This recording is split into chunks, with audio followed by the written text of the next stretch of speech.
What's going on, everybody? I hope everyone's having a fantastic evening, afternoon, pre-noon, no matter where you are in the world. I'm Hasan Piker, and this is the HasanAbi Broadcast coming to you live from not sunny, but actually gloomy California, Los Angeles, folks. We're live and alive, and I hope all the boys, girls, and MBs are having a fantastic one because today's a beautiful day. Today's a wonderful day. Today is Sunday. That's right, ladies and gentlemen. It's Sunday, fun day, and we are live. We're alive, and the Theracane is back. It's 2020 Hossie. It's holiday Hossie. The Theracane is back. We got back pain, sedentary lifestyle, live streaming early before my normal allotted time because I don't have anything else going on in my life. It's so 2020.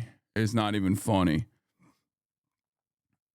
This is a Theracane. For those of you who don't know, it's a pressure point applier that helps with your back pain and your neck pain. No, I'm not a human. Got an update. New visitors. Please do another run. Last time you got a shot. L ending. Okay. Anyway, ladies and gentlemen, boys, girls, and MBs, we're live. We're alive. It's Sunday fun day. You already know what it is. How's the foot? The foot's getting a little bit better, but it's still not good enough to put like a decent amount of weight on it. So it's not that good. You know, it's getting a little bit better, but it's not that good. In any case, folks, it's Sunday fun day. Personal news wise, there's not much going on in my life. Donald Trump is live with Zil Disney right now in the White House of the South, Mar-a-Lago. So there will be some news that we will cover. But as far as personal news goes, I finished Pluribus. I'm just going to say, as far as Pluribus goes, I think it's Vince Gilligan. It's always going to be good. It's always going to be great, actually, not just good. But it's a bit slow. And I get why some people will tune out of it. I won't. I'll be there. And I like that it's almost like an attack against the TikTokification of content, where he's just going to like hold your hand and slowly guide you through it. But it's not necessarily, it's not, I'm in it. I'm invested. I'm in for the journey, in for a penny, in for a pound. I'm in for the ride. I want to see where it goes.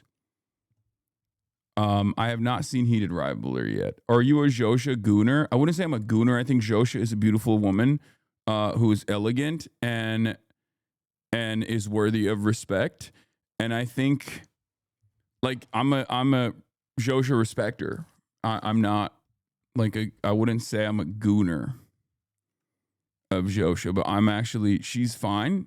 I mean, she's fine, right? Like, she is a beautiful lady and quite elegant, and I respect her. But in any case, folks, personal news wise, that's pretty much it. Hung out with the fam a little bit last night. Had a little boys' night going. Went to bed, woke up, didn't do shit other than that. Been looking into this like Minneapolis, Minnesota, Somaliapolis shit that's been popping off. It's like the big meta on the right currently. And no, I haven't watched the latest One Piece episode, no. But that's it. 90 Day Azan. Yeah, I mean, I'm down. I'm down to watch 90 Day Fiancé, 90 Day Rioxe. We can bring it back. Annoying question, but would you ever interview economist Michael Hudson? He's getting older, but he's probably the best economist alive. I think Vera Fox and Graeber have always really liked him, and he's Trotsky's godson. Yeah, for sure. I think one of the funniest parts about Michael Hudson, who also happens to be my moderator, M. Hud, is that despite him being Trotsky's godson, all of the Stalin-loving ACP guys hail him as the most important economist, like Marxian economist in the world. I always find a little bit of pleasure in that. But yeah, no, he's great. Michael Hudson's dope. everything that I've seen of his is great. So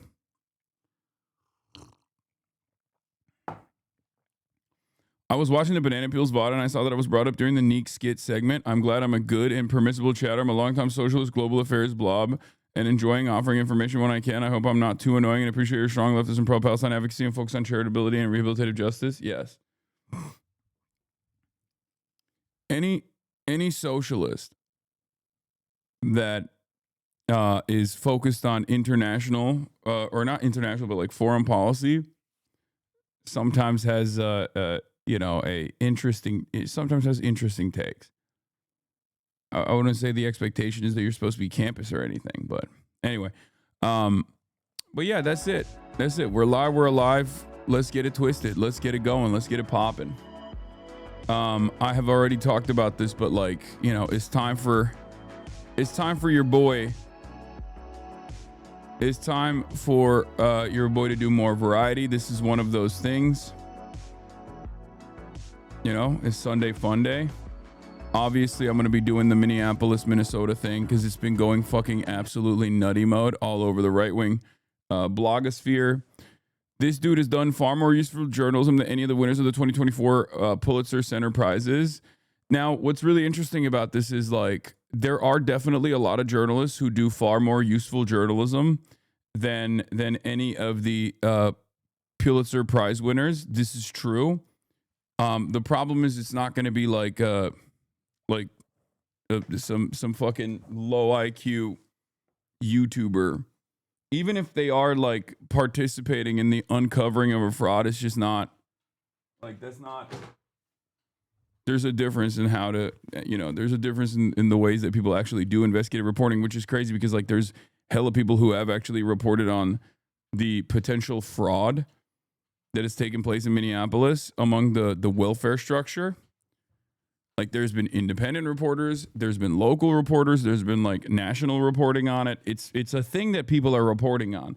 The difference is they're not reporting on it while also simultaneously saying like, this is how all Somalis are. And I think that's the difference. And that's why it doesn't hit as hard, I guess. But, where's the dog? I killed her. She's dead. Or maybe she's on a walk with my dad. Maybe that could be where she is. What do you think?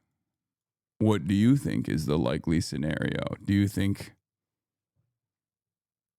what do you think about it?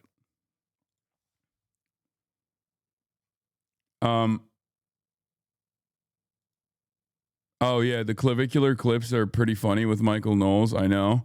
We'll get into it in a second, but I miss Kaya. Yeah, well, she'll be here in a little bit. Don't worry. Did you see Kick posting anti-Semitic shit on Twitter? I did. I don't think anyone is going to be yelling at them over it because, it's not me doing it. If I was doing it, then oh man, there'd be some issues. Okay, so there's no fireworks in the back, so I guess you're not grieving. True. Are you sick? You sound sick, Hasan. No, I just like woke up recently. That's probably what it is.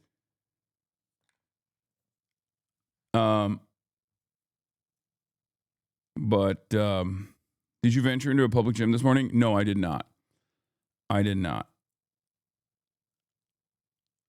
There's a term called kill line that's going viral on Bilibili and Chinese social media. It's similar to the Alice line, focusing on how easily people could fall below the poverty line and find it difficult to recover. This has led many Chinese people to feel sympathetic towards the homeless situation in the U.S. Any thoughts on this? I saw this.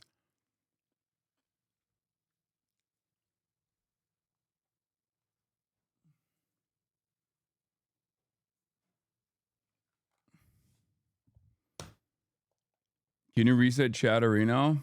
Sure. I don't know why the badges don't show or wasn't showing before. But yeah, I reset it. Wait, what? Or no, it is still okay. It's showing. No NFL coverage. No NFL coverage. I don't really do NFL stuff. Did Jason Lewin get you a Christmas gift? I don't believe so. He's dead to me. He's no longer nephew. He's L nephew, no longer W nephew. The W unk is over. You started earlier today? I did.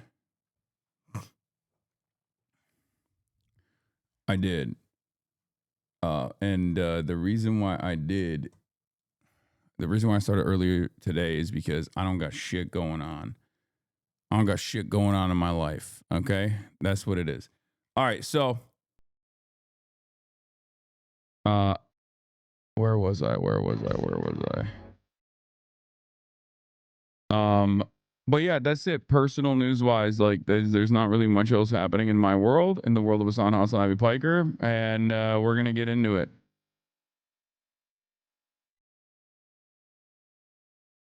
I started early today for a very special reason. Yeah, fuck my big chungus life. That's what it is. If you want more in your life, start random drama with people. I don't want to do that. I hate drama. And how the right is covering it. Zelensky and Trump meetup. Where will it go for peace in Ukraine? So we watched 8 hours of FaZe collapsing yesterday. Yeah, I know, but he said you get into drama. And I'm not planning on getting into drama. Start reading One Piece now if you have purpose.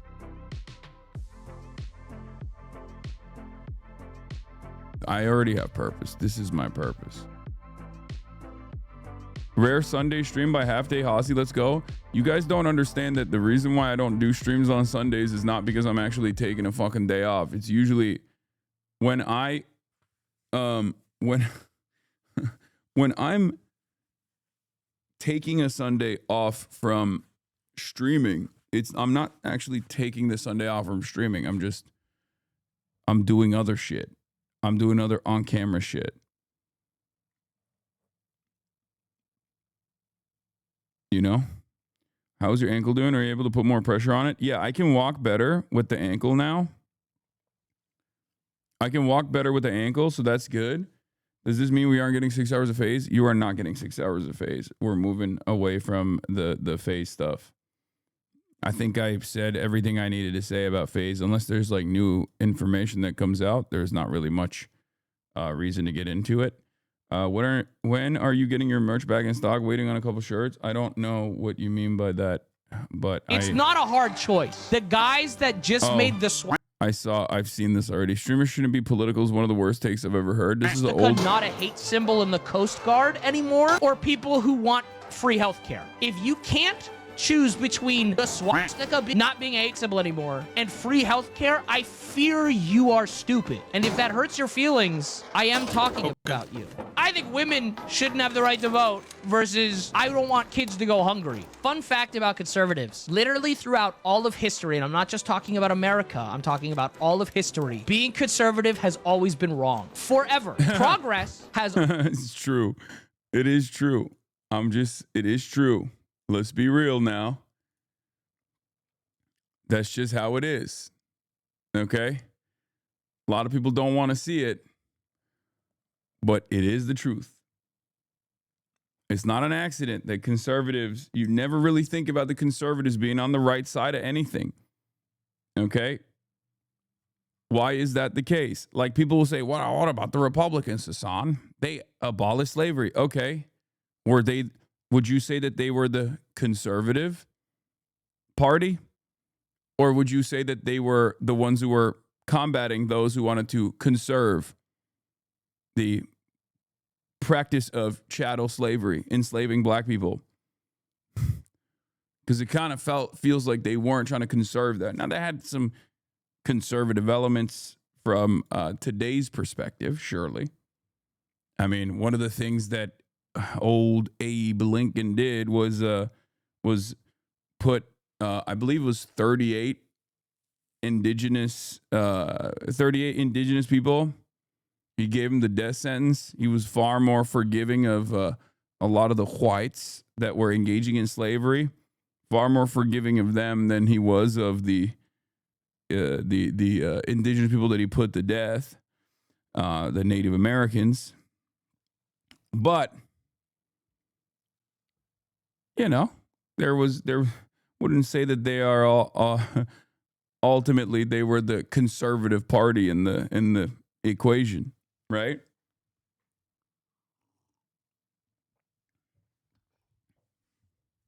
I feel like I have a better chance of becoming a billionaire than I am to get a response from Hasan. Unless you are literally Elon Musk, I think you don't have a higher chance of becoming a billionaire. What do you think of Mr. Trump rescheduling cannabis? Great.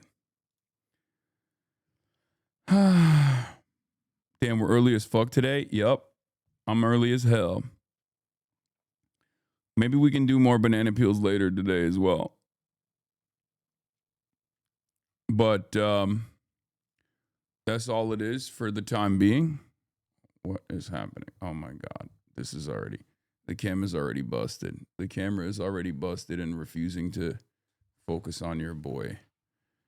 Don't you flex on me. Don't you flex on me, Santa. You sound sick.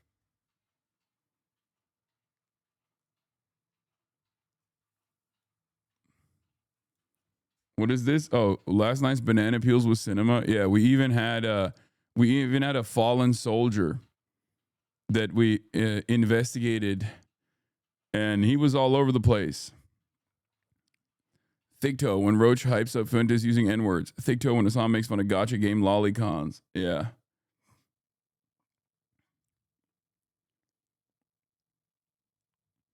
The kindergarten situation is the same shit as the chatter you debated last night. They hate certain types of frauds, immigrant, non-white. No, like I'm anti-fraud across the board. You know, I'm anti-fraud. I'm equal opportunity. You do fraud, you steal government funds, you steal taxpayer funds, and you don't actually, do the thing that you were tasked with doing, then yeah, you should be investigated. And you should be charged, you should be investigated, and if you are actually guilty, you should be convicted. Right? Totally above board. The problem is I want that to happen for everybody, not just like, Somali people, Americans of Somali background, but I want it for the white billionaires too. The issue is the Republicans don't want that to happen to the white billionaires, or at least some Republicans don't want that to happen to the white billionaires. And they consistently claim that Democrats, liberals, the wokes actually want to preserve actually want to defend the black and brown and immigrant communities doing the fraud. That's not the case. We'll be watching the slur video later, yeah, if we have time. Always Anyway, been right. this. Now, progress sometimes gets it wrong, but at least they're trying. Conservatism has literally never been right. I hope that helps. Oh, well, I don't really pay attention to politics. Insane way to say I'm stupid. Being a centrist is quite literally just like tiptoeing that line is just, that's having privilege and going, it doesn't affect me personally, so I don't have to give a shit about it. Straight passing white guy here, I could close my eyes for the next 50 years and I would be fine. But I say the things I believe because I'm not a bitch. It's not. This is good take overall. Anyway, where the freak were we?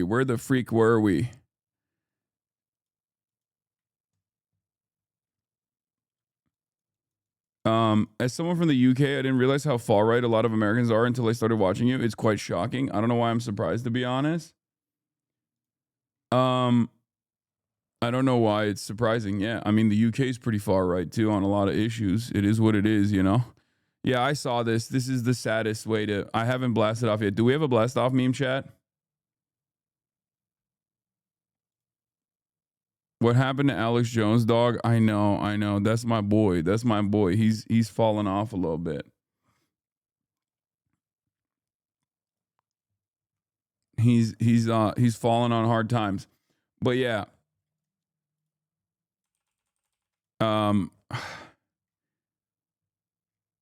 Where was I? Oh, I wanted to I wanted to pour one out for the American foamers, the American railway enjoyers. We are never ever getting decent high-speed rail. Okay? We're just not, it's not happening. China's high-speed rail network has passed the 50,000 kilometer mark. The United States has 80. Is Brightline, I think. That's it, right? And from what I understand, Brightline,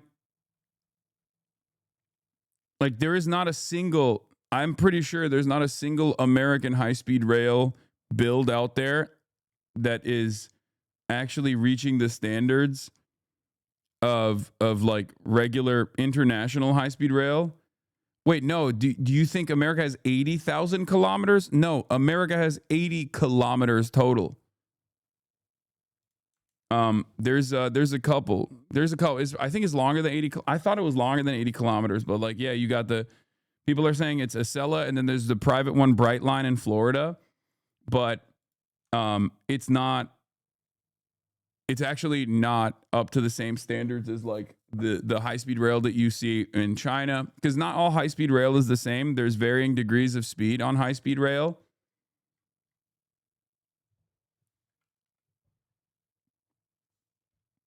Yeah, Brightline sucks. It uses the same rail as freight. It takes as long to drive from Orlando to Miami.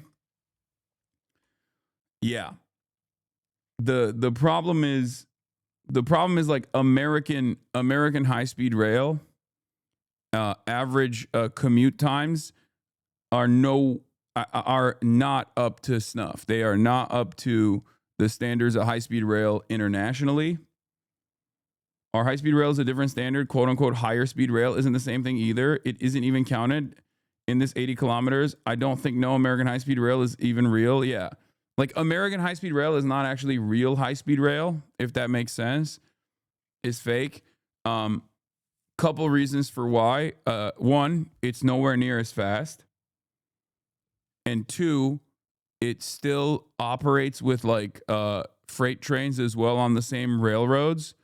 And therefore, the commute is always still the commute times are always still out of whack.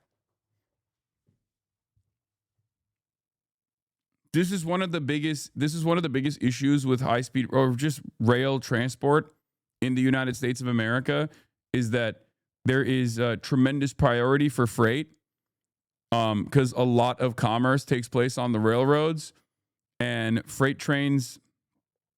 It's not just commerce, though. It's like, chemicals being transported, stuff like that. And the freight rail industry is an oligopoly owned by I think 3 corporations that also own the railroads as well in many of these places. And therefore they get to dictate, whatever the fuck they want to do. Very little regulation on how long the freight rail trains can be, how many cabins you can add, what kind of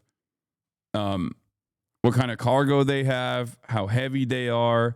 Obviously, it's a massive problem, because sometimes they're so long that they end up blocking roads, for example. Sometimes not only are they long, but also sometimes because they overload it, and the regulation around freight rail that's supposed to be putting cargo all around the country, traveling all around the country with cargo, they will get derailed, causing issues. One of the ones that was very famous was Palestine, Ohio, if you remember. Stuff like East Palestine, Ohio, things like that happen all the time in America. I believe there's 1 derailment per day, if I'm not mistaken, in the United States of America. It's so commonplace that, or it's more than 1, but it's so commonplace that a lot of people don't even realize that it's happening all the time. And most of the time, people don't even cover it. The news media doesn't even cover it unless there's a lot of interest in that kind of story. I don't know. It's all busted across the board. But there are a lot more train derailments happening in the United States of America than you know of.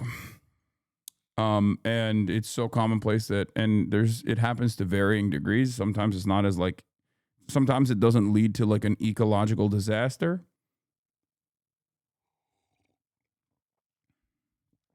But these are some of the many reasons as to why American commuter rail is just simply not a viable method of transport. And it's also incredibly beneficial for the airline industry and even the car industry. The automobile industry and the airline industry get to be as profitable as they want to be and get to maintain oligopolies themselves. In the United States of America, an oligopoly is when a market is dominated by more than one, but because one would be a monopoly, but 3, sometimes 4, maybe 5 different companies, right? And there is tremendous corporate consolidation, and therefore they get to dictate the service that they're offering. They get to dictate the prices, and there's not a lot of competition there. There are very few entities and major pricing power, exactly. And these guys get to set their profit margins however way they see fit as a direct consequence of no market competition in transport. They've eradicated public transit and specifically eradicated interstate public transit, and therefore they get to drive up prices in any way, shape, or form they see fit. This is very beneficial. Our lack of commuter railway as an option, our lack of viability in commuter rail as an alternative to other forms of travel is incredibly beneficial for the airliners. And it's incredibly beneficial for the automobile industry as well. Yes, China doesn't have a bureaucracy. They do. Of course, China has a bureaucracy as well. But they also have a lot of motivation to improve their people's lives. That's it. Of course, they have bureaucracy. They have tremendous bureaucracy. The problem is it's a more efficient form of bureaucracy. I think ultimately, bureaucratic process or not, ultimately, what they do not have is the profit incentive playing a formative role in what the decisions the government makes. That's just the truth. A lot of people refuse to recognize that. A lot of people don't understand it. HasanAbi vindicated, chatter incorrect again. Stop calling China. Yeah, that's what it is. That's ultimately the major difference is the profit incentive is completely secondary.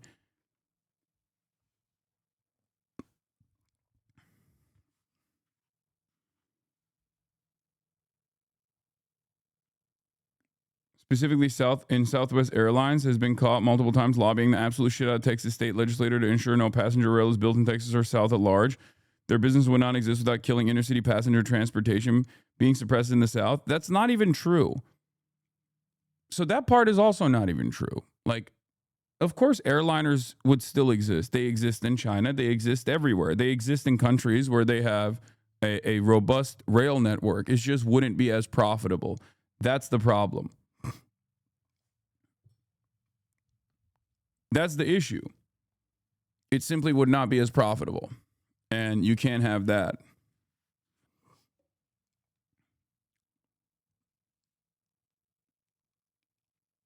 Anyway, some people prefer airlines, the rail. Yeah. There's also there's obviously a range in your travel where if you go above a certain range, like if you go above a certain length of travel, like, yeah, air transport is always going to be more viable. Same with cargo, same with everything else. The problem is we don't even have the option. We don't even have the alternative. But yeah, if you're wondering why it's not if you're wondering why we don't have these kinds of,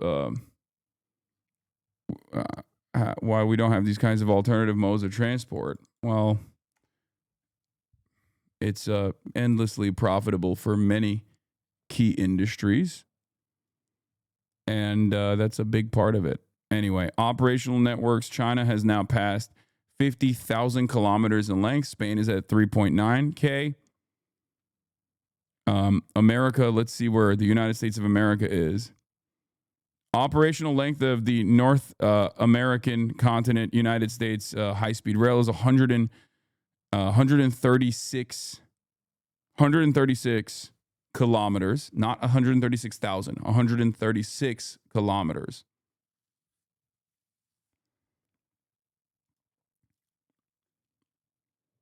Yeah, China is at number 1, Spain is at number 2, France is at number 3 with 3,500, Germany is at 3,300.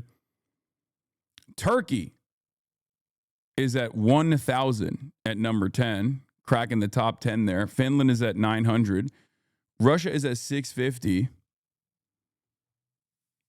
Taiwan is at 351. Poland is at 285. The United States of America is at 136 kilometers, and Hong Kong has 26, which is really funny. Thinking about Hong Kong having high-speed rail is pretty funny because Hong Kong is literally the size of a nugget in comparison to the entire, like, landmass of the United States of America, and we barely have 6 times the fucking high-speed rail of Hong Kong. Hong Kong is a city. Okay? I need you to understand. Hong Kong is a city.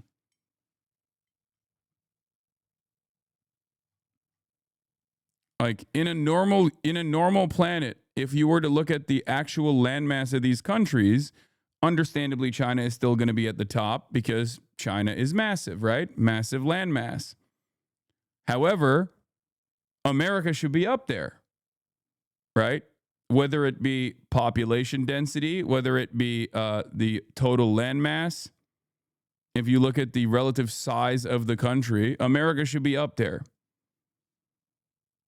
And another country that should be up there is obviously Russia as well. Big L for Russia in that regard.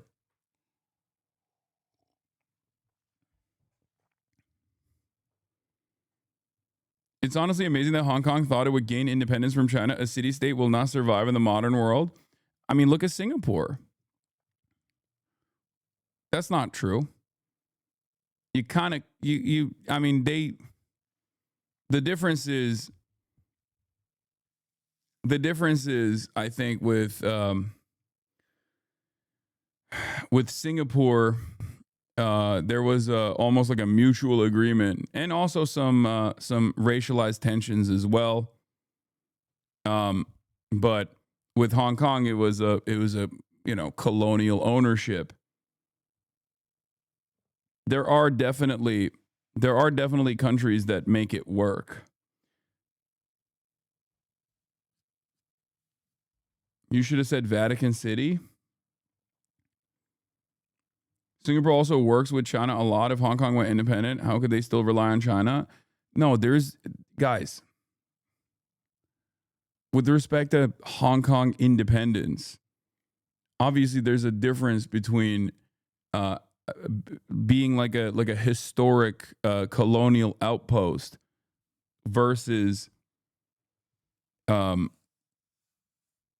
having a relatively sizable multi-ethnic country that is connected to a larger country historically, but was not like a colonial outpost in the same way. Is the ethnic demographic of Singapore unique in some way? Yes, it's the Chinese Singaporean, Malay Singaporean dynamic at play. There's also a religious factor at play as well. It was racial plus wealth disparity. Singapore was disproportionately wealthy as a fortress of all Southeast Asia under the British and an Asian banking city. It's gross, to be honest. I mean, I think it was also with Singapore, and I'm not like the most knowledgeable on this, but I think the difference, like, or the separation between Singapore and Malaysia. Also, Singapore is one of the most interesting countries, in my opinion. I'm fascinated with it. It's barely a country. It's not really a country at all. They have some really fucking rigorous, like, anti-immigrant rules. Like, Singapore is the most, like, in a weird way, is the most, like, Strasserite country of all time. Because on the one hand, they're, like, super reactionary when it comes to certain aspects of immigration and, like, utilizing migrant labor and, like, totally not allowing them to have, like, adequate living standards. But then simultaneously, they're insanely woke when it comes to, like, government ownership. Like, state control over certain aspects of existence is so high that has tremendously improved the living standards of Singaporeans, whether it be the actual control over housing, or whether it also be the control over, like, even the cars. You know, it's a very fascinating country, very diverse, very fascinating country. I don't know how else to describe it. I don't know how to explain it, but it is truly a fascinating country.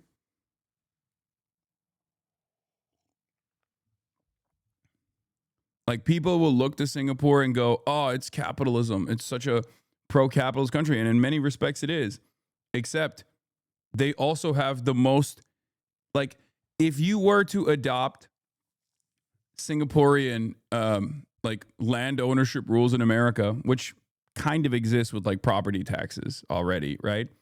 But if you were to, like, restructure it and you were to make it virtually illegal for someone to own two houses, okay? It's literally illegal. Like, if you made it illegal to have ownership over more than one property, for example, Americans would riot, okay?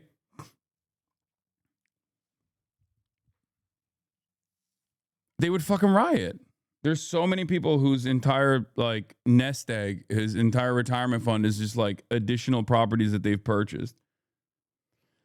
Singapore feels like capitalism finally working, but only if you accept living inside of a productivity spreadsheet within laws. Malaysia is messier, more unequal, more corrupt. This is ChatGPT, but also more human, more contested. This is a ChatGPT response, 100%. Even with, like, the M dashes. I can literally smell the ChatGPT take here, okay?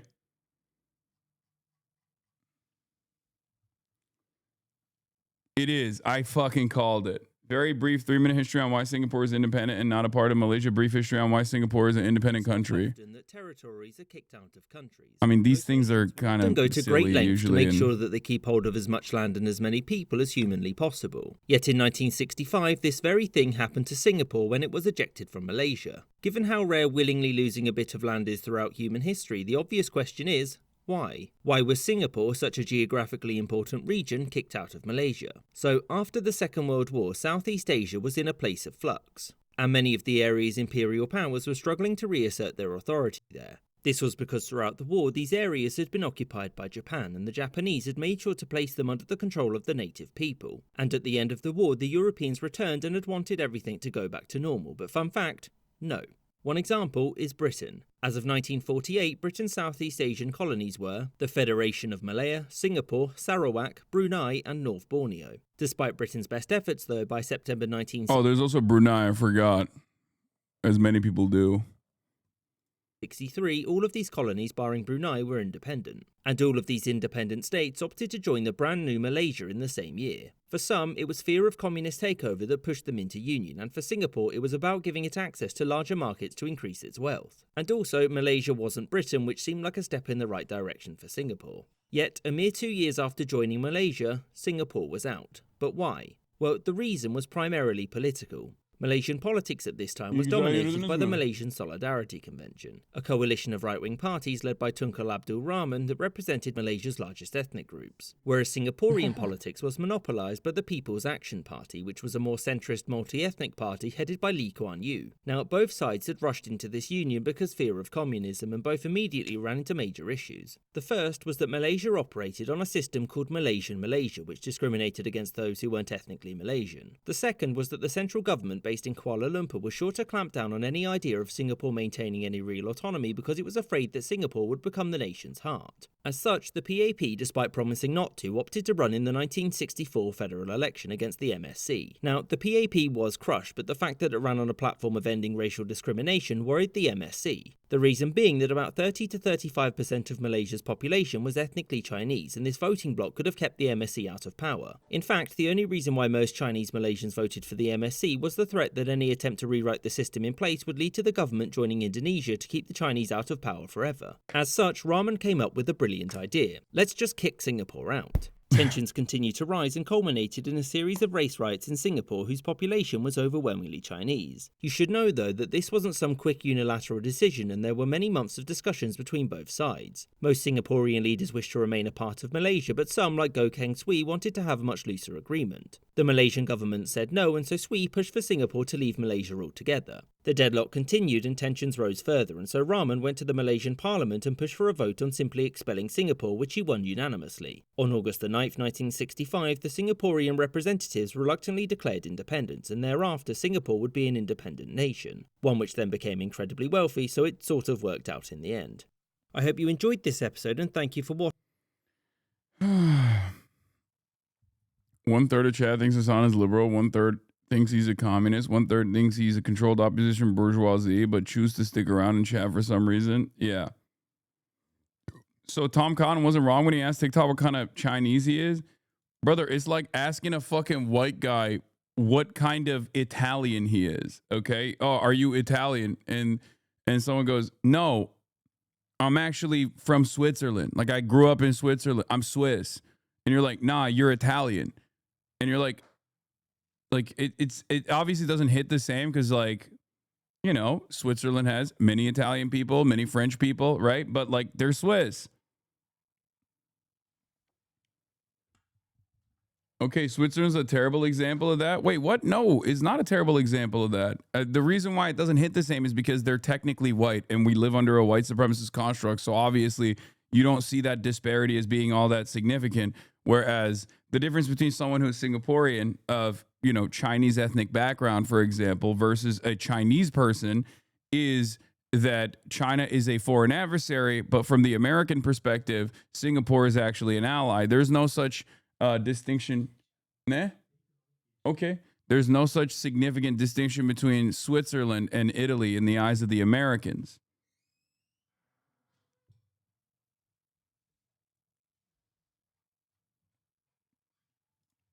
In any case, yeah, Switzerland, the whitest white place on earth. It really is. It really is. It's so. The white example you gave reminded me of this white discourse from TikTok. What is this? European telling American girls they're not actually European.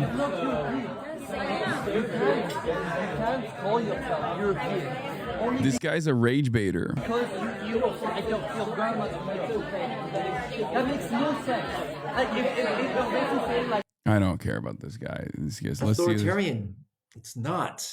China is a political meritocracy.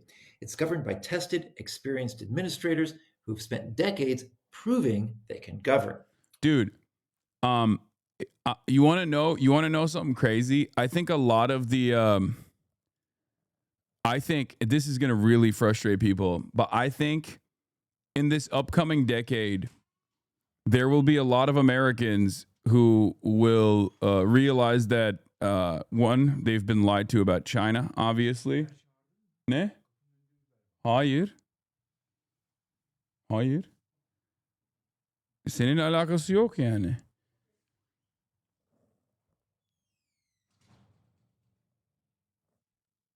It's not my mom, it's my dad. There will be a lot of Americans who will go, okay, we've been lied to about China, but then also, no, that's not even optimistic, it's already happening. But I think there will also be a lot of Americans who might even go so far as to say, perhaps a lot of what we knew about the current conditions in North Korea are wrong too. I saw a CNN piece on it recently, and the improvements in Pyongyang, despite like the North Korean form of governance that, you know, I also personally think is a little ridiculous, okay, to say the least, is Pyongyang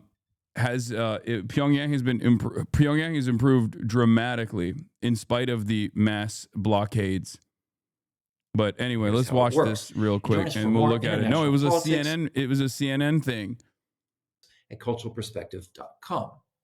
China has 5 levels of government: township, county, prefecture, province, and central. To reach national leadership, officials must climb every rung, a process that takes 20 to 30 years. You can't skip levels, you can't buy your way in. You prove yourself or you don't advance.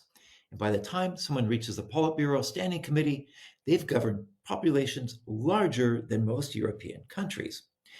And this isn't one-man rule. 7 people sit on the Standing Committee. The State Council handles administration. The National People's Congress passes law. Compare that to the United States, where someone with absolutely no government experience can be elected as president. But this is what sets the Chinese system apart: the incredible results it's created for its people. An end to poverty, one of the largest middle classes in history, and in just a generation, drastically reducing pollution, high-speed rail, greening the deserts. There are more trees in China today than there were 20 years. You think it might be an apt comparison that currently the pro-China Americans look at China the way anti-Nazi Germans looked at America in the 20s and 30s? What? The way anti-Nazi Germans looked at America in the 20s and 30s? I don't think so. I think the anti-fascist Germans were communist. So I don't know how they looked at America. I don't know how much they looked at America. Remember, there was a almost revolution there was an unsuccessful revolution in Germany prior to the Nazi rise. So I doubt that they were focusing too much. But yo, this was insane. Look at this. Pyongyang, North Korea, American filmmaker. China can both be meritocratic and authoritarian in aspects of its governance. Not sure why this guy thinks it's mutually exclusive. Yeah, all matter. My attitude on this is all matter of governance requires a level of authority and a level of authoritarianism. I think a lot of people mistake that, though, or misunderstand it. The American understanding of authority and authoritarianism is like, is in some ways very honest. It's whatever the government is telling me not to do that I want to do, because ultimately that is what authority is, right? And we just decide what, you know, out of all of those rules, which ones kind of make sense, right? For example, technically, the age of consent is very authoritarian for people who want to violate it, right? People who want to, you know, rape minors are going to have a hard time doing that unless they're super wealthy billionaires, obviously, in the United States of America, as we found out that this is a pedophile-occupied government, but that's a totally separate point. But technically, the laws in the books that say, hey, you can't predate on children, that is authoritarian for the people who want to do that, right? But we all understand that that's a good fucking rule. Pretty solid rule, right? So we don't see that as like authoritarian. Depending on, you know, what variant of politics understander you are, you might even consider taxation to be authoritarian, right? Oh, it's theft. You might consider any kind of gun control to be authoritarian. You might consider any kind of like reasonable hate crime provisions or hate speech provisions to be authoritarian. Many Americans do consider those things to be authoritarian. Many Americans at the time, before drunk driving laws were put in place, thought drunk driving laws would be authoritarian. So authority is often misunderstood. But in any case,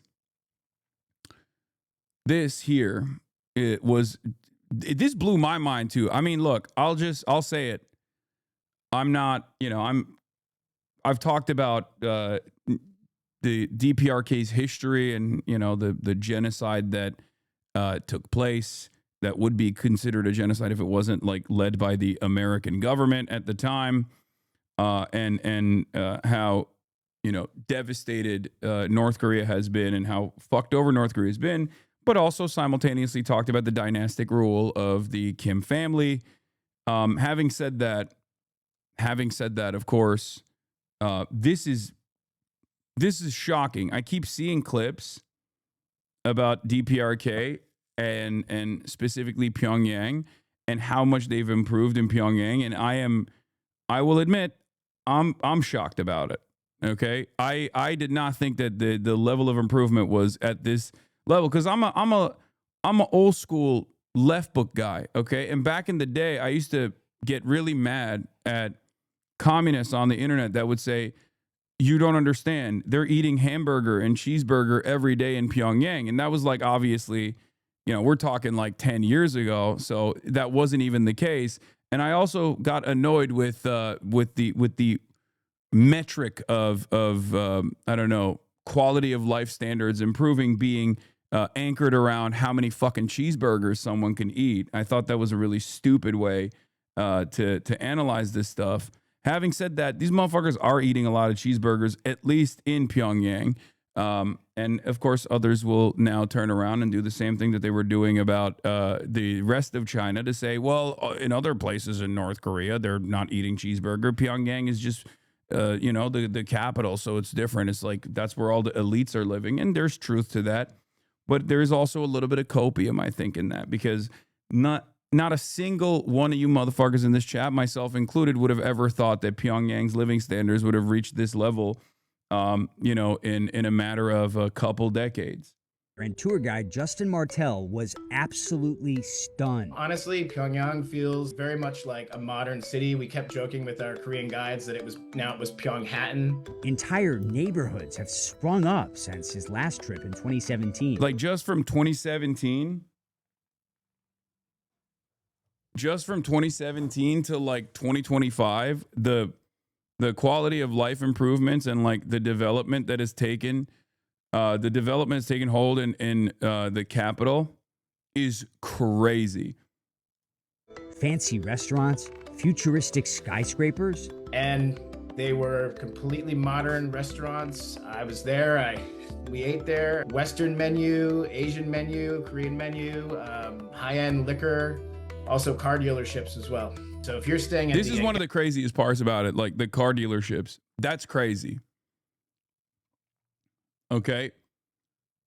Like the food stuff makes sense because like inevitably you're going to improve your agricultural output, stuff like that.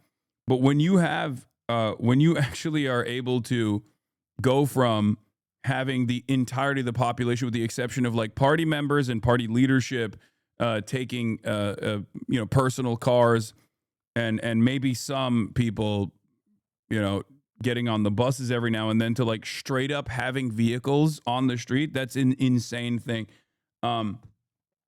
They just rebadged the Chinese cars though. Yeah, no shit. I don't know. As a Kazakh, this doesn't surprise me. I live in a shit murderous authoritarian country. That doesn't mean quality of life didn't improve since the 90s. I think it's just a Western perception of development is how big building, how many restaurants, how good cars. Why am I still following? I don't know. Maybe your mom or your former girlfriend followed while you weren't paying attention.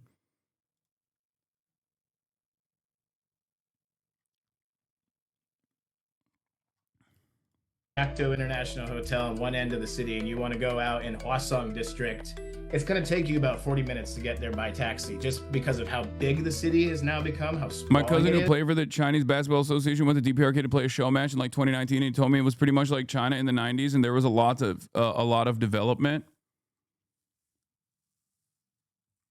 Yeah. The North Korean elite appear to be enjoying a higher living standard these days, with more access to modern technology. I doubt this, not gonna lie. It's probably just a super elite who get to live in this area. I doubt the average North Korean working class lives in such good conditions. Okay, I need you to understand something. We're talking about fucking North Korea, brother. Okay? Yeah, no shit. Except that's what's so remarkable about it, because I think if you were, guys, we're talking about a country that post dissolution of the USSR was done. Mass famine, mass death. Okay, like there were no societal elites or party elites that were able to have any living conditions that resembled like modern living conditions in the developed world. So for me, the fact that they've been able to elevate the living standards of even like people in Pyongyang to this degree is crazy. Okay? That's number one. This is not to say like the North Korean system of governance is good or whatever. It's my favorite. I'm not saying any of that shit, right? I'm simply stating that like you ask the average like person in the West and they think like Yeonmi Park is correct, that they're eating rats and they're pulling and pushing trains out there. Meanwhile, you look at fucking Pyongyang and they're like, they've been able to elevate the living standards, at least in the fucking they've been able to elevate the living standards to this degree in Pyongyang. And if they're elevating the living standards to this degree in Pyongyang, they're probably improving the quality of life in other parts of the DPRK as well, in a similar capacity to how China has been able to do so in the rural areas, like developing out the rural areas slowly but surely, while simultaneously greatly improving cities that you now consider to be tier 1 cities, even if they're unofficially tier 1 cities. And I think a big part of this is also because of, obviously, like Russian investment and Chinese investment specifically. I would feel pretty confident in saying that this is due to the increased ties with Russia and to a lesser extent China. Since the war in Ukraine started, there's been a lot more trade coming through compared to before. Yeah. There's also cryptocurrency. I think cryptocurrency was really good for North Korea, straight up. Like the isn't it kind of funny though to praise a communist country on the wealth of its elites? No, I'm not even like, this is not even praise, honestly. This is more so fascination and shock from the perspective of someone who understands why DPRK is the way it is, who is critical of the dynastic rule and all these other issues. Having said that, I think it's appropriate to admit that this is, standards that I did not think were a quality of life improvement, at least in the capital, that I didn't think was the case. I'm admitting my own personal lack of knowledge in this. And amenities. They have apps on their phones where they can order taxis. I don't understand how you glaze authoritarian regimes just for the development. The same level of development happened in the Chile in the 80s, and it was just not worth it. Beautiful question. Thank you so much for saying this. Thank you so much for asking this question, or at least like making this statement. You're comparing American allies and American puppet leadership, or an authoritarian mode of governance that was specifically designed by the American State Department, and also the influx of foreign capital that flood the markets, that played a role in the development, and then relegated state control over key sectors directly into the hands of multinational corporations that continue to dominate the lives of the Chilean population to this day. Same in Mexico, same in many other Latin American countries. You're comparing that to a country that has been shut off from the international marketplace by force, regardless of how much they suffered. In the immediate aftermath, as a matter of fact, of mass bombing campaigns that I still to this day will say amount to a genocide. So obviously there's a difference there. It's the same with like Cuban development or North Korean development as opposed to Chilean development. One is directly getting money pumped into its markets by foreign capital and foreign investors with the specific goal of controlling all of the formerly state-owned sectors. And of course, there's going to be a tremendous amount of development there. The authoritarianism is still the authoritarianism.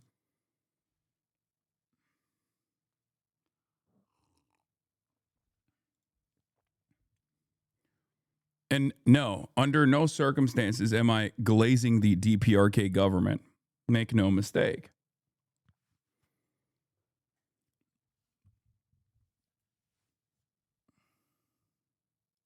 Food. use social media. And not just in the capital.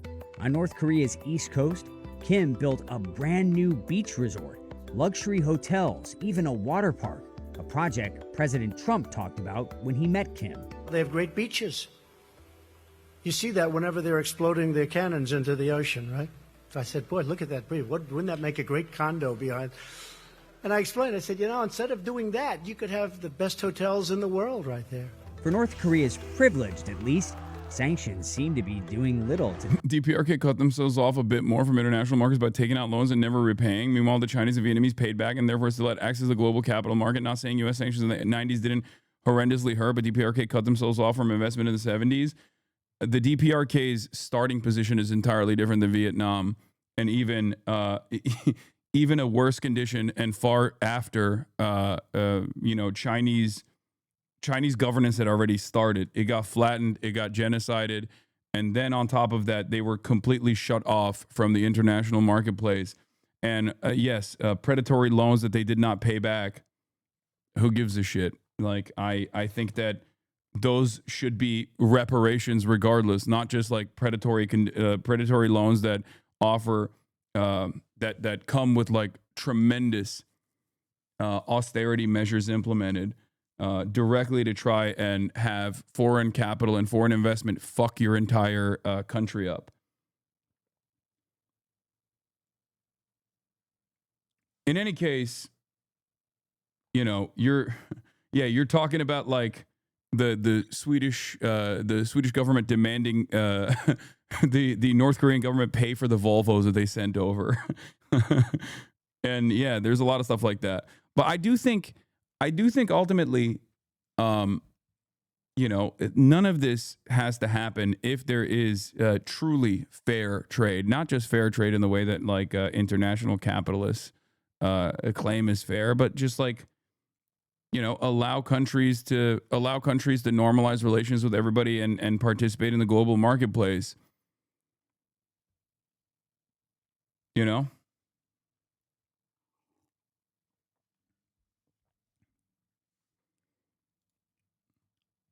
It makes no sense to say that Chile grew in the 80s. The biggest economic crisis in Chile's modern history was in the 80s. The main reason the dictatorship failed economically was because we couldn't access foreign markets and we were isolated courtesy of Pinochet. That chowder doesn't know what he's talking about.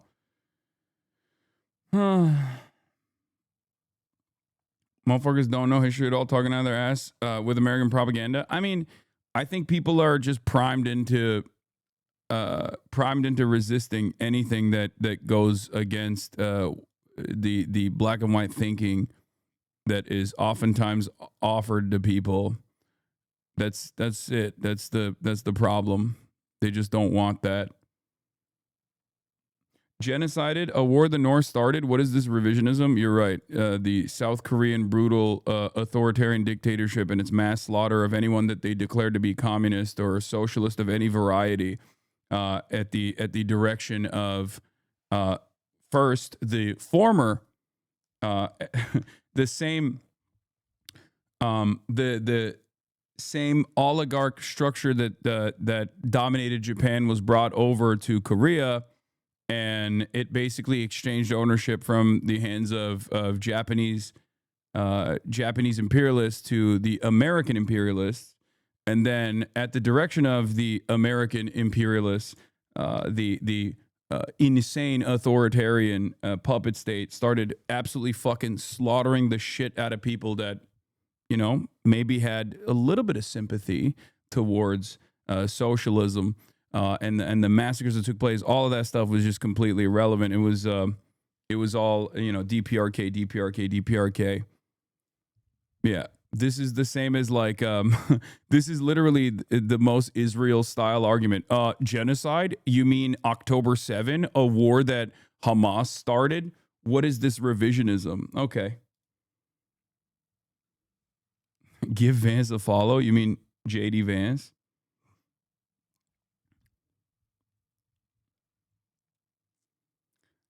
I think any country that is carefully and deliberately excised from the international marketplace that ends up surviving is a testament to the resilience of all humans, regardless of the odds. That's it. That's how I see it. countries that have been ritualistically humiliated, dominated, destroyed, bombed into oblivion, that still find ways of surviving is a true testament to the human resilience in general. Is South Korea so great? Why is Squid Games and Bong Joon-ho's Parasite so great? Korea's like 3 companies who literally watch videos on the channel about it. I mean, yeah, there's imperfect modes of governance in South Korea as well. I'm not making this comparison at the, like, I'm not saying that it's DPRK is a wonderful place to live for the average person. Okay, that's not my point at all. I'm simply explaining my own personal shock because I didn't think that they were popping or had any sort of. Did this end already? Oh, it ended. Watch live. Zelensky met with Trump in Florida to discuss the end of Russia's war in Ukraine, which, by the way, ironically, North Korea also plays a role in. If you recall, at the time, everyone was like, "Oh, this is fucking propaganda." I was like, "I don't know. They could be." I said, there's definitely a lot of people that are invested in saying that North Korea is playing a major role in the Russian invasion of Ukraine. I don't know how big of a role they're capable of even playing, but I'm not going to immediately. Fuck. I learned my lesson of not immediately disparaging American State Department narratives when I with the Russian invasion of Ukraine, and beyond the artillery factories that they've been sending. What the fuck? That they've been sending artillery to Russia over. There's also, it seems they are absolutely playing a role in the invasion of Ukraine, or at least the defense of the Russian boundaries. It looks like he's in front of a green screen with his focus. Camera is woke.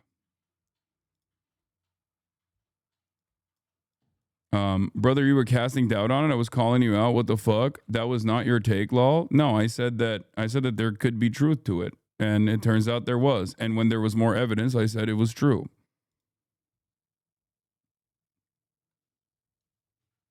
I did not instantly go, no, this is not true. I mean, I did make jokes about it, saying like, North Korea's at the table. I still do.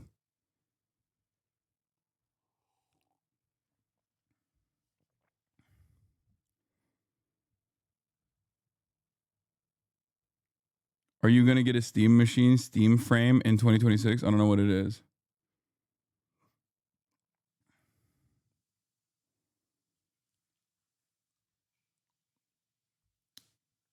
Anyway.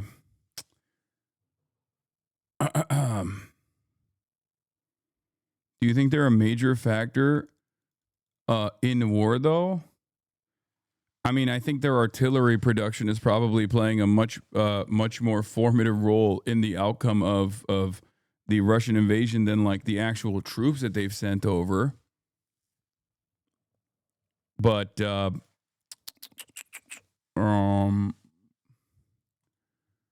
don't know how much of a like a battle defining thing it is to have North Korean soldiers. How does it feel having thousands of eyeballs on you right now? Personally, it feels like I'm slamming my head against other chatters in the digital space. It's all good. All right. Well, let's do this Somali thing because it's massive news. JD Vance tweeted about it, said this dude has done far more useful journalism than any of the winners of the 2024 Pulitzer Prize centers. It's Nick Shirley. Nick Shirley is another one of these like Tyler Oliveira style individuals. And I think they are low-key getting dumber and dumber, if we're being real. I feel like they have gotten... Like, and by dumber, I don't mean like, oh, their arguments are getting dumber. Like, the arguments are always dumb, okay? But, like, Nick Shirley is objectively not a very smart person. Like, you can hear it when he tries to speak, for example. Like, he is not the most intelligent person, but it's once again a testament to how little intellect you actually need to do right-wing propaganda. And he is one of those guys that I've kind of felt bad dunking on, because it kind of feels like I'm making fun of someone with a significant intellectual disability in the past. Like, I've literally caught myself being like, maybe I shouldn't do this because it feels kind of fucked up. But I mean, he is seemingly having a lot of impact.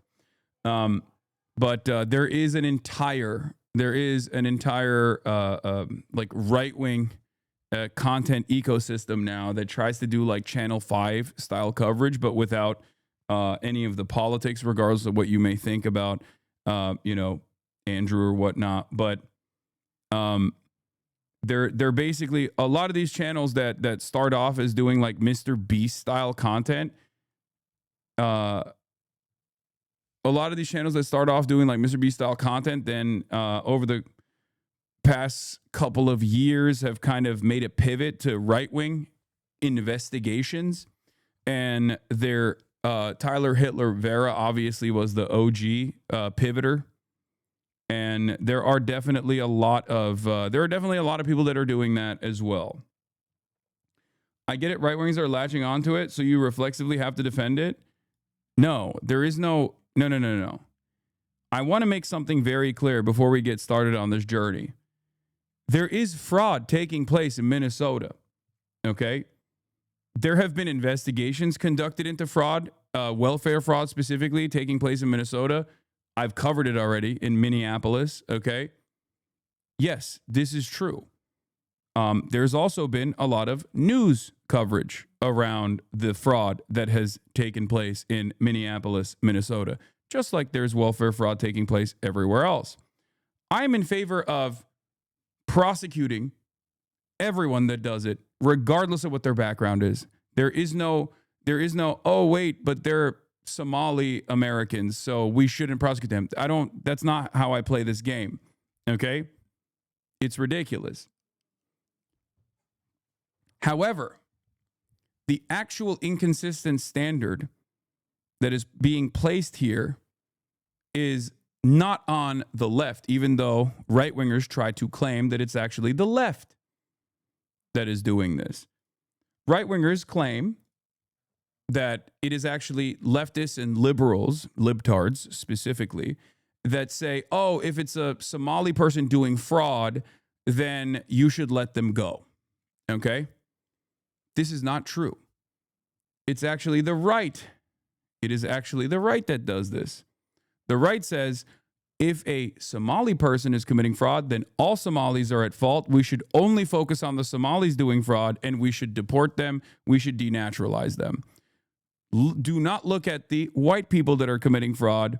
Do not look at the legacy Americans that are committing fraud. Do not look at the pandemic business loans, the PPP loan fraud that took place. Do not look at Brett Favre and all these other people who will never see the inside of a prison cell. Do not look at the type of person. Do not look at like Rick Scott, for example. That person who was investigated and never really saw any serious criminal repercussions for doing Olympic level Medicare fraud, is an American senator, is an American it was the governor of Florida, right? Like, I can't even speak about Rick Scott without everybody going, be careful. My point is, investigate and prosecute everybody, okay? Do not try to hyper focus on like, oh, this is an immigrant problem. I don't want this to happen at all. I want it across the board investigated. Okay? That's it. This is not whataboutism. This is consistency. Having said that, the coverage that you will see here has some correct elements, like some real elements that are alarming and are suspicious, and may even tie back into the investigations that were already being conducted in Minneapolis specifically. But you will very quickly understand why the coverage takes this weird turn. Hello, we'd like to ask where the money's going. What do you guys think about the fraud that's taking place here in Minnesota? I don't think anybody is enabling fraud to happen. Hold Governor Walz accountable for this. What was this money spent on? 1.26 million. What was that money spent on? There aren't any kids. Answer the question. Yeah, nuisance streaming. Nuisance streaming turned tuned up to 11 at this point. By the way, this is like I'm seeing a lot of dangers here. Are there children? There's no children inside this building. Potentially the largest fraud scandal in U.S. history is taking place in Minnesota, as literally billions of dollars have been funneled through Somali-ran fraudulent businesses. So much fraud, it could actually almost replace the entire GDP of Somalia. These fraudsters have worked hand in hand with the Minnesota government as they enabled billions of dollars to be given to fraudulent businesses underneath welfare purposes. Some of this money eventually landed in the hands of terrorist groups in Somalia, like the Do you see why I said? Do you see? Do you see why I said he's just kind of not very smart? Like he just like it's not even like I'm not even making fun of him because he's like a conservative or something, or at least portraying himself as a conservative or something. Like he just genuinely is not very intelligent. Shabab and others enrich themselves all at the US taxpayers' expense. And in this video we will break down all of the fraud from start to finish, from going to the fraudulent businesses and confronting the people who are making millions of dollars from the government. And we will also be confronting the incompetent government leaders who let this fraud happen. And to make this happen, I met up with a man who's been doing his own investigation. This is always the same thing. It's always the same meta. You go to an area that is in the news, right? And you go with like a very obvious political purpose, like you have a political agenda, okay? If this investigation is to be conducted in a serious manner, right? I'm all with you. I'm right there with you. I love when ProPublica does shit like this, right? I love when Democracy Now! Or Dropsite News or numerous other independent news outlets actually take the time and go and properly investigate fraudulent activities such as this one. Okay, I cover those reporters all the time. These reporters don't exclusively cover, you know, liberal positions or leftist positions either. They just look at crime taking place and they uncover it and they investigate it. Okay, but they do it in a professional manner. And the reason why these investigations should be conducted in a professional manner is because if you do it in an unprofessional manner, specifically to cut propaganda for the Republican administration, you end up actually harming the actual investigators, the prosecutors that are looking into the situation. This is what I like to call the pedo hunter phenomena, right? The pedo hunter phenomena. When you actually do not take seriously pedophilia and the criminal investigations that must be conducted very carefully around child predators, you end up allowing a lot of child predators to fucking roam free. And you're doing it in that situation for content purposes. And it's disgusting, okay? Vigilantism unironically ends up harming the actual procedures that must take place for justice to be served, okay? If your goal is sensationalization, if your goal is clout, if your goal is to cut propaganda specifically for, you know, J.D. Vance or whatever, then you're going to end up not doing the best kind of investigation. The thing is, he doesn't do investigative journalism. His video is barely above TMZ level. In fact, TMZ has superior methodology and ethics, which says a lot about Nick Shirley. Yeah, of course. And I think this is one of the unfortunate downsides of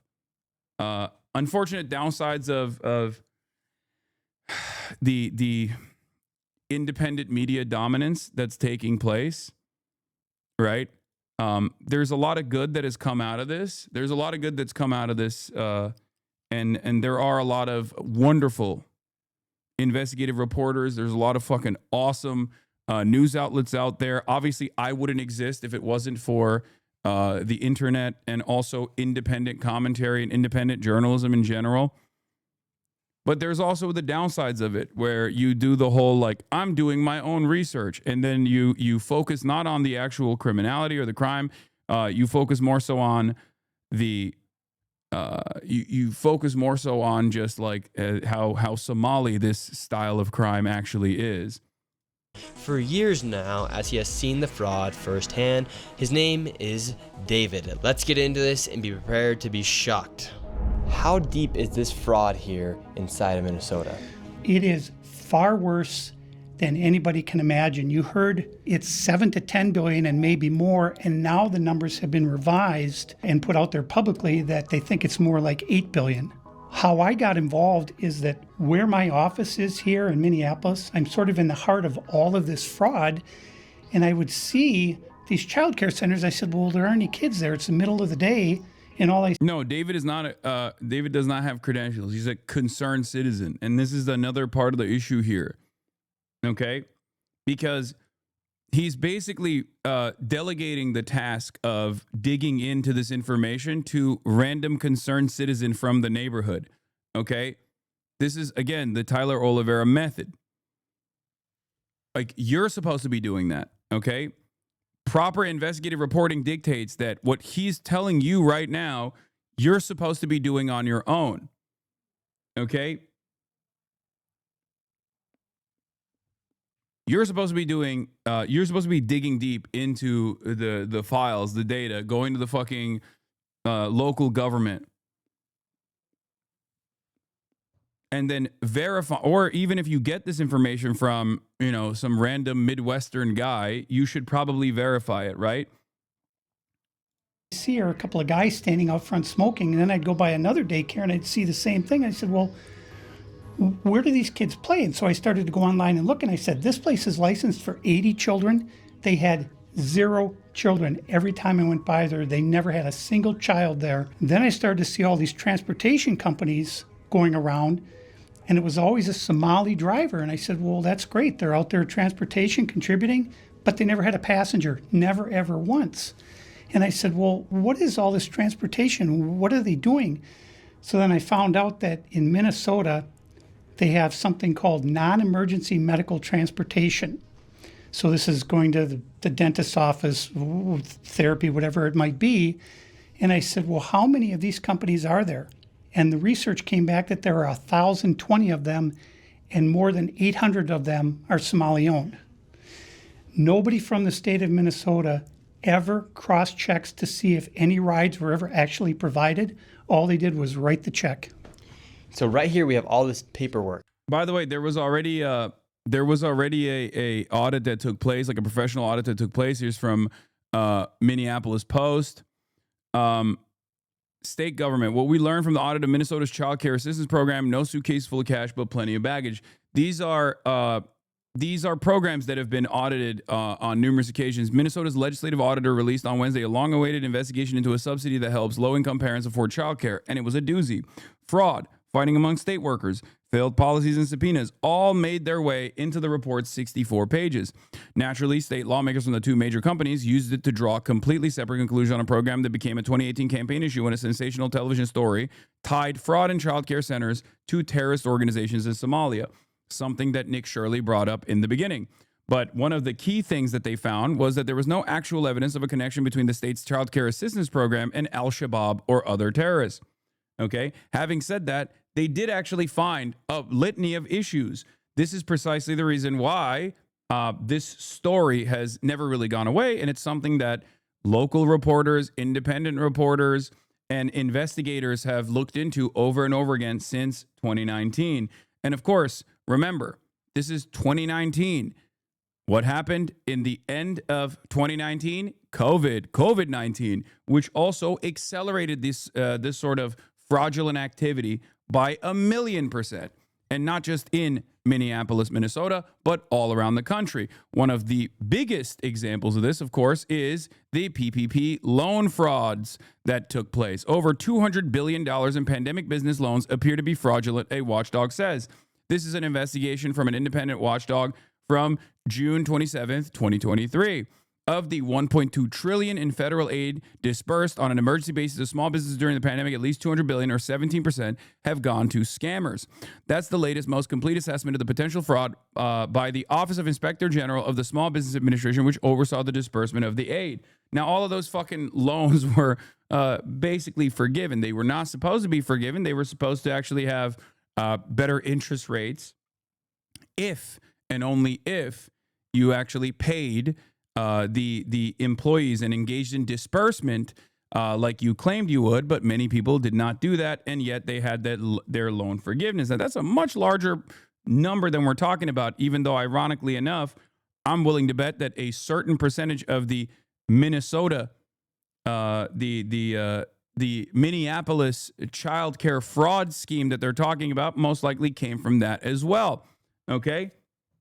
So just understand. A claim that the state was defrauded of $100 million could not be proven. The same goes for payments to terrorists. Last May, Fox 9 ran an investigation that claimed fraud in the child care program was rampant and perhaps even as high as $100 million a year. And not only that, but the initials, here's the other thing. Here's the other thing that's very frustrating, right? You literally cannot find a single mainstream article about the Minnesota fraud. Not even one. This is utter bullshit. Not only am I showing you one of the actual investigations that took place all the way back in 2019, but the notion that no one was in the mainstream was actually covering this news story is fucking idiotic. Of course they were. This is objectively a falsehood. The problem here, of course, is that on the right, nobody ever gets punished for lying like this. If you lie in a politically biased direction, no one ever checks you on that lie. No one ever actually even chooses to look into whether or not there is truth to this statement. This is genuinely frustrating, okay? So that's number one. How is it that a simple guy with a camera can uncover $110 million in a fraud in a single day, but a giant billion-dollar media organization behind the glass door somehow miss it for years? It's not that they couldn't find it, it's that they wouldn't, okay? This idea that mainstream news in the United States of America and in the Western world in general, because there are similar examples to what we talked about with like the grooming gangs in the UK, the notion that like police, investigators, independent auditors, and numerous other people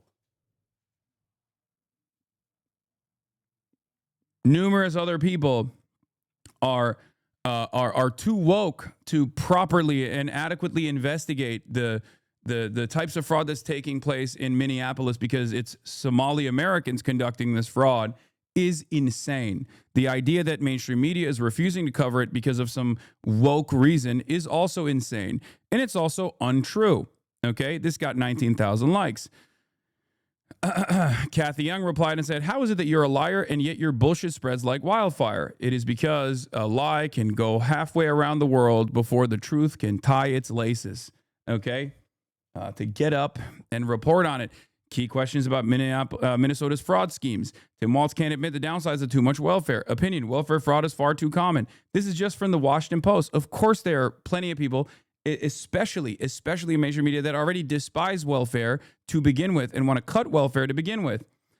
Dave Weigel says, the initial New York Times story ran on 11:30 and definitely supercharged interest in the scandal. Wasn't simplistic either. Included both Garland DOJ bringing the fraud cases and the feeding our future scammers crying racism when they got investigated. So not only was the investigation covered, even the fact that the defense against that investigation featured the actual scammers crying foul by claiming this is actually racist scrutiny, not dissimilar to what we saw in the BLM stuff as well, in the BLM philanthropic structure for the international organization. There were a lot of people who kept saying, oh, this is really racist that people care about BLM. I was not one of those people. If you recall, I said BLM as a movement is valid, is correct, but the BLM organization was definitely getting up to some very improper shit. A lot of people yelled at me for it at the time. They said I was fucking racist. They said I was white supremacist for this take as well. Just so you know, while white supremacy is a real construct and certainly harms non-white people with regular frequency, there are definitely going to be instances where scammers are falsely claiming white supremacy in an effort not to have people investigate their shit. Now, does that actually matter to the investigators? I don't think so. Okay?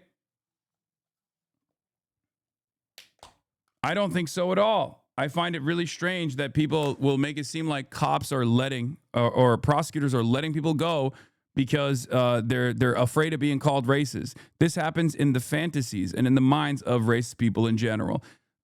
Was that a real thing that in the Minneapolis fraud case was deployed by the people that were perpetrating the criminal acts of fraud? Absolutely. How much success did it have is insane, okay? How much success that counter had is, I think, the part of the hysteria in this conversation. The hysteria is the notion that cops and investigators and prosecutors were actually being too woke. And how are you getting all this information about the fraud? A lot of it is through my own research. And then I have some contacts at the Capitol going back many, many years. And so the data that I'm getting is 100% accurate, coming directly from research done by people at the state Capitol. All this paperwork right here, what are we looking at? The areas of fraud that I have numbers for are mostly related to childcare. This is massive fraud that is beyond anyone's imagination, the scope. And so, for example, there's a childcare not far from here in Minneapolis that has two childcares listed at the same address. And together, they're licensed supposedly for 120 children. I have never seen a single child there ever, and I've been by that place at least 100 times. These Somalians, these groups are setting up these daycares, these childcare centers, getting money from the government, but there's no kids. No kids. Never had any of them. They're all fraught with violations, and even though they have these violations, they're still in operation and they're still getting money. And it's millions of dollars for every one of them every year. And who's getting the money? And where are they getting the money from? So we have a thing called CCAP. It's a blend of federal and state money. The bottom line is it's taxpayer money, so it's state money and it's federal money. And the problem is the people... I need you guys to understand something, by the way. This is very nefarious propaganda. It's not just like anti-black, anti-Muslim, anti-Somali claiming that every single person, claiming that fraud is almost entirely done by, these pesky Somalis, right? These scary Somalis. All Somalis are responsible for welfare fraud. But the other side, this is a double Monty. The other side of this fucking issue is that it is very anti-welfare. So this is perfect for even a lot of capitalists who will claim to be anti-racist, but actually despise government spending on any sort of welfare initiatives and will take advantage of this news story to say, see, the reality of the matter is there's a lot of fraud taking place at welfare. We just have to cut it. We just have to cut welfare. Nothing we can do about it. Okay? The state of Minnesota are the ones writing the checks. This is kind of the maddening thing is you have daycare, so you have adult daycare, and then you have child care, and then you have health care. And a lot of these same names keep coming up on all of these different types of businesses. And then, of course, we have the transportation, and a lot of those same names appear, a lot of the same addresses. There's one building that has 14 Somali healthcare companies at the same address. There's another building in St. Paul that has 20... What are the comments looking like on this vid? Are people buying this shit? Oh, absolutely. The beauty of people like Nick Shirley and even Tyler Oliveira initially is that they get to present themselves as totally independent and not right-wing at all. They get to present themselves as like, guys who basically took on the mantle of real investigative reporting because nobody would. Not realizing that these guys are not fucking apolitical at all. As a matter of fact, they're basically cutting propaganda for J.D. Vance, cutting propaganda for the Trump administration. And that's the problem. I'm just asking questions, and I'm finding a lot of fraud here will play a major role. Now, for the record, in terms of like a sequence of mass fraud taking place in not just Minneapolis, but all around the country, especially especially at the point of like taking money from government initiatives and instead of actually reappropriating those funds to things that matter, to improving the lives of the people who are less fortunate, who desperately need said funds. Is it lining up people's pockets? Of course it is. This happens all the fucking time. It's completely unacceptable, and it's good to actually punish the people who are engaging in this. So my criticism of this sort of commentary is twofold. One, because it's like inherently anti-welfare propaganda, because the heavily implied through line throughout the videos like this is basically that like welfare is bad and we need to cut it, and it justifies the right-wing position, the right-wing framing, which isn't to fix the problem, tackle the fraudulent aspects, and make sure that people who have engaged in this sort of welfare fraud are criminalized, punished, and then it never happens again. And we make sure that we reappropriate the funds adequately so that people actually get the help that they desperately need. But it goes along with the anti-welfare propaganda that Republicans are constantly trying to cut. Okay? The bad thing is the fraud. Okay? It doesn't matter if it's a black person doing the fraud. It doesn't matter if it's a white person doing the fraud. You have to be anti-fraud. Okay? The bad thing is not that it's Somalis doing the fraud. The bad thing is not that there is, the bad thing is not welfare in general that sometimes leads to people engaging in fraudulent activities off of the funds that they're getting from the government inappropriately. Okay? The crime is the crime no matter who's doing it, and it should be investigated and it should be punished. Ironically enough, and especially in this instance, in Minneapolis, they have been investigating it. Now, do I trust the current administration to conduct a proper and thorough investigation and actually find every single person that is responsible for it? Not necessarily. Unfortunately, with less confidence in the FBI, with less confidence in our prosecutors, with less confidence in our investigators, it's more and more vigilante justice is going to be enacted. And the issue here in the long term is that the vigilante justice clickbaiters, unfortunately, will have a hard time conducting a proper and thorough investigation, and it actually might muddy the waters. It actually might allow some of these criminals to get away. 2 Somali healthcare businesses at the same address. And the government knows about this. Wait, what is this?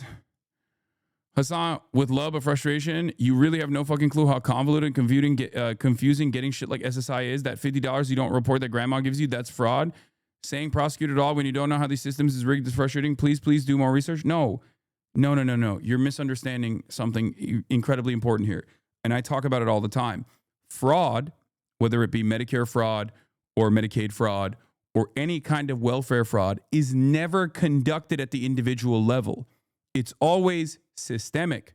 Individuals might be responsible for this fraudulent activity, Rick Scott being a great example of this, but they're doing it, they're responsible in the sense that they are tasked with governing the main agency or main body or the healthcare provider that is doing the fraud. Okay? This kind of stuff is institutional. And unfortunately, because when there is not a lot of exhaustive resources that these regulators have, they go after fucking grandma and grandpa for what they consider to be fraud. It's the same principle behind the IRS. The IRS goes after small business owners because they can't go after the fucking billionaires, okay? They don't have enough money and they don't have enough power to go after the fucking billionaires, and it's much easier to go after the small business owners that are doing like low-level fraud, for example, or low-level tax evasion. And it's the same principle here as well. You don't go after the actual business owners, or rather, the actual business owners that are conducting this kind of fraud with regular frequency get away scot-free because they have high-powered attorneys that they can pay millions and millions of dollars to make sure that they evade any sort of legal scrutiny in the process. That's why I keep going back to Rick Scott over and over again. Not only free, but also working as a legislator to continue legalizing the exact type of criminal activities that he was supposed to be punished over. Okay? Do you understand?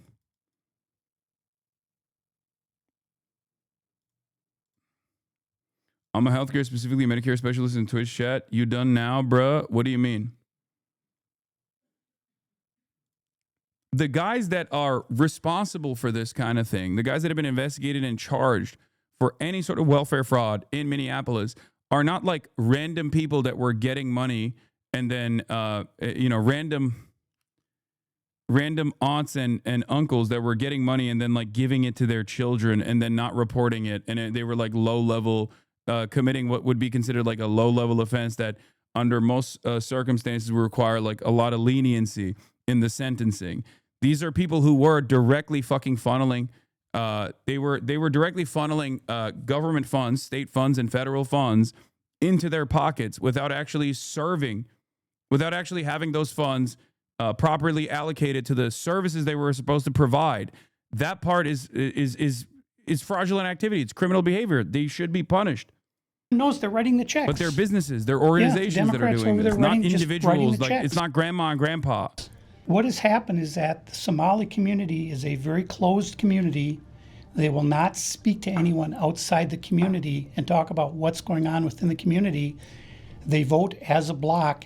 And so when you're a politician, you're saying, look, I've got 100,000 people in Minnesota that if I do something for the community, they're going to vote for me. And that's what it's all about, is getting the votes. And then the people here in Minnesota, you hear this term, Minnesota nice. I'm so sick of that term. The people here are so afraid of being called a racist or an Islamophobe. And they're afraid of their own shadow. And I don't understand. This is our future generations are going to have to pay for all this fraud. And they just want to bury their heads in the sand and go on and just not worry about it. Tim Walz saying there's organized crime in Minnesota. What did he do about it? Nothing. You got organized crime? What are you doing? This is the... Yeah, oh, the other side of this is like this is also very directed at Tim Walz as well. It's like a very anti-Tim Walz thing. I love how Tim Walz is responsible for anyone who commits a crime in the state, but Elon is not responsible for the hundreds of thousands of deaths he knew would happen after he destroyed U.S. aid. Of course not. It's not Donald Trump that's responsible. In the eyes of these people, Donald Trump is never responsible, for example. Donald Trump can only be failed, okay? Donald Trump cannot fail. He can only be failed. You know? That's just how it is. Like, and is there a duty for Tim Walz as the governor to adequately to ensure that there's like adequate prosecution? Abso-fucking-lutely. Okay? Abso-fucking-lutely. Does he have a responsibility on this? I think so. Yeah, I do. Good czar, bad boyars. Yeah. Minnesota law, which mandates that anyone who knows of fraud and is a state employee must report that fraud. It's Minnesota Statute 3.971, Subdivision 9. Not only that, but Walz is also guilty of misconduct of a public employee.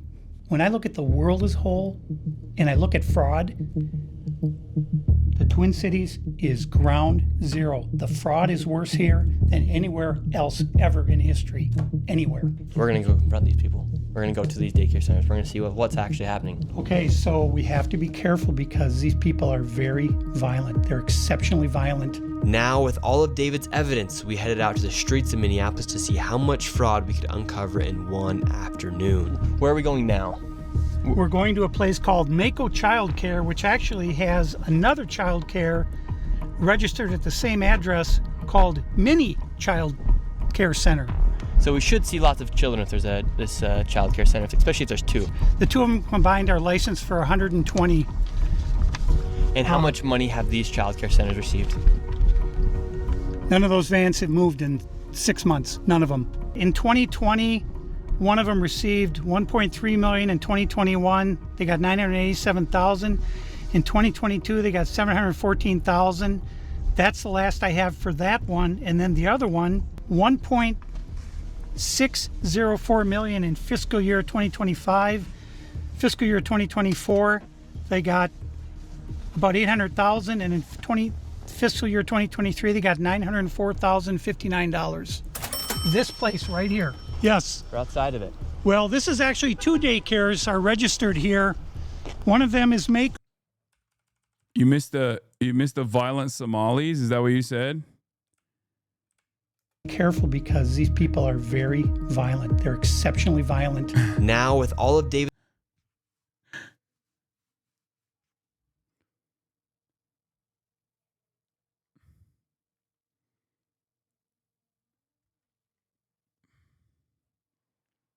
Exceptionally.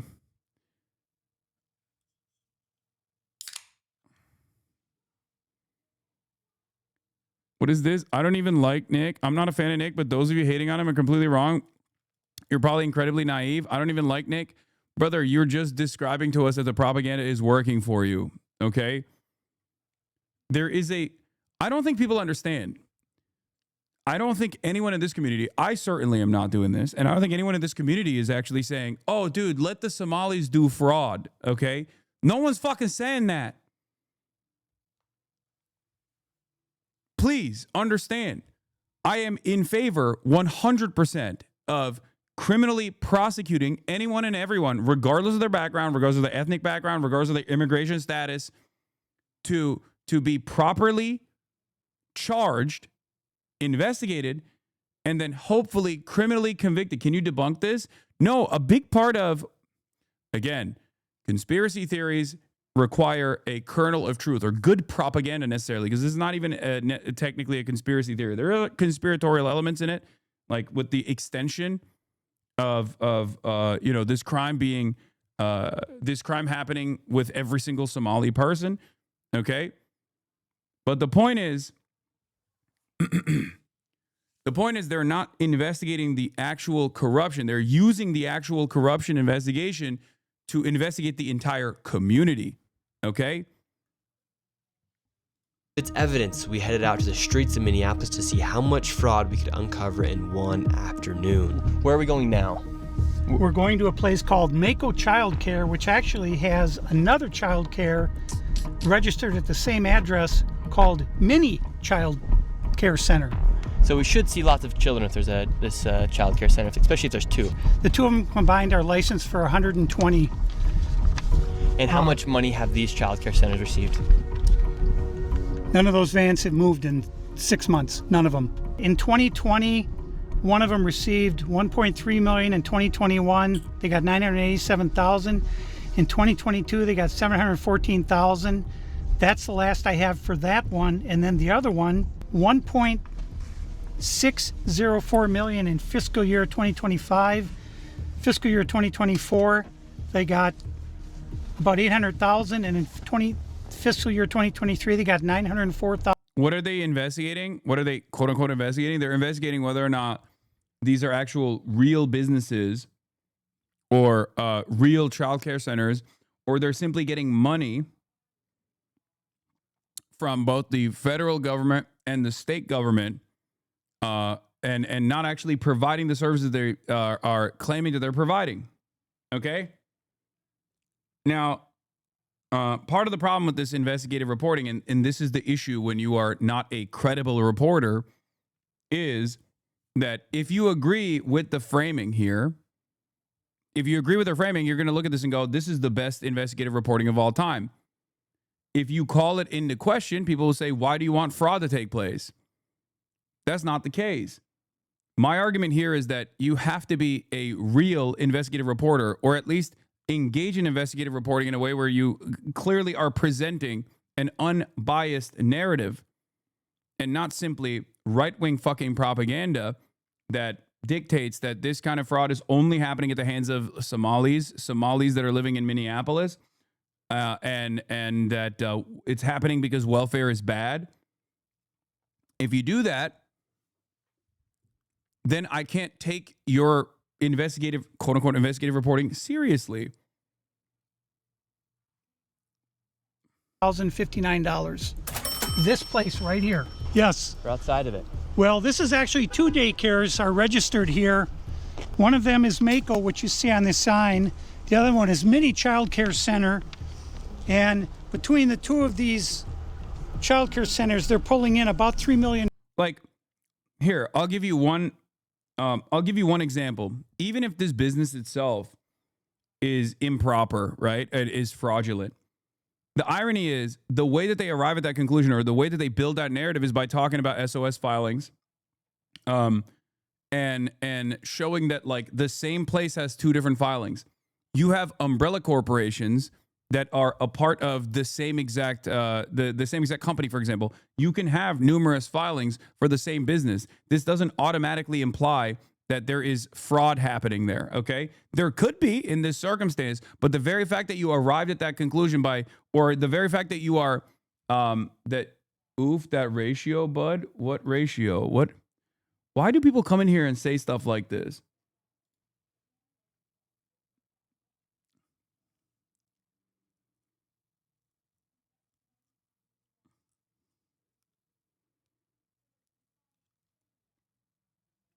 Because it derails you, probably.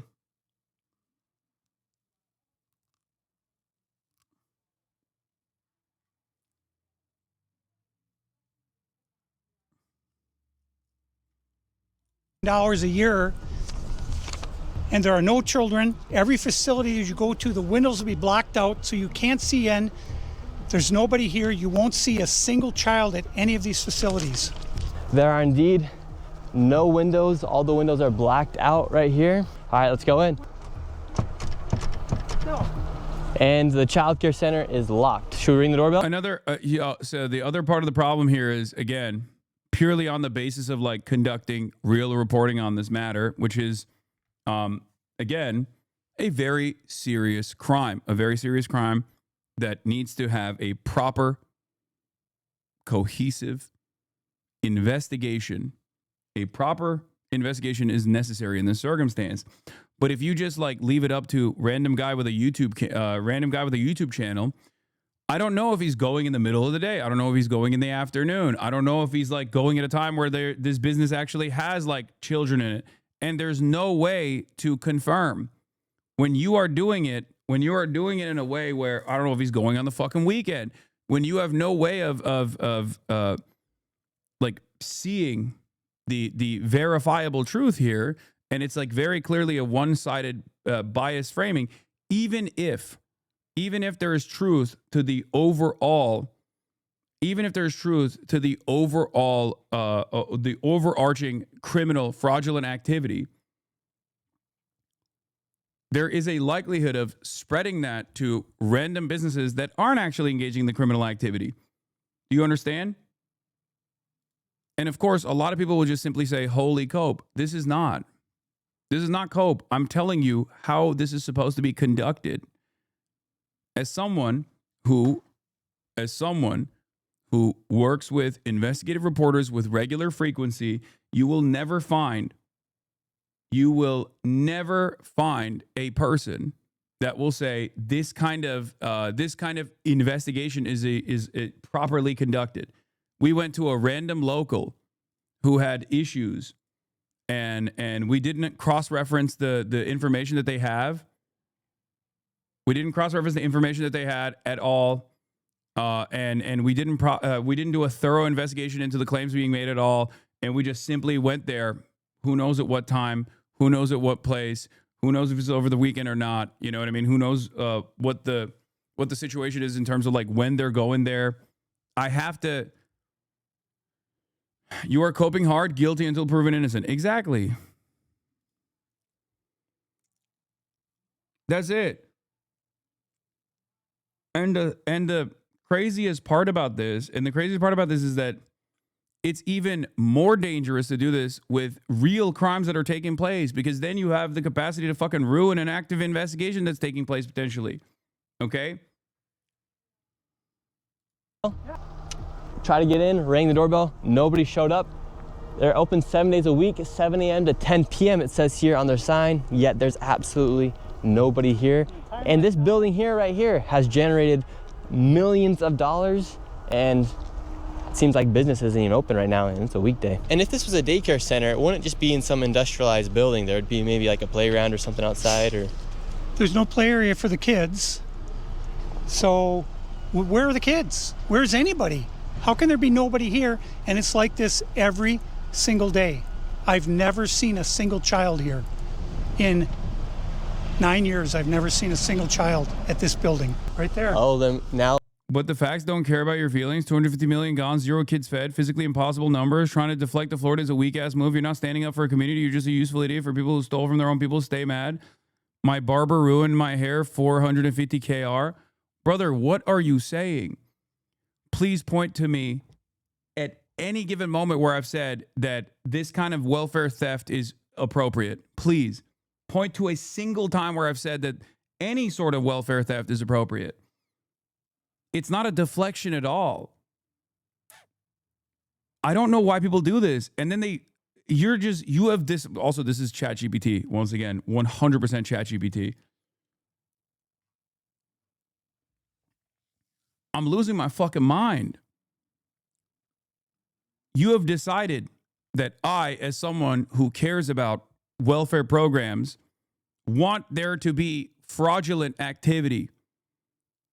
You made that up in your mind. And instead of trying to understand where I'm coming from and what I'm saying about the way that this investigation was conducted, regardless of the veracity of the claims being made, you have decided, oh no, you're just, you're just mad because you want Somalis to keep stealing welfare or something. Okay?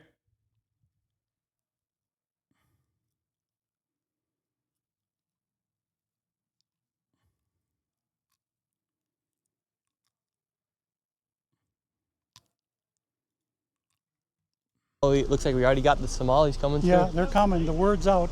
Hello, is this your daycare? No. Can you tell us why there are no children? Have you ever seen children at this child care center? I'm not sure. I don't know. Doesn't know if she's ever seen a child here. All right, let's go to the next location. And the fraud only gets more from here. Make sure you stay till the very end of this video to see exactly how much fraud we find by the time we are done. And before we go to the next location, I want to show you something super interesting about the flags of Minnesota. And here in Minnesota, if you take a look at the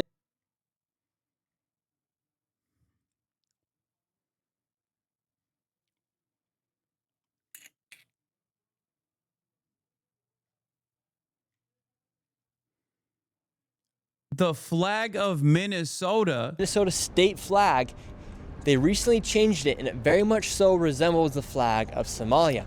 And really quick, I want to tell you guys about the sponsor of this video, Opus Clip. Oh, I'm so glad that there is like a tremendous apolitical commentary being done here. You know, the apolitical investigators are on it. And now let's get back into the video. Now we're going to the next daycare center. How much money has this one generated? This one, in fiscal year 2025, $1,042,059. In fiscal year 2024, $1,059,000. By the way, that was democratically voted on. Okay. And I'm pretty sure the person who designed it is not even a Somali person at all. It's so fucking ridiculous, though. What the fuck does the flag have to do with anything? What does the flag have to do with anything? This is similar to how you talk about heart surgery or driver's license can be described as nefarious. I know it's a big part of right-wing commentary is to be like, well, I can't, I can't walk into this area. This is suspicious. Like there could be a million different reasons for it.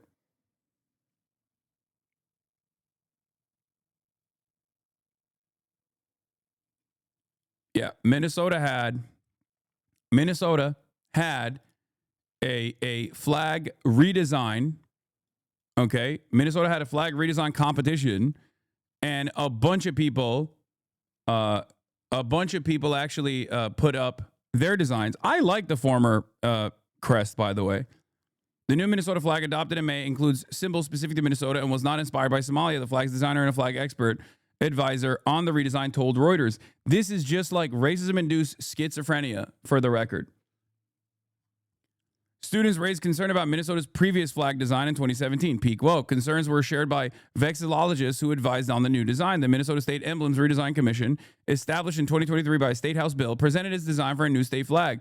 The old flag of Minnesota violated every principle of good flag design. Brian Cham, a North American Vexillological Association member who advised the CERC, said in an email, I hate that, including the name of the place on its flag is lazy. It can be read while waving, and it almost seems like an admission that the flag is so unrecognizable that it needs to be labeled. Oh my God, vexillologists. Oh God, flag autists are literally... Anyway, whatever. I'm not even going to get into the vexillologists and the smoke I have for them. Luckily, they will never touch my beautiful California state flag. If they do, I will fight for it tooth and nail. Okay? I hate the minimalist flag design. I think it's lame as hell. I cannot. I get so annoyed. That's a totally separate thing that I get angry at, unjustifiably, potentially.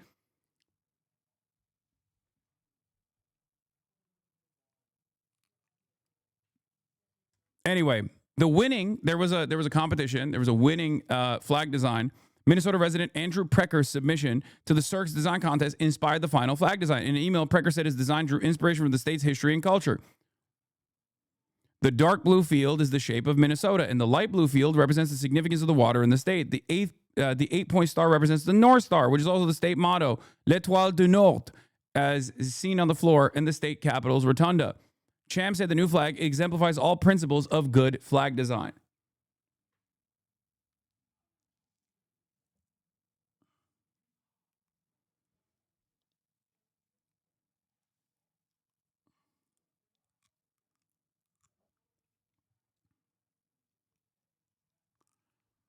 And when people say, oh, the old flag was actually representative of like land theft and genocide, okay. But that's not the reason. That's not the reason why they wanted to fucking replace it with this. The reason why they wanted to replace it with this is because it's too busy. They hit it from a vexillologist angle, not even from the racism angle. And that's why I fucking hate it. I think it's fine to have busy flag design, okay?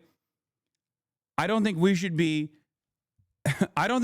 held captive by vexillologists and their intense desire to make all flags look as simple as fucking possible.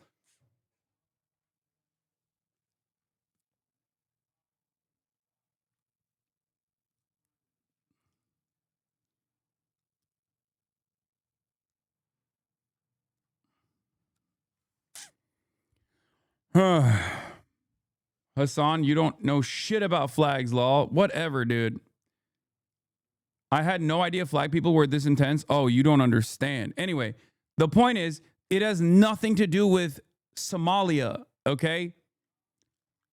That is just something that an insane conspiracy theorist cooked up.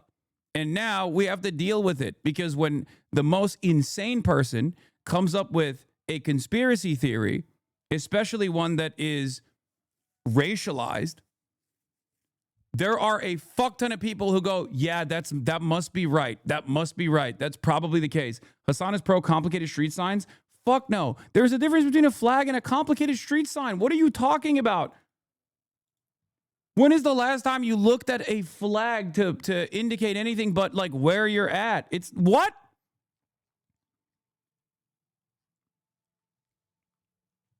God damn it. I'm gonna keep yelling at my chat over the fucking the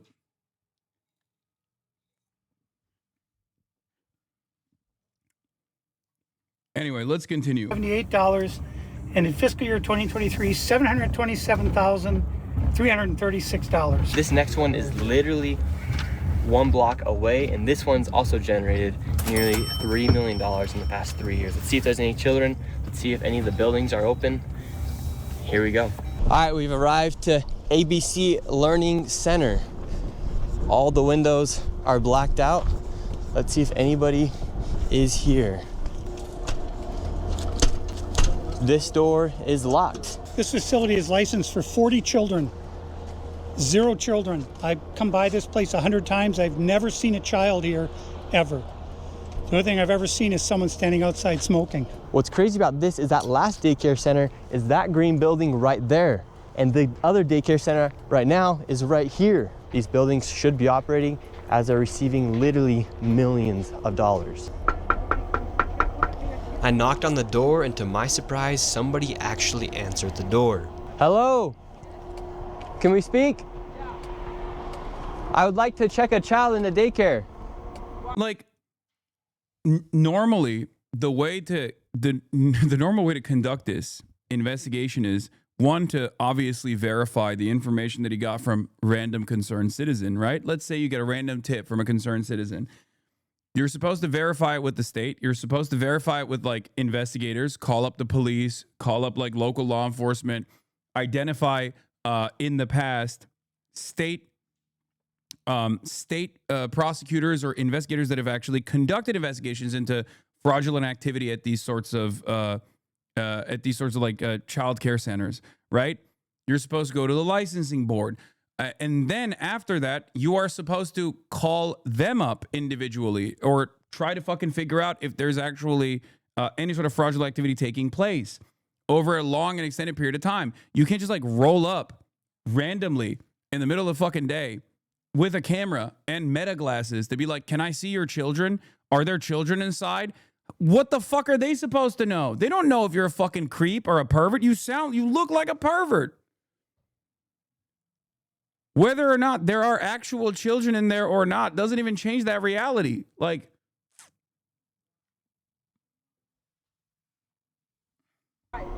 Can I speak to a manager? Where can I get paperwork to file for my son? I wanted to put my son Joey in daycare. And after a few questions, the lady went silent. Looks like little Joey. Yeah, I like that they were saying, like, there were chatters who were defending this, being like, well, he tried to check in his kid. Really, dude? Put yourself in the shoes. Let's say this is a real business. Let's say it's not illegitimate, right? It could be. It could not be. I'm not saying that this is a legitimate business. But if it was a legitimate business and someone fucking rolls up with meta glasses on deck with another guy that you may or may not have seen around your fucking kindergarten with regular frequency, constantly yelling about where the kids are, you're going to be like, no, get the fuck out of here. Shirley ain't going to daycare here. And now where are we going? Now we're going to Sweet Angel Childcare. We're in the middle of a strip mall here inside of this neighborhood. In fiscal year 2025, this facility, which has its license for 74 kids, was paid $1.26. Also, I hope you guys understand there were multiple investigations and visits to this facility. Yeah, you can look it up on the licensing. Why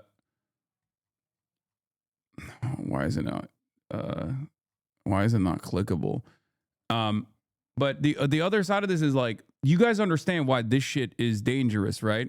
Because now you got not one guy, but a million other guys who are going to be like, oh, I can't wait to go to fucking Minneapolis and harass every kindergarten. Go outside of every kindergarten with my fucking camera. Okay?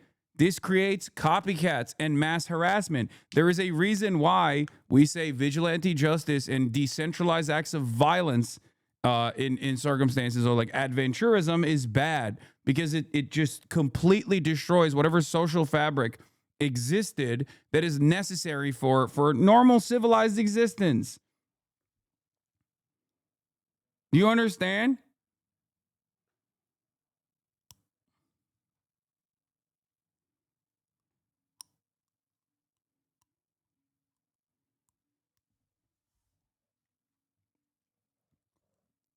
DHS is aware of a systems issue that is preventing some newly completed documents from posting as required.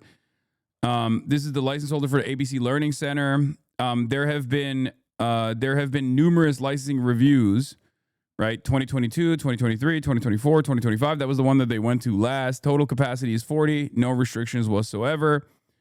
And let's see what the last potential violations were on the outcome of the visit.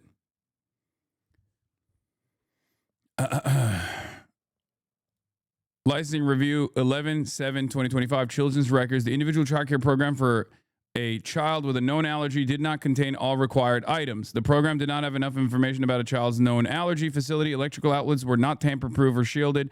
Menus did not comply with their nutritional requirements. Cribs were not checked annually against the U.S. Consumer Product Safety Commission's websites of listings of unsafe cribs. Written parental permission had not been obtained for administering medicine or topical products. Children did not have daily access to all interest areas. Staff did not supervise the children at all times. All staff did not complete the ongoing training requirements. And the program did not comply with individual child care plan, program plan requirements. This literally means that while there are issues with this kindergarten, seemingly through this investigation, we have found out that there are actually still children that are being cared for. Because obviously, if there wasn't any children being cared for, I suspect that they would probably bring that up in the violations. No, you know, it's a bad daycare, but it's still a daycare. It seems.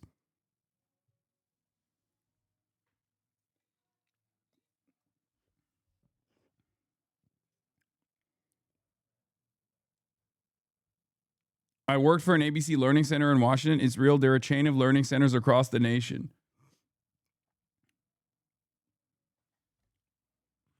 Yeah, because remember, this is not a fucking YouTuber, right? Apparently, one of the daycares is permanently closed, and he blurred out the paper that said so.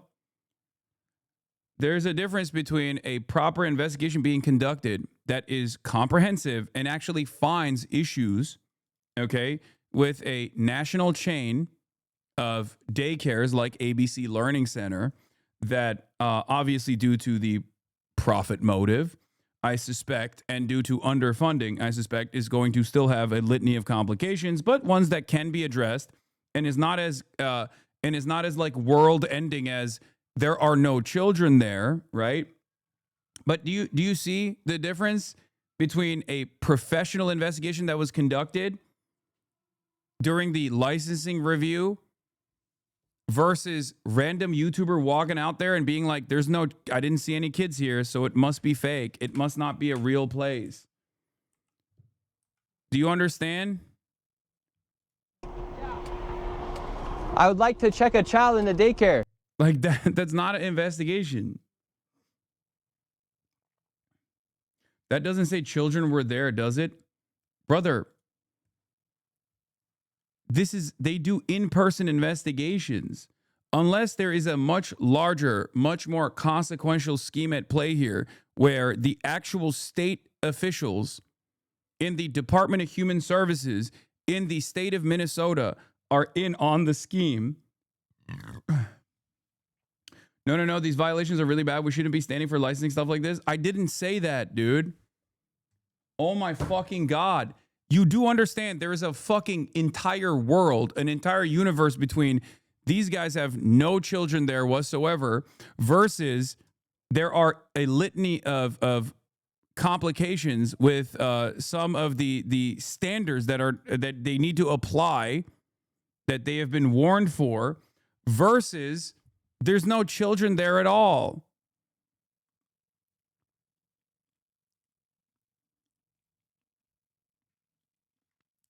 Children did not have daily access to all interest areas or staff did not supervise the children at all times implies that there are children there.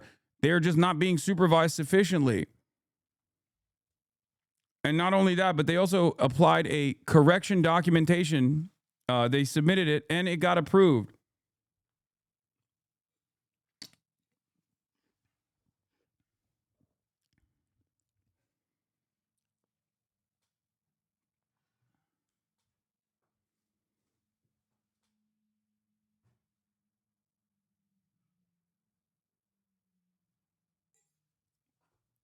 Like this immediately, guys, don't kill the party, please. What is this? This immediately disproves the main point that he's driving home, which is that there's no children there. Okay? Because if there were no children there, then there would be no way to figure out whether or not they were actually fucking supervising the children at all times or not. Do you understand?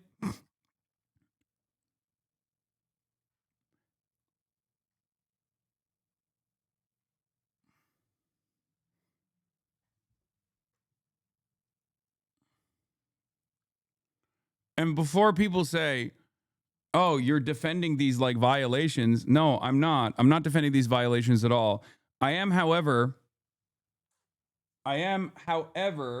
understanding of like all of the litany of complications that come along with something as like as stringently investigated as like this sector that is like this is far more the investigations that they do into licensing of like childcare specifically is far more stringent than even like the elderly care, like that is there are so many instances of abuse and exploitation is so fucking predatory. Like elderly care is far worse. Okay? You're making excuses for them, even though you're right 99.9% of the time and have the moral high ground with most of your beliefs. This naivete will cause people to never trust again anything you say. I understand your worries about copycats, and yeah, this Shirley guy sucks ass, but it is a legitimate issue to investigate. Because this is a legitimate issue to investigate, I think it should be thoroughly investigated and not made a mockery of for a fucking biased propagandist purpose from a YouTuber who has no interest in actually properly and sufficiently investigating it. That is the reason why I'm fucking getting mad. I agree with that. No, you don't, because you clearly don't have the fucking mental fortitude to understand that that is the point I'm making over and over again and consistently fucking reiterating it. Where can I? Anyway, let's get back to the other now one. We're going to Sweet Angel Childcare. We're in the middle of a strip mall here inside of this neighborhood. Like this is also, it's a goalpost shifting. If your primary argument is that there is no children at these kindergartens, okay, at the child care facility, but then we find out through further investigation, at least conducted by the Department of Human Services in the state of Minnesota, that there are actually children there, but the specific facility has met some criticism and in the investigations are for licensing criteria, okay? And you turn around and say, why are you defending the fucking lack of adequate childcare in the facility? No, I'm not. I'm not defending that. But you're changing the goalpost. If my argument here is about like a proper investigation being conducted on a very serious crime, a very serious criminal accusation, okay? And that the main point of contention that they're driving home is just immediately disproven, you can't just fucking shift the goalpost to a separate problem, okay? Because this isn't just like a fake investigation that was being conducted. This is a shitty investigation that was being conducted that got retweeted by the fucking vice president, okay?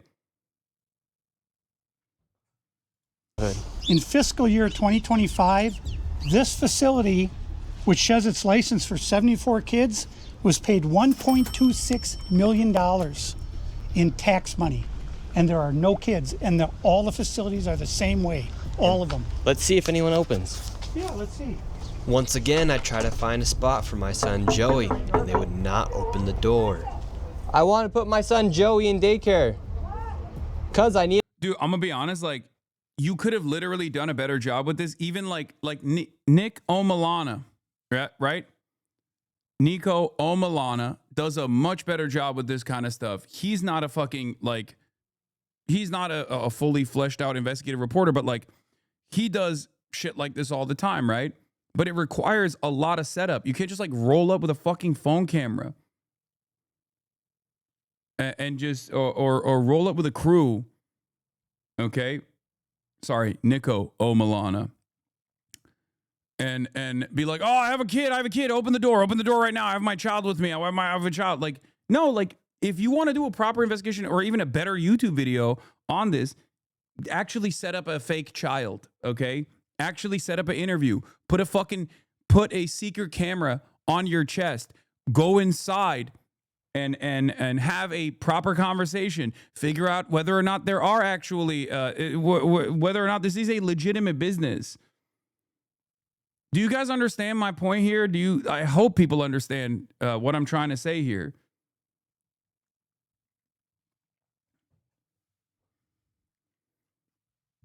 Rolling up like this is obviously not going to lead to any sort of real information. You're being naive because they have people in the government working for them in Minneapolis. Okay. Once again, that is a far bigger conspiracy now. And in order to tackle this conspiracy, there is a proper way to investigate it. Then you go to the authorities. Here, I'll explain it to you. We just looked at the licensing board, okay? He went to that place. He claims that there's no children. He couldn't go inside. He yelled outside of ABC Learning Center. What you're supposed to do is call up ABC Learning Center. ABC Learning Center obviously has many different locations all around the country, okay? It's a chain. You call up the chain. You say, hey, I went to this location. I wanted to actually see if there's any slots available. I have a child. I want to have them go to ABC Learning Center. It's close in proximity to my work, you know, yada, yada, yada. Okay.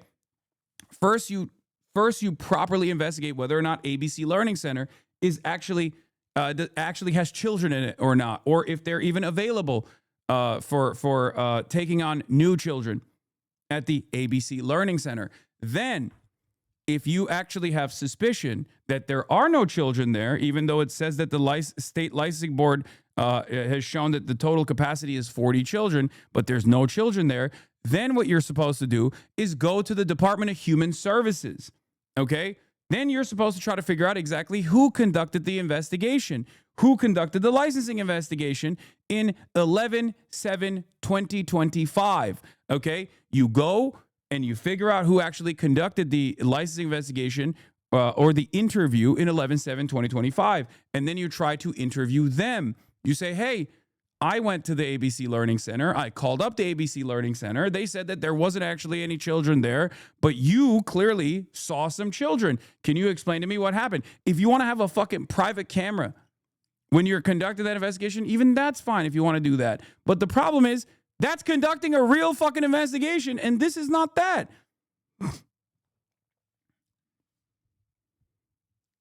Do you understand? Even Project Veritas has a higher standard for the malicious reporting that they engage in, and that's a propaganda operation tasked with doing hatchet jobs. We've actually devolved. Even our right-wing slop merchants have gotten worse at doing this kind of hack shit. A spot to put my son Joey. Yes. Is this your daycare center? No, I work there. What's happened? I just want to put a child in daycare, but all the daycare centers seem to be closed. No one's opening the door. He's like directly looking at the camera. He's like, what the fuck are you guys doing here? You work here? I was, yeah. What's happened? Where are the kids? Yeah? It says it's licensed for 74 children. Right here, state of Minnesota. Where are the kids? They got paid $1.26 million in fiscal year 2025. It says they have a capacity for 70.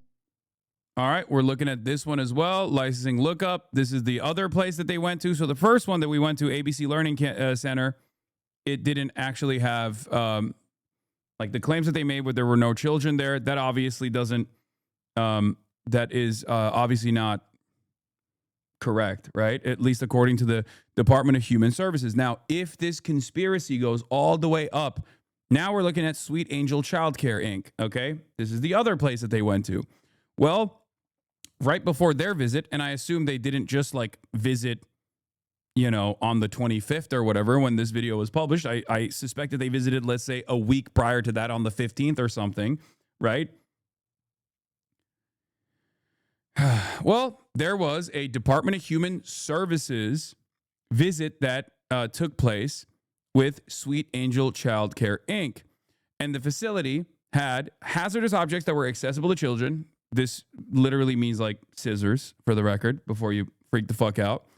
Children did not have access to personal hygiene products, and the correction documentation has not yet been submitted because the licensing review took place literally, 24 days ago. Okay, just so you understand.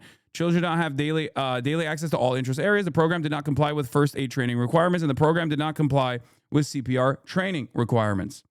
Okay, a lot of these facilities are substandard. For sure. But you need to understand, the main claim being made here is not that the facilities are substandard. The main claim being here is that these facilities are actually lying, that there's no children there whatsoever. Now, if there is truth to the fact that there are actually no kids there, but it seems like the Department of Human Services, okay, children did not have access to daily interest areas. Children's hands were not washed with soap and water. Oh, yeah, health practices. Children's hands were not washed with soap and water. This seems to me like there are kids there, okay? The facilities are substandard, but it seems like there are kids there, okay? The main claim that they are making is that there are no kids there, okay?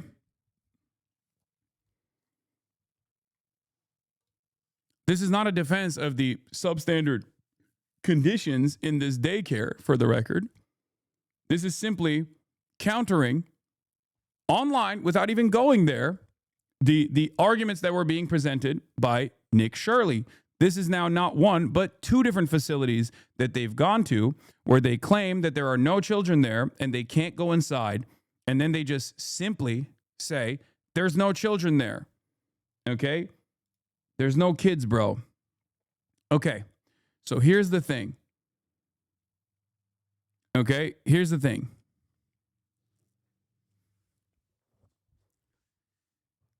If there are no children at these facilities at all, okay, then this is a much, much larger investigation. There needs to be an investigation conducted at the federal level in the hands of the FBI to take a look at the Department of Human Services in the state of Minnesota. Okay? I am not saying that this is not the case. I'm not even saying that Nick Shirley is completely wrong with the claims that he is making. I'm simply saying that a proper investigation in this circumstance is not happening in the hands of Nick Shirley. Okay? Do you get what I am saying here? Because there is, at least in the hands of the state, evidence that this kindergarten, this child care facility, does actually have children. Okay?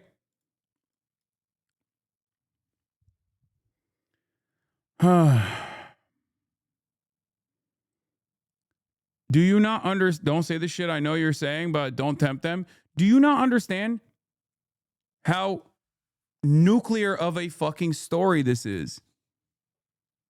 Because it's not just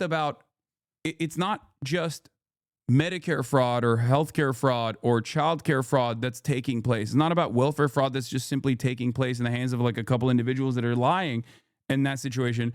This is a much more consequential, much larger investigation that needs to happen at this point, because it literally means that there are state authorities that are in on it. Okay? It means that there are state authorities that are in on it and that they're lying when they go to conduct licensing reviews. This is a major problem. Okay? This is a massive conspiracy at this point. Which, once again, a massive conspiracy at this point implies that there needs to be a way better method of investigating said conspiracy. 24 children. When? Where are the kids? Right here. State of Minnesota website. You work here and you don't know? I don't know. I was there before. I don't know what's going on. I think you're just trying to break down this conspiracy bit by bit and get ahead of it, which is fair. At first, it felt like a bad faith take, but I get it now. I'm glad that you're understanding what I'm saying. This happens all the time with, like, whenever I criticize the improper investigations conducted by clout sharks that do pedo hunters, right? That do pedo hunting content, that basically serialize pedo hunting content. There are some on YouTube who actually do proper investigations and then take that information and give it to the law enforcement, right? Like the Roblox guy. Great example of the dude that actually went into Roblox and got punished by Roblox, ironically enough, for actually conducting this thorough investigation and then handing off all of that evidence to federal law enforcement, which did fuck all with it, right? That is a good way of investigating this shit. A bad way of investigating this shit, or quote unquote investigating shit for clout, is like what Vitaly was doing, right? Like going over there and sometimes even potentially faking the pedos that they hire or whatever, or engaging in entrapment and then, you know, beating the fuck out of them, at which point you're just doing it just for clout. You're not going to be able to actually imprison a real fucking pedophile because you're so horny to cut content. That's ridiculous. Why the fuck are you allowing pedophiles to thrive? Why the fuck are you allowing pedophiles to continue roaming the fucking streets by doing shit like that? Okay? And it's the same principle here. If you don't conduct a thorough and proper investigation into this massive conspiracy, you're basically allowing people that are engaging in criminal misconduct to get away with it. Were there any kids when you worked here? He's there, kids there. What's How up? many? I don't know. You don't know? Yeah. You worked here. Okay, well, then you're not of any help. Can I put my son in a daycare here? No, I don't know. Can I speak to someone? No, I don't know. No. Yeah, I would like to see if Like, you have to understand, you're not a trustworthy person, okay? You're not a trustworthy person at this point. They're not going to fucking give you any information. They think you're like a freak. You're presenting yourself like a fucking weirdo with your meta glasses and your hoodie standing outside of a fucking kindergarten. Of course, people are going to be like, I don't know, dude, please get away. Please leave. Like, you have no credentials. You just fucking rolled up with a road mic on your chest.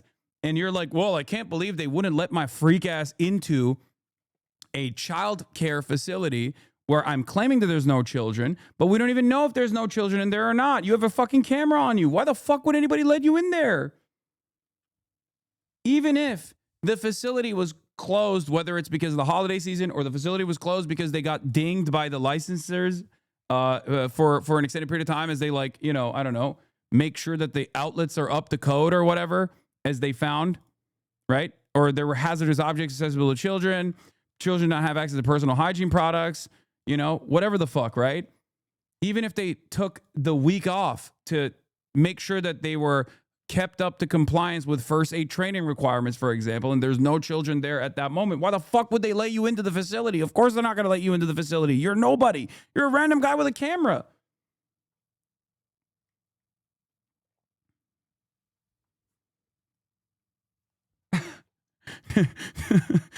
Hey, what's up? I came with my best friend, local old man who constantly is asking, where are the kids? I want to see the kids. I would like to see some children, please. And they're not letting me into the facility. I wonder why, because you're not doing a fucking proper investigation. I can put my son Joey here. Who's your son, Joey? My son Joey. Can I check out daycare center? No! You're a liar. I'm the owner. Do you put your kid here in this daycare? No. There is one child in there. Yeah, I'd like to know if this is a legit business. Me, I'm scared of you too. How come I explain everything? You're scared of me? Yeah. Why? Because of your curry. Because of my color. You said you're scared of me because of my color. Does that make you a racist? Yeah, no.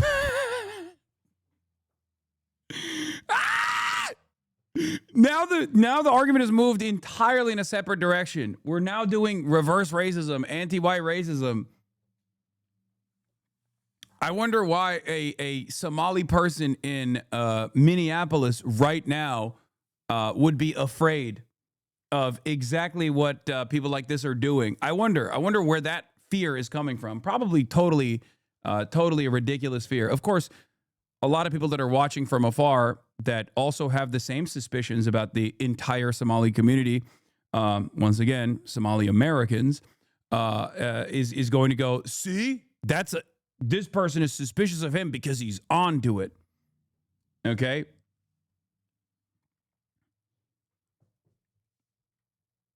I don't even, wait, because of my color. You said you're scared of me because of my color. Does that make you a racist? Yeah, no. But no. You said you're scared of me because of my color. I'm not saying you're racist. You said you're scared of me because of my color. That makes you a racist. So right now, they're all... Wait, did she say because of your recording or because of your color? Me, I'm scared of you too. How come I explain everything? You're scared of me? Yeah. Why? Because of your curry. Oh, she said because you're recording. And pointed to the fucking collar. As in, like, the recording equipment that...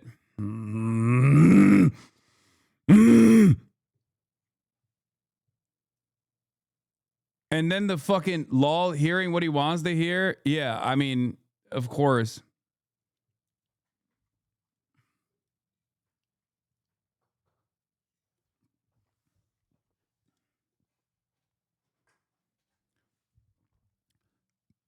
This is at the intersection of so many issues.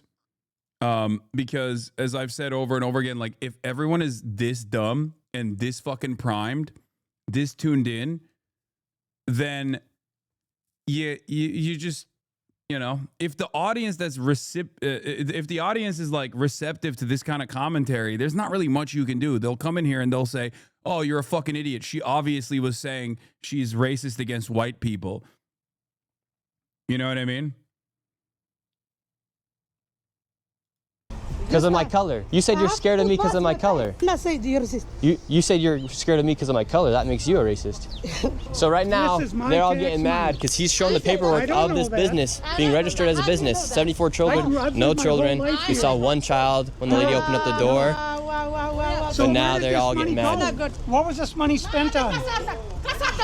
1.26 million. What was that money spent on? There aren't any kids. Yeah, lots of cuts where she's like replying. We don't even know what she said. This is why it's easier to use immigrants as scapegoats, because they can never defend themselves correctly. Yeah, there's also like the obvious language barrier here at play as well. And also he has complete control over the edit. This is what like, this is a big part of the problem with like also the way that Project Veritas operates as well. This is an even shittier version of Project Veritas, low-key. But it still has like the same Project Veritas elements. Like even with her being like, "Oh, you're recording. Like that's basically the way she said it. But like he said, "Oh, you mean my color?" And then she doesn't even understand exactly what he's responding with. She's like, or even if she did respond in a way to say, "No, you're recording," for example, it's cut out. So we don't even know what the fuck she actually said. Kids. Well, then why are you talking for the owner if you're telling me to talk to the owner? I'm sorry. The interaction is shit, but that's not the main point. I mean, these are all pieces of the proof that they are laying, right? Oh, they're being suspicious. Of course, this is a part of the narrative here. Oh, we went to a childcare facility. We didn't see any children when I tried to forcefully enter the childcare facility. And then some people that work there or worked there in the past or currently work there were trying to be like, "What the fuck are you guys doing?" And they got frustrated, even though we're just like recording everything, and it's understandable to be fucking frustrated in that situation. Like, close your eyes and imagine this being white people, okay? And you'll understand why it's a problem if you can't see it with like Somalis, okay? Like imagine, I don't know, like a woke guy trying to fucking enter a childcare facility. So yes, they may be acting in bad faith, but is the claim wrong though? If the claim is that there's no children there, according to evidence that has a much higher degree of priority here in the hierarchy of evidence that we look at, according to the Department of Human Services and the investigations that they've conducted, as they do for licensing review over and over again, once a year, right? There are kids there. So yes, the claim that they're making for at least two of these facilities are incorrect. That there's no children there is incorrect, unless, and he even said he saw one kid in the facility, but that's, you know. She said your caller, not recording. Whatever. I don't think she said your caller. I think she said, because there's multiple syllables that she blurted out, but it doesn't even fucking matter. I'm not understand what you're talking about. Do you have a child here? No. Does anybody? Where are the 74 kids? Did you lose them? Wait. Okay. Again. I love this accusation. The reason why I love this accusation is because what you're saying is that rather than every single year when they conduct these random visits, right? And it's not always at the same time, as you've seen, and they've done it multiple times. There's been a technical assistance review in 2022, then there's a licensing review, another licensing review in 2022, twice in the year 2022, and then once in 2023, once in 2024, okay? They are just finding children, like random children that they're bringing in. 74 of them, right? 74 of them to get together to make it seem like they have an operational childcare facility. Okay? The licensing can occur with no children present. What's your point? Yeah, except clearly the licensing did not occur with no children being present at this point, because they say children's hands were not washed with soap and water. So unless they're fucking hallucinating the children that were not washing their hands with soap and water, okay?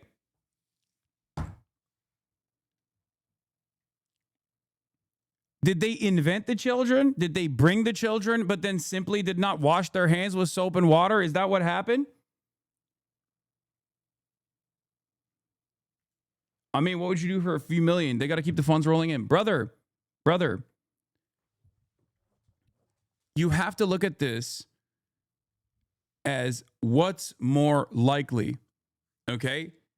And if your suspicion in this situation requires a much grander conspiracy, then it's probably the simpler explanation that this person's underlying assessment or this underlying claim is probably incorrect. Okay? It's okay. It's all right. Maybe some of the other facilities are fraudulent, but so far, the two that we've looked at, right? The two that we've looked at, there is more evidence to suggest, unless there is a much grander conspiracy here where the state is also involved, right? The state is also involved in the cover-up, right? Because one of the places we're already charged with fraud, though, great, okay? Then they should have done a proper investigation into that one, rather than all of these other facilities that seemingly, according to Ilhan Omar, may be involved.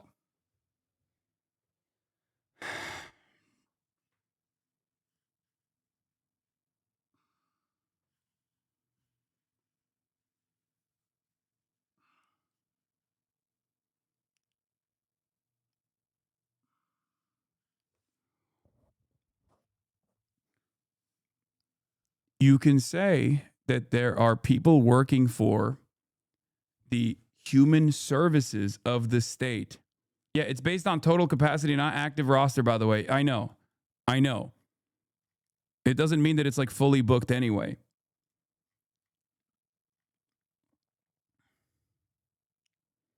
I love how people think that leftists would be okay with people committing mass fraud on safety nets. I know. They just think that, like, in their minds, they think I'm defending people stealing from welfare funds because it's potentially Somali people stealing from welfare funds, not understanding that I don't give a fuck what someone's background is. White, black, brown, Somali, doesn't fucking matter. There is no theft from welfare funds that is appropriate, okay? I think they should be criminally charged after conducting a proper investigation. The issue that I have with this video so far is that this is not a proper investigation. This is something that is presenting itself as a proper investigation for the dumbest people to fucking get on board with by leaning into a whole bunch of different speculative aspects without actually following a through line that in a careful manner that would actually crack open a case such as this one. Because if the claim that they're making is that there's no children here and they're lying, right? And if that claim is true, that means that the investigators that are looking into the facilities are also in on the conspiracy. Now it's a much larger conspiracy that requires members of the state to also be properly charged and also investigated and potentially convicted by the federal law enforcement. Do you not understand? You sound worse than Candace? What do you mean worse than Candace? They're not stealing. This is how city contracts work. Holy shit, this is so annoying. You sound worse than Candace. Brother, sister, the emperor. I'm saying that if the claims being made are real, it requires thorough investigation, because now all of a sudden there is a much broader, much larger conspiracy that involves the state. Okay?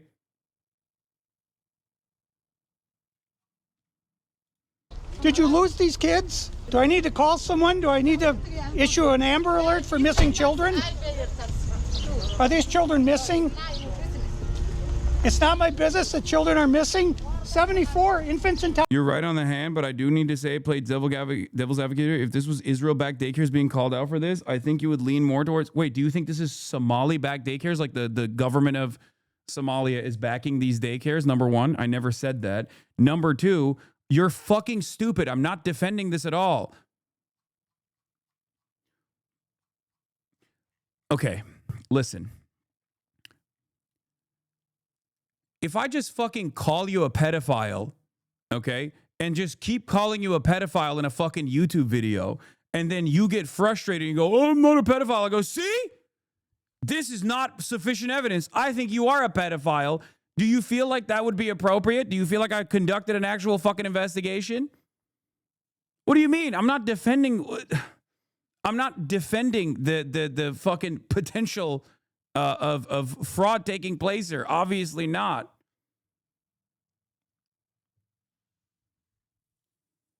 You're right, Hasan. But if this was against Palestinians, you'd be okay with fraud. Yeah. Toddlers, preschool. The proof's right there. There's no children anywhere. You are hand waving this video because of the Zoomer cloud chasing. You are being pedantic.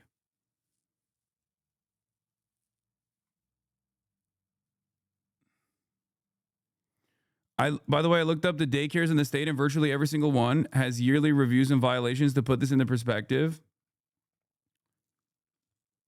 the question I have is, why didn't he put that in here? Or if he did, what kind of investigation did he actually conduct after the fact to try to figure out whether or not the state is actually also involved in this fucking conspiracy? Because I'm not saying that there's no likelihood that this couldn't be like a comprehensive conspiracy, but it would involve the state at that point.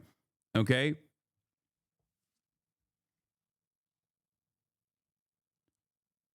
And especially if the state was involved in the conspiracy, why the fuck are they making up like fake violations then when they're doing their licensing reviews? Is that also a part of the grand design of this conspiracy where they're like finding fake fraud or fake license issues so that they throw you off the trail? Is that what it is? Is this like a part of this grand conspiracy, or is it perhaps the initial claim might not be correct? Minnesota right here. I think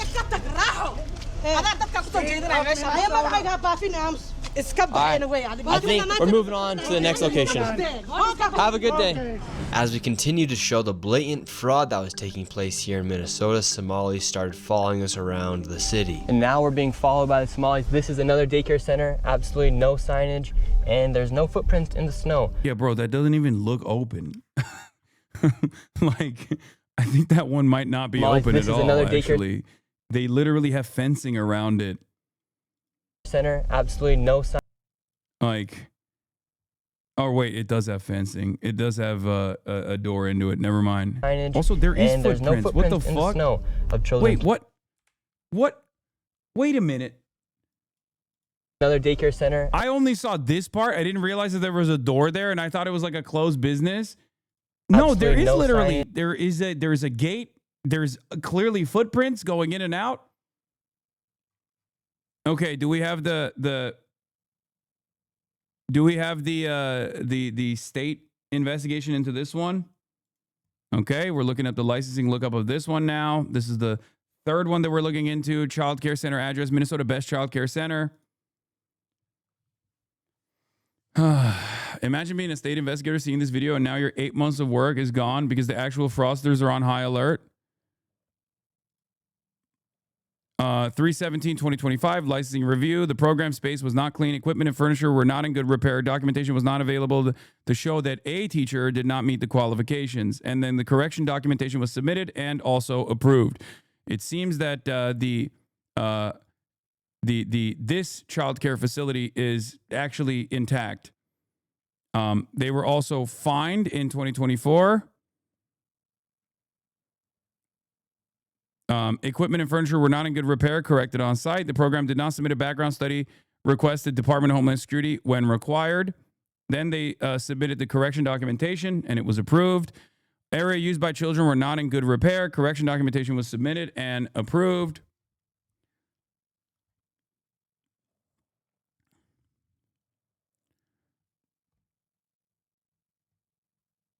I'm wondering if all these places look so shitty because they needed to make so many so fast.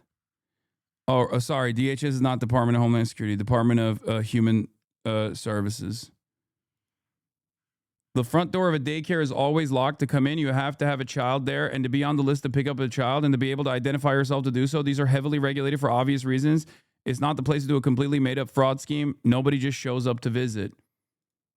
Yeah, well, people do show up to visit, pedophiles, and now apparently right-wing content creators that want to do the new Pizzagate, this time on random kindergartens in Minneapolis. And there's no footprints in the snow of children playing outside. $5 million within the past 5.9 million in 2 years. 5.9 million they received in 2 years. That facility right there. And now we have a group of Somalis telling us in our vehicle right now. From this daycare center, we headed over Yeah, to... bro, they think you're pedophiles. Like, what do you mean? Kind of you to call him a content creator? Like... the infamous Quality Learning Center, which actually spells Quality Leering Center on the outside of their sign. That's how blatant this fraud is here at this daycare. Don't open up! So this is Quality Leering Center. I meant to say Quality Learning Center. Don't open up! They said they spelt learning wrong. Don't open up! How do you have ice here, ma'am? I'm literally a YouTuber. Don't open up! Oh, this lady thinks it's ice.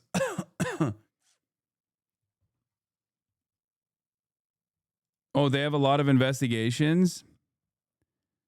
Yeah, there was a licensing investigation and a licensing review that took place. The floor plan did not contain all required items. Staff did not supervise the children at all times. The program was not operating within the terms of the license. And then there's another licensing review that takes place.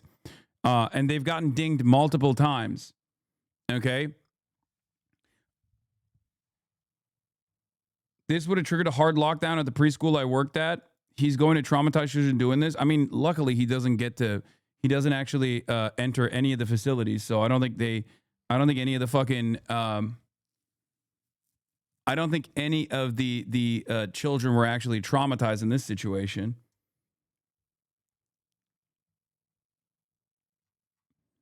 Areas used by children were not in good repair. Crib mattress and other sheets did not meet safety requirements, and or items were in a crib or infant under 12 months. Written parental permission had not been obtained for administering medicine or topical products. The program did not follow healthcare providers' written instructions when administering prescription medication. Again, all of this stuff, there were proper documentation after the fact. Correction documentation was submitted and approved. I think you should make a little note on that it is far and way more common for these places to get violations than to not get violations because the codes are very strict. Yes. I know I'm sure that there are some people in the chat that work in facilities such as this one. So you already know that this is one of the most aggressively, while it's still oftentimes underfunded. Your whole take on this should be shared widely because the comment section on this video is so apparently gross and racist.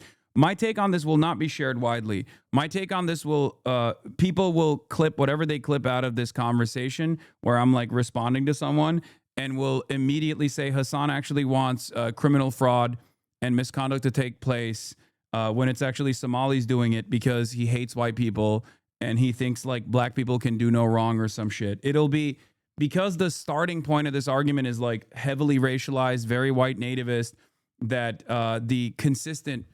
the additional arguments that will come along with it will not actually recognize what I'm criticizing here. Okay.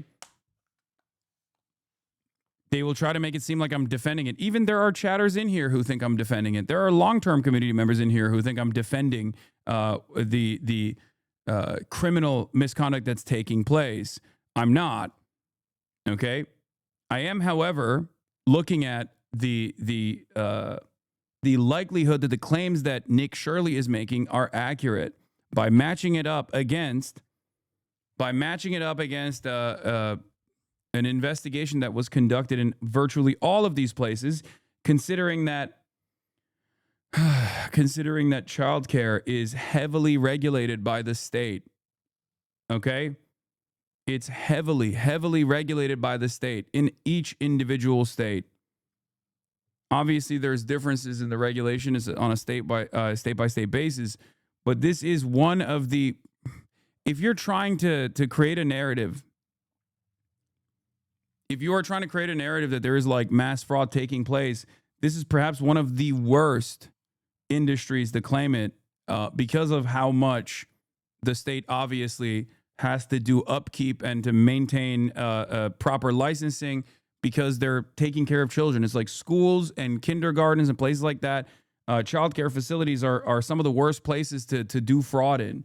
If you're going to do, like, it's like if you're going to money launder, you purchase a laundromat, right? If you're going to money launder, I think an area where it's not a cash-only business is one of the worst places to do money laundering in, right? Like you buy a car wash or a fucking laundromat and you do a cash-only business, right? You don't do money laundering in a heavily safeguarded and heavily regulated business that has no cash coming in, right?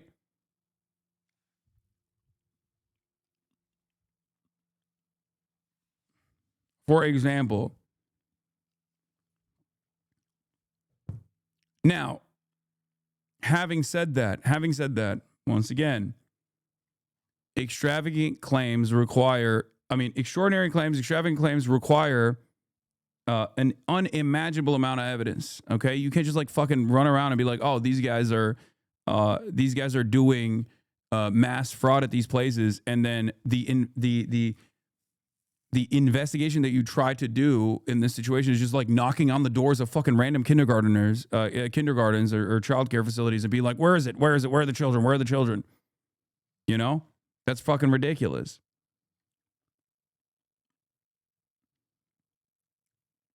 Ma'am, what do you think about the fraud that's taking place here in Minnesota? Don't open up! We have ice! And what do you think about this place being licensed for 99 children Don't open up! and getting $4 million over Open the up! It's ice! $4 million in the last 2 years? Go away! What do you think about that? Are you in Go favor? away! Are you in? Yeah, you're missing a major part of this. You should mention that there's a massive chance that they're only showing the ones that look suspicious and excluding the ones that have nothing to do, point at. If this is the best they could come up with, that's embarrassing for their narrative. Yeah, ironically enough, it's heavily relying on vibes overall. The vibes of the audience to believe that there is like this extraordinary amount of fraud taking place, and there is no proof whatsoever of the claims being made at all. And there's actually counter narratives, or at least evidence that is a significantly higher. Then why are they blacking out? Why are the windows blacked out if it's a legitimate kindergarten? Wait, what? That's the reason why you think it's a fake kindergarten? Because the windows are blacked out and the doors are locked? Maybe because they don't want fucking pedophile peeping toms looking in. What do you mean?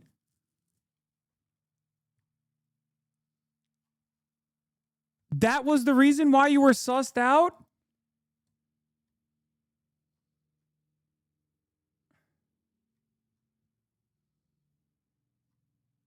Yeah, that's not weird at all. Sunlight is good for the children, bro. Oh.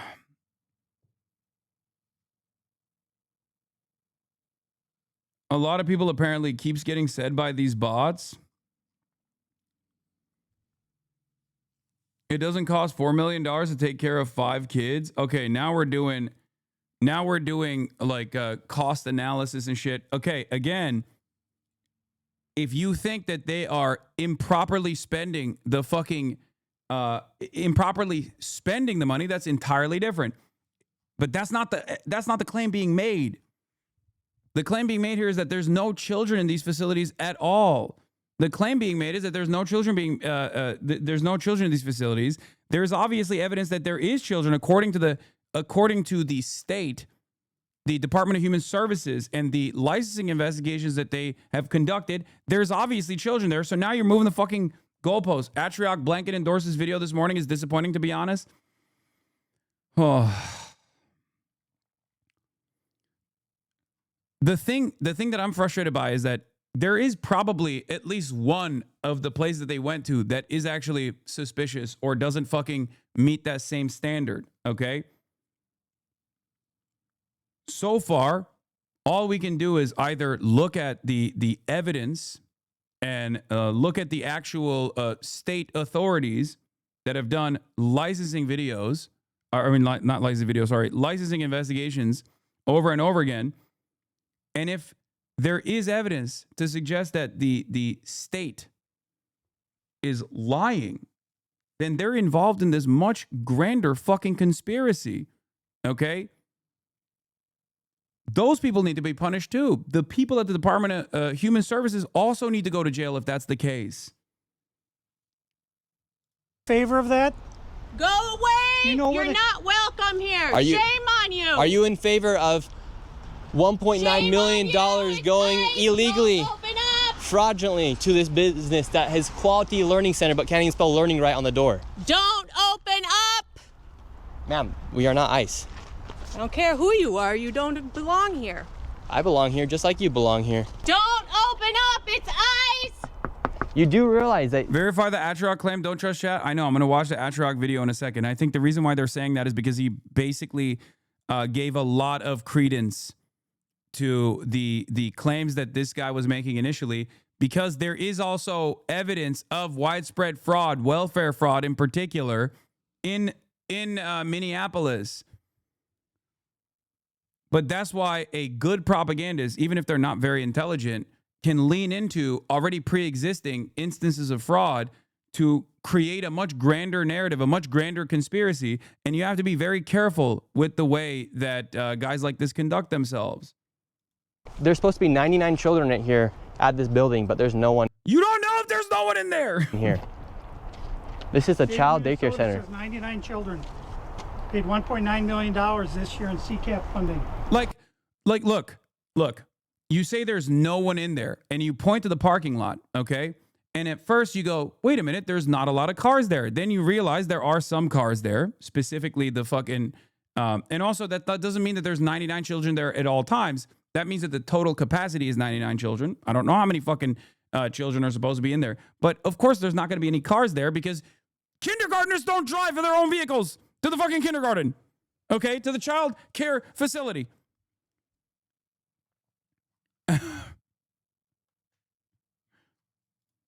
Do you know where the children are? Were they kidnapped? They run away? Where are the children? And this one has been dinged the most, so they might actually be fucking, their next renewal is in December, but I don't even know if they're still in service, okay? This one had a litany of violations. This guy also immediately goes, what are they, kidnapped?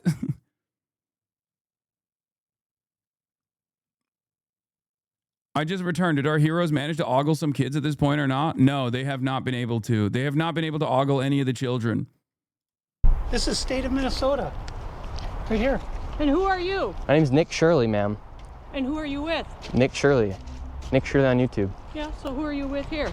Oh, he's just been doing some research investigating the fraud that's taking place here in Minnesota. Yeah, I'm with Nick Shirley. This lady, she's calling us ICE. We're just trying to put law and order back in the streets of the United States. That's how TikTok responded. Get rid of all They the shut fraud. down. Have you ever seen children at that daycare center right there? Where? Yeah, it's right there. It says the child, you've never seen. Fraud is taking place within the government and the Somali population. Here, this building alone, Quality Learning Center, is a daycare, yet they spelled learning wrong, and they said leering. This daycare alone in 2025 has received $1.9 million from the government. And the strange things about these childcare centers is there's no one here right now. It's midday on a weekday. If you were to try to go inside, it's completely closed and the windows are all blacked out. No one's working. Midday. Children should be in here, and this place is licensed for 99 children. We about to fact check this first. If you mess with me, make sure you hit that follow button. Let's get it. What the hell is he talking about? First, the reason why you don't see any kids there on a midday is because they're permanently closed. Which makes me wonder, why didn't you show nobody what it said on that door? And I tried to read it, but you literally blurred it out. Now, the reason why they're closed isn't because of fraud, it's because they're a bad daycare center. I mean, if you was an actual journalist, you would have been able to find all the There you go. They spelt learning wrong, so they made the sign themselves. Yeah, I mean, I think you can get a pretty solid indication of the lack of interest. The blackout windows is normal. My daughter's pre-K has blacked out windows. You have to be a parent to go inside to be able to see the kids. Yes. they had since 2022. Their last investigation was in July. See that all the violations are related to child safety, which is why the facility has been in probation multiple times, which makes me believe that that paper up there is a sanctioning paper. I know this because that's one of their violations that they didn't post it up. And if you see, Wait. this was in July. See that all the violations are related to child safety, which is why the facility has been in probation multiple times, which makes me believe. Wait, there was a piece of paper on the door when they walked up to it?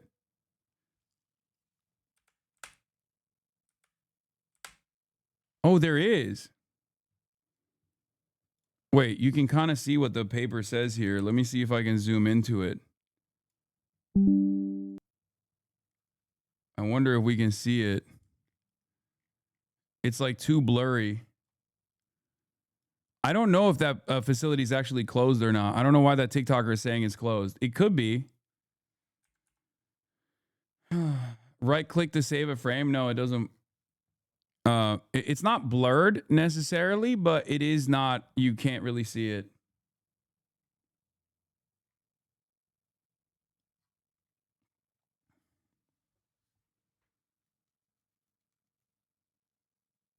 You showed a Google Maps page for the center. He looked it up on Google Maps and it said permanently closed. Let me see if I can find it on Google Maps. Let me see. I'm not.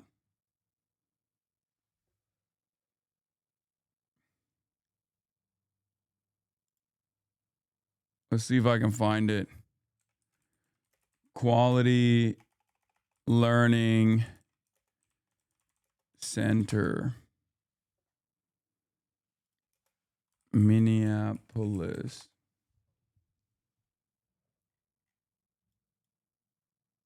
Quality Kids Care Center is closed right now, but that's not the one, I don't think. Fuck, I have to pee. Community Child Care Center. It's not showing up. I don't know where he got that information from. Notice he never reads the paper himself, which would be the most obvious thing to do if you're trying to get more info on the place, probably because it disagrees with his narrative. I mean, I don't even know if it's like... it's in the TikTok. I don't care. I want to do it on my own. I want to fucking properly investigate it on my own. I want to actually see if there is if the claim is accurate. Because this one says Quality Learning Center, but it says it's a mosque and it says it's open 24 hours, so it's not correct. The link that you linked me is clearly not correct. Kind of suspicious that I look up this place and the most recent review is from 45 minutes ago. It's a mosque now. I'm going to keep checking back to this location to see if all the fraud stuff is actually happening. Yeah, they very clearly started they made a new fucking point on the address. Someone made a new address or new point of interest on Google Maps. After this video came out, you have to be a little bit smarter than this, okay? People can just like edit shit on Google Maps. 62 investigations underway involving federally funded Minnesota child care centers. This is from January 28th, 2025. State records show the Quality Learning Center daycare still receives $7.8 million in federal tax money since 2019. Despite these regulatory issues, its conditional license was removed. This is the one that they're talking about. So its conditional license was removed in 2024. Another business in Minneapolis, Minnesota Child Care Center, had 36 violations between 2021 and 2023, some of them serious. The Child Care Center's violations included failure to request initial background checks on 6 staff members. Minnesota House Speaker designate Representative Lisa DeMuth told 5 Eyewitness News this showed oversight is seriously lacking. DeMuth asked, are we keeping kids safe in Minnesota? And what you have showed me here brings that very much to the question. DeMuth also said the legislature needs to take a closer look at the information provided by 5 Eyewitness News. So once again, this also goes against the initial argument that a lot of right-wingers were claiming, which is that it's not showing. It's not showing. These guys don't care about this. These guys don't care about this. Clearly, people have investigated this. Actual investigations, okay? Actual investigations have been conducted, okay? DHS licensing monitors licensed child care centers like Quality Learning Center for compliance with licensing or certification requirements, including health and safety standards. This monitoring is conducted during an unannounced annual visit. For the chatters who are wondering how the licensing is conducted, it's an unannounced annual visit. And the results of the visit, including the type of visit, date of visit, and any violations are posted on the DHS licensing information lookup site. So for the chatters that were saying, what if they bring children in? on the day of? What if they bring children in on the day of? Unless they are literally telling the facilities that they're bringing in investigators right before they do it because they're a part of the grand conspiracy, you know, there are obviously children there. It's just that these facilities, some of them are dog shit. They're not fraudulent in the sense that they're not fraudulent in the sense that there's no children there and there's just like empty buildings that they're just like and they're farming a lot of welfare. They're farming a lot of funds from welfare. It's just that they are actually getting funds from welfare. There are children there, but some of these facilities are in substandard conditions, which is the reason why there was an investigation that was conducted. And the place that he went to actually was revoked of his license.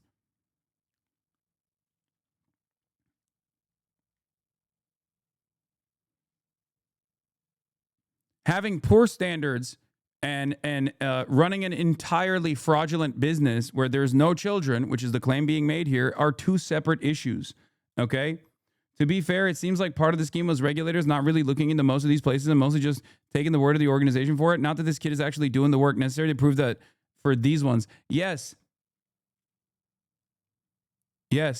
but you understand that there is a entire world of difference between the investigators are not also properly conducting the licensing, like the regulators are not doing their jobs again, versus there are no children there.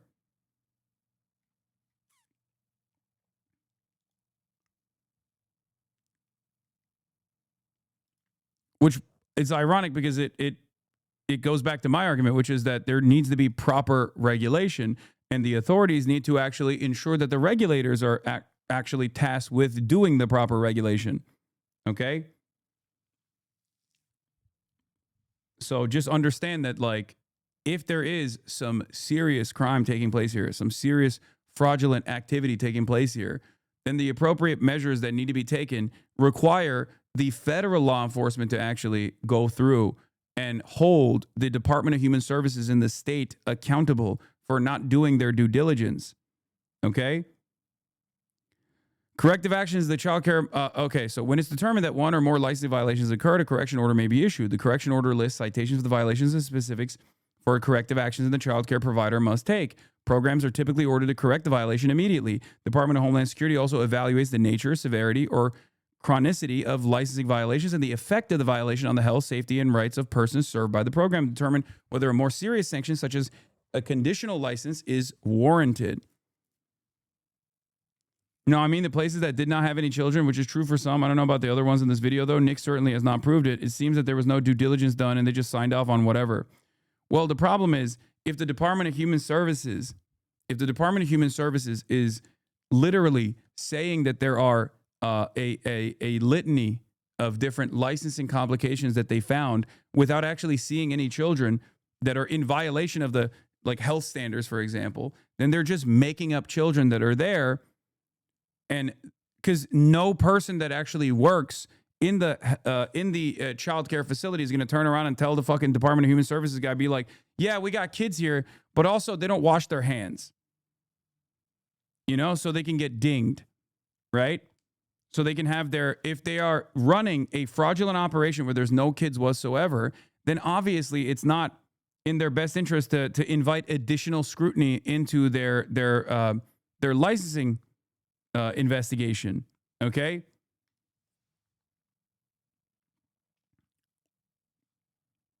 Do you understand?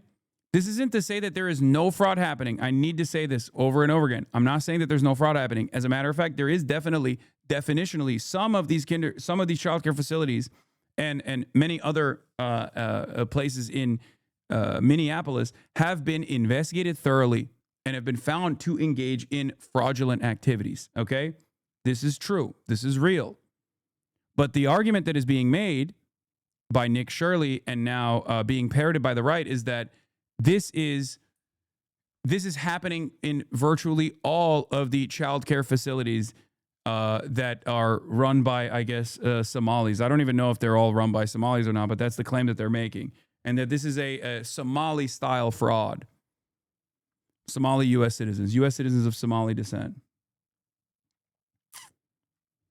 A conditional license requires compliance with special terms of the program to continue to operate. Licenses are also conducted additional reviews during the conditional license period to monitor for compliance with the terms of conditional license and the health and safety standards. But like I said, the one that he went to last where he says there's no children there, well, it turns out that one... Walls and state lawmakers Here, you know what? Let's just watch this real quick because this is a real investigation from January 28th in the beginning of this year in 2025.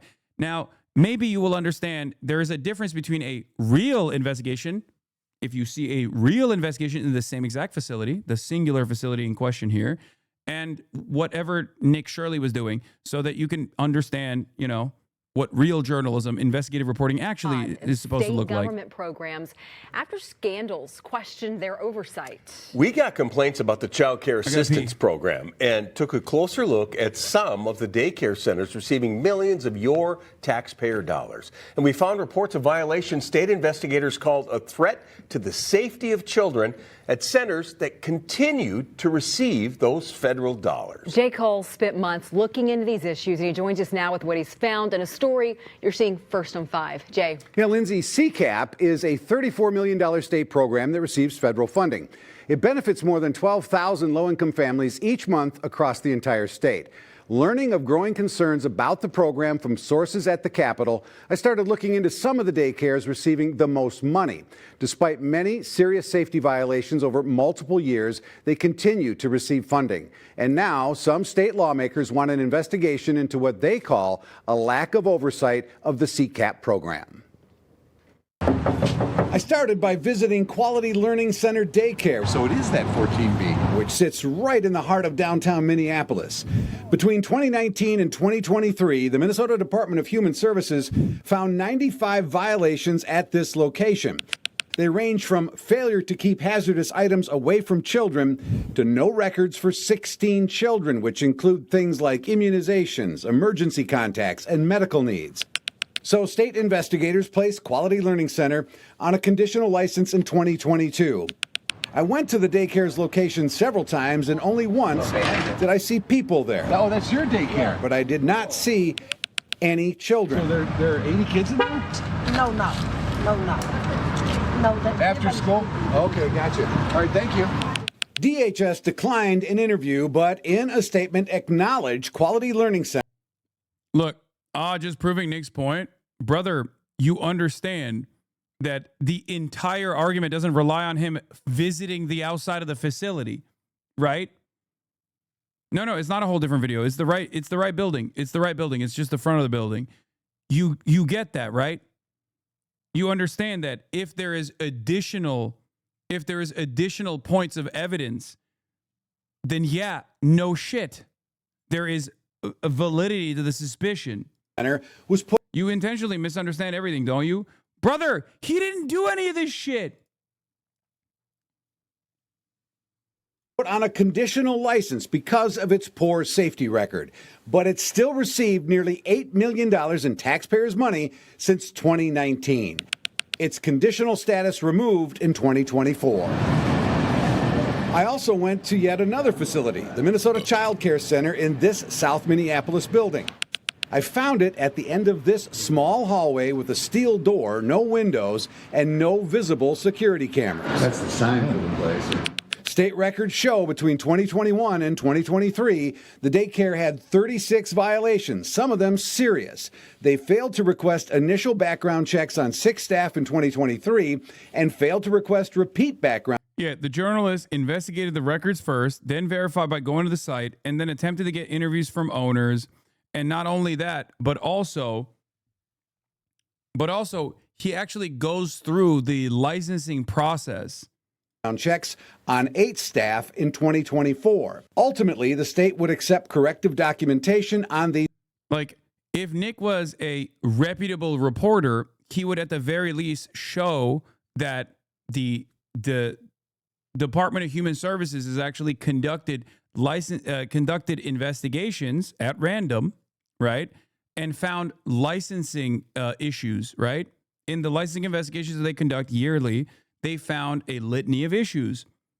This actually would prove his argument, right? If his argument is that like these are substandard facilities, they're dog shit, they're getting a lot of state funds, and they're just like not doing the appropriate, not taking care of the children appropriately, all this stuff, okay?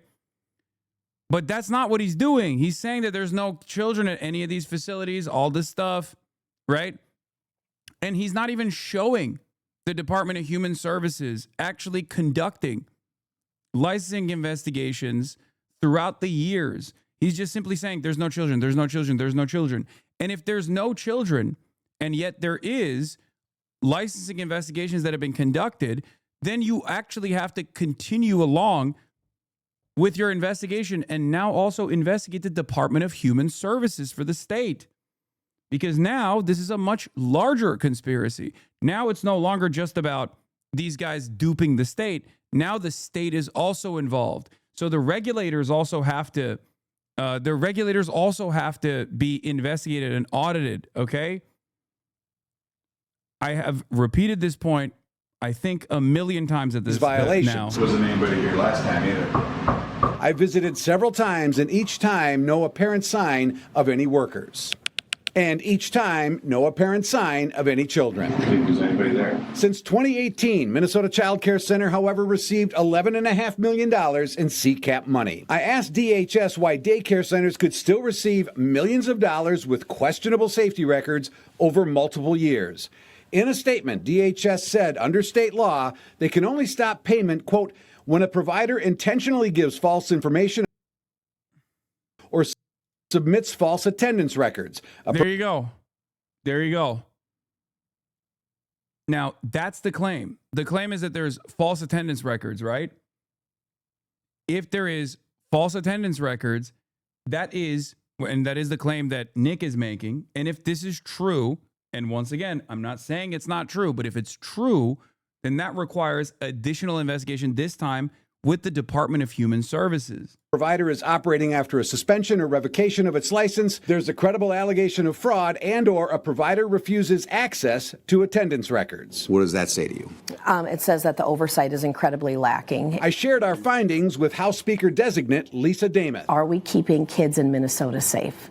And what you're showing me here brings that very much into question. You know, Jay, you have pages here that are publicly available with repeated failure to keep hazardous items away from children, failure to maintain adequate staff-to-child ratios, background checks. Yeah, none of this, by the way, implies that there's no children there, for the record. Failing to keep personnel files.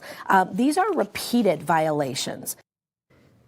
Which, again, is a problem in and of itself, okay? This is a problem in and of itself.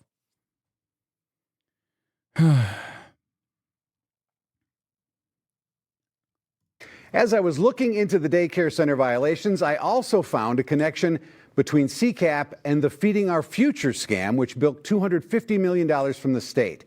In 2023, a man named Abdikadir Kadaya was charged with stealing $1 million in taxpayer money in the Feeding Our Future case. He's waiting to be sentenced after pleading guilty to wire fraud. But we also learned Kadaya also operated Intisar Child Care Center in Minneapolis. The facility received $1.8 million in taxpayer funds between 2017 and 21.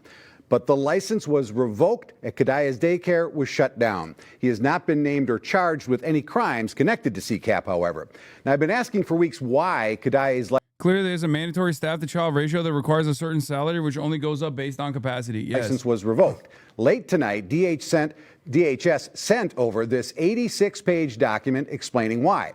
Some of the more serious reasons include violations directly related to the health and safety of children and providing false and misleading information to DHS.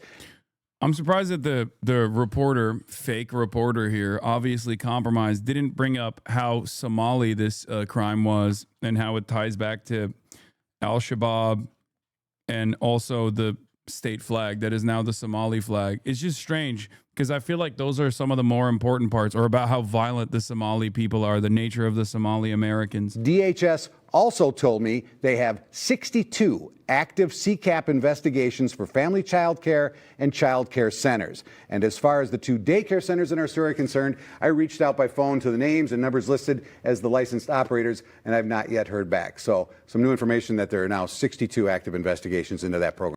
Yeah. So Notice how there are already active investigations that started in the beginning of January. So the very notion that that there is no investigations being conducted whatsoever, or that there's like widespread abuse taking place in the way that they're claiming is taking place, is a little incredulous.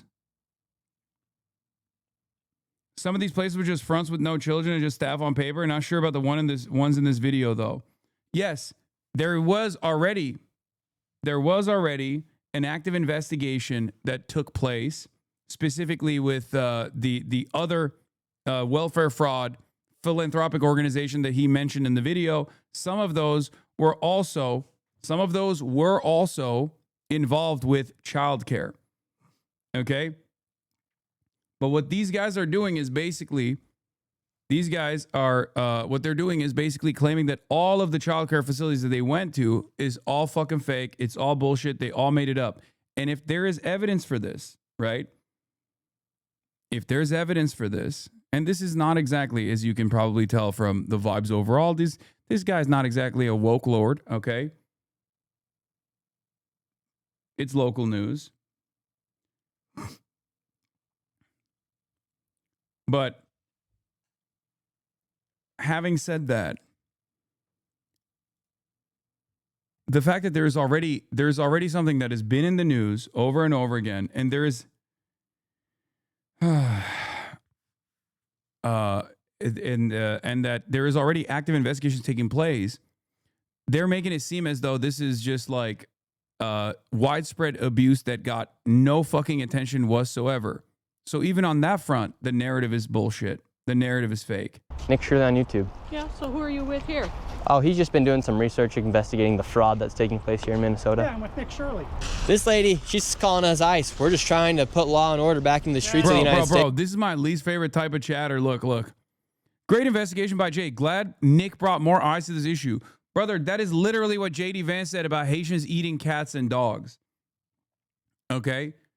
Remember when J.D. Vance went on television and was asked by Dana Bash why he lied about Haitians eating cats and dogs? And he said, well, sometimes you got to lie to bring attention to an issue. That's fucking absurd.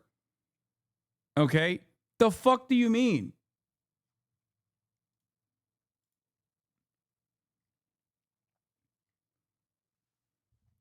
That investigation that we just looked at from the local news broadcaster was in the beginning of this year, okay? 12 months before this video came out. Stop being a fucking Get rid of bot. all the fraud. Have you ever seen children at that daycare center right there? Where? Yeah, it's right there. It says the child. You've never seen daycare. I haven't seen anybody in there. We're going to educate you on something. So what do you think about this daycare center? They spelled learning wrong. They've received over $1.9 million this year alone, and they're supposed to have 99 children here. I don't see it. Children. Have you ever seen any children here? None, not at all. None. This year they got 1.9 million. Last year they got 1.5 million of your tax money for 99 children. We just want to know, where are the kids? Right. Where are the children? I don't see them. I've been here since 2017. I haven't seen anybody like Never that here. seen a child here. No, not at all. And so you've Many never years. seen a child here for 8 years? Nope, not at all. And how does that make you feel, knowing that this place is receiving $1.9 million? Disgusting. Like, even if there were children in the past 8 years, why the fuck would this guy know whether or not there are kids there? That's so stupid. I think the fact that there are no children there now, I believe, it seems to me like they closed it down. Okay? And they got a conditional license because they had too many fucking violations over and over again. This is from 2022. But like, the idea that there is no... One of the most recent licensing reviews for this facility, a simple code violations involving children who were observed there during the review. You guys are painfully gullible. Or do you think the state agency is in on the conspiracy and fake watching someone administer medicine to a child? Or that children weren't properly age grouped at all times, i.e. a toddler still in diapers was hanging out in the room with older kids? How far does the conspiracy go? So that's what it is. Like, if you want to actually complain about the substandard care for children, that's one thing. Which is interesting because Republicans now are in favor of regulation, I guess, which I'm on board with. So I'm glad that you're finally coming to that conclusion that the regulatory bodies need to do proper investigations, and that's a good thing. Regulations are good. Okay. But that's a whole separate argument. And the problem here is that there are some of these facilities that were actually caught doing fraud. Some of these facilities were actually fraudulent, and not just like code violations, but some of the facilities were actually involved in the fraud scheme that took place in the previous investigation. But tying it up to every single facility is ridiculous, especially without the proper evidence. I mean, what the hell? They stealing the money. That's a federal grant, too. That's, if they get caught for that, it's a federal offense. I know, I studied law. And do you think Tim Walz should go to jail for all the fraud that he's enabled here in his state? That's him doing this? Well, heck yeah. He's got to be held accountable for this. I mean, there's no rhyme or reason what's going on here. It's simple. It's nothing there. It's a parking lot. And look, they even spelled learning wrong on their sign for a place that's supposed to be educating children. That's crazy. I mean, who runs it? Who supposedly runs it? Somalians. Oh my God. Well, where? Yeah, it's just, I've never seen nobody here at all. So how long have you been living here? Since 2017, 2018. You've never seen a single child walk in that building? No, not at all. How's Waltz related to this? He's a Somali secret. He's a secret Somali.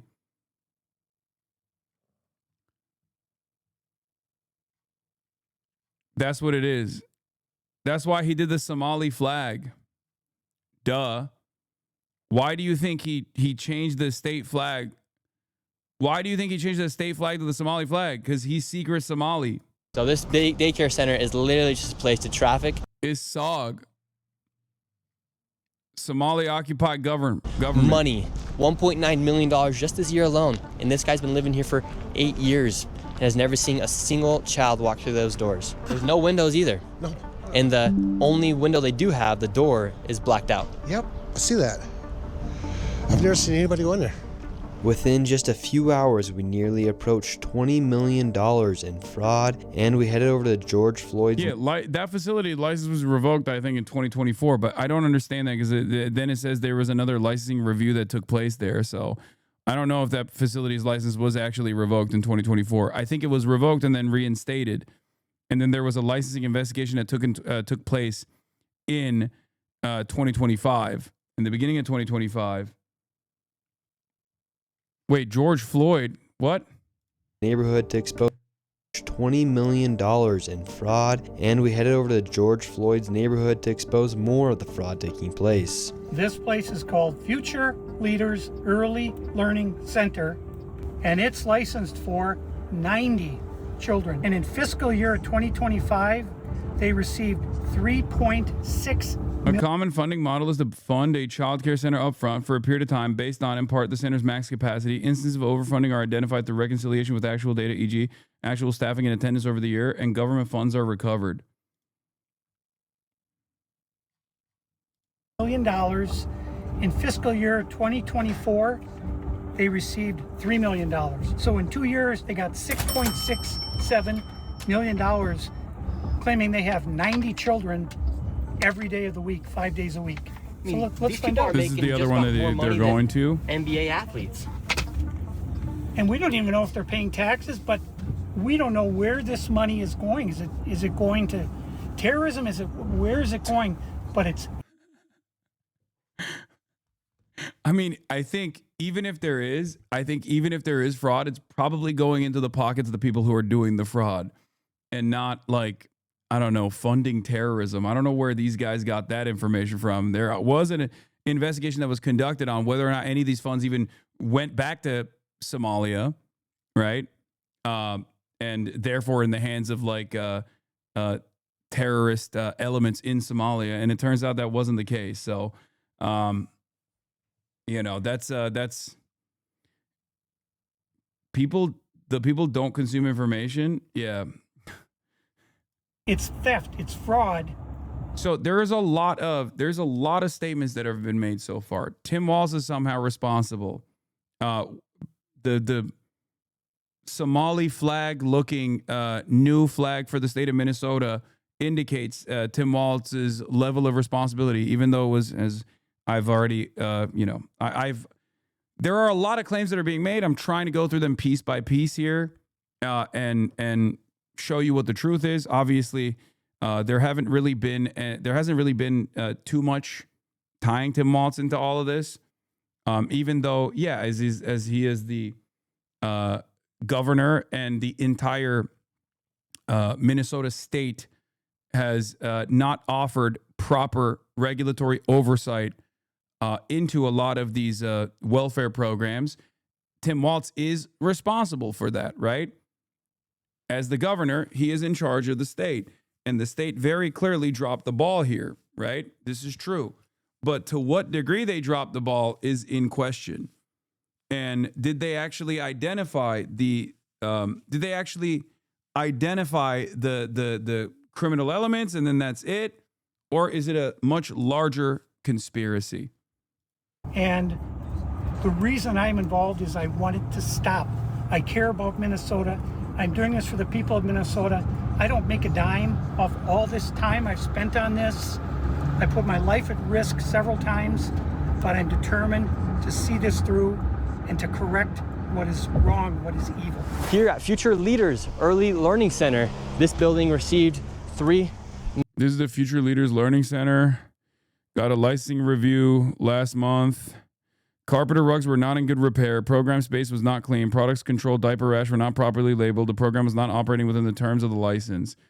And there was a correction document that was submitted for everything, and they were approved. Over $3 million. Hello, how are you? I would like to see if I could bring little Joey, my son little Joey here. Is there paperwork or can I check out the daycare? No? Why can't I check out the daycare?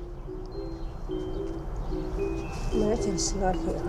Okay, but if I can I get paperwork or anything to submit my son little Joey to come in here to daycare? Again, dog, you have cameras with you. You have a bunch of people. Of course people are going to be sussed out. Like, even if you were going to do this, you have to bring your little brother or something, okay? Like, you can't just, like, walk up with old white guy and security and a camera crew and then be like, why are they being weird about this? With no little bro in tow, okay? You got a dude who is supposed to be security with a balaclava on, and you're like, why are they being weird and suspicious? It's a fucking childcare center. Of course they're going to be fucking suspicious of random adults that are trying to barge in. Why wouldn't they be? Yeah, especially at a time when there's like heightened tension. Especially at a time when there's heightened tension. They probably, that the white lady chasing them around actually made me realize they probably think these guys are fucking ICE or something. And it doesn't even mean that there's any like undocumented migrants in the facility, but it doesn't matter, right? Because Donald Trump is saying we're going to go after all the Somalians over and over again. Doesn't matter if all of the Somalians are actually American citizens. They're still understandably fucking worried that the president has put a fucking crosshair on them. And they've seen the news reporting on daycare facilities and schools getting raided by ICE. So they understandably want to protect the children. They're not going to let anybody in there. What are you, fucking crazy? I'd really like to put Joey in this daycare. We've heard great things. Business card? No, I would like your business card, actually. You talk to your manager. Okay, can I speak with somebody? Where are the children at? Are there children here today? No. No children? Yes. Why are there no children?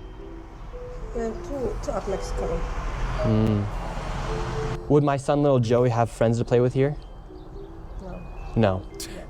No? No friends for little Joey? Yes, sorry. Ah, dang it. Well, have a great rest of your day. Thank you. So, little Joey would not be accepted to that daycare. Joey's still homeless. Joey's still looking for daycare. Hasan, do you run ads whenever I click on stream? I never get them. I do not, my friend. The Piker Broadcasting Service is sponsored by you, the viewers, for you, the viewers.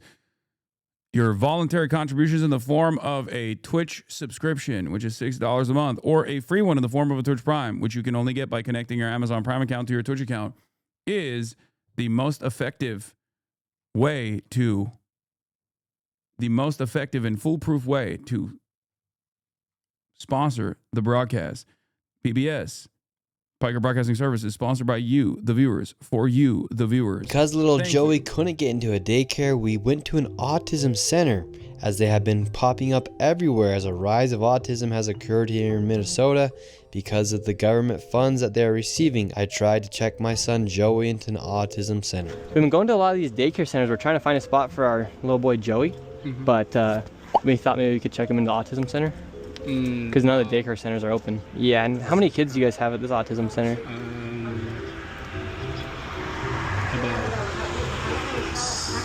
I can't give you a number now. Like more than 5? Probably, yeah. Probably, so you don't really know? Yeah, I don't really know. What do you guys think about like the fraud that's been labeled on the autism centers here? What do you guys do think about the fraud, or how come the autism centers are popping up? I can't answer. What news? Are you a news reporter? My name's Nick. We're doing a little documentary trying to find little Joey a spot to put himself in one of these centers here, because there's... So why are you asking us about like, the fraud? and stuff like that? Yeah, because we want to make sure we're going to legit business if we're going to bring our little boy Joey here. This is not a Joey spot. But that's our number on the other bill. But this is we can't let you guys in. So. Yeah, he's like, we can't let you in. This is a fucking childcare facility. Call the number if you want to, you know, if you actually have further questions or if you want to actually enroll your son here. Oh, okay. I don't understand how anybody fucking watches this and immediately assumes like, oh, these guys are the sus ones and not the fucking dude. This one is called, what is it? Yeah, because we want to make sure we're going to legit business if we're going to bring our little boy Joey here. This is not a Joey spot. Yeah. But that's our number on the... Yeah, Minneapolis Autism Center, 621 East 38th Street, Minneapolis, Minnesota. That's the one.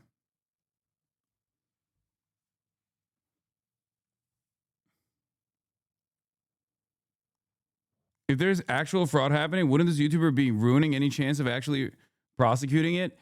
It depends. It depends on how much interference that he can have with these places.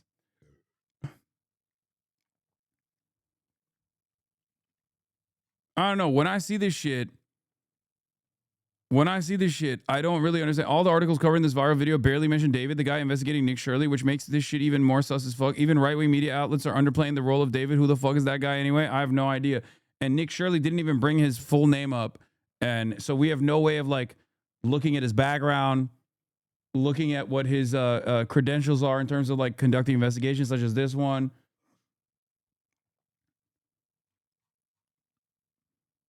They also, you can't find a DHS licensing for this one, for the human services licensing for this one.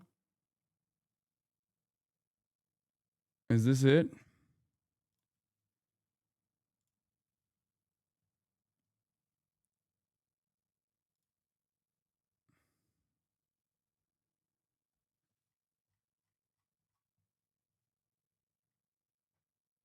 Minnesota Aging and Disability Resources, Minneapolis Autism Center Corporation, the Early Intensive and Developmental Behavioral Intervention benefit provides treatment for people with autism spectrum disorder and related conditions. This is the place, but it has an address, but on the government website. They literally have a behavioral analyst on staff at the address. Yeah, but you do understand. Oh, yeah, this is the address. Yeah. Okay. Well, you do understand that it's still suspicious because her name is sus. You know? I'm still sussed out because that's a scary name. And for me, a scary name implies that there is a fraud happening here. You have to admit that it's pretty sus that not a single child care facility would let this guy and his camera in. Do they all have some sort of policy against that? Doubtful. Seems like a massive conspiracy to me. This is why liberal public-private partnership model is garbage. This is what privatization of services look like. We need government workers providing services directly. No more or less of these slush funds for these nonprofits. I know. That's the other side of this argument that I was going to get to eventually, which is that all of these facilities should be not just like heavily regulated by the government, but they should just be controlled by the government. Nah, they are sus. Ain't that many kids with autism. Their answers are weird, though. How many non-Somali autism? Their answers are only weird if you don't understand how these places have a guardianship agreement with parents, okay? Of course, they're not supposed to let in random dickheads with cameras into their facilities. What the fuck are you talking about? If you weren't a child and were an adult and actually had a child that was going to one of these facilities, how would you feel if they were just letting in random dickheads with cameras? I get not letting them in, but have better answers. What do you fucking mean? It's in the middle of the day. He's a random creep from their perspective. Put yourself in the shoes of the person that is working there. Oh.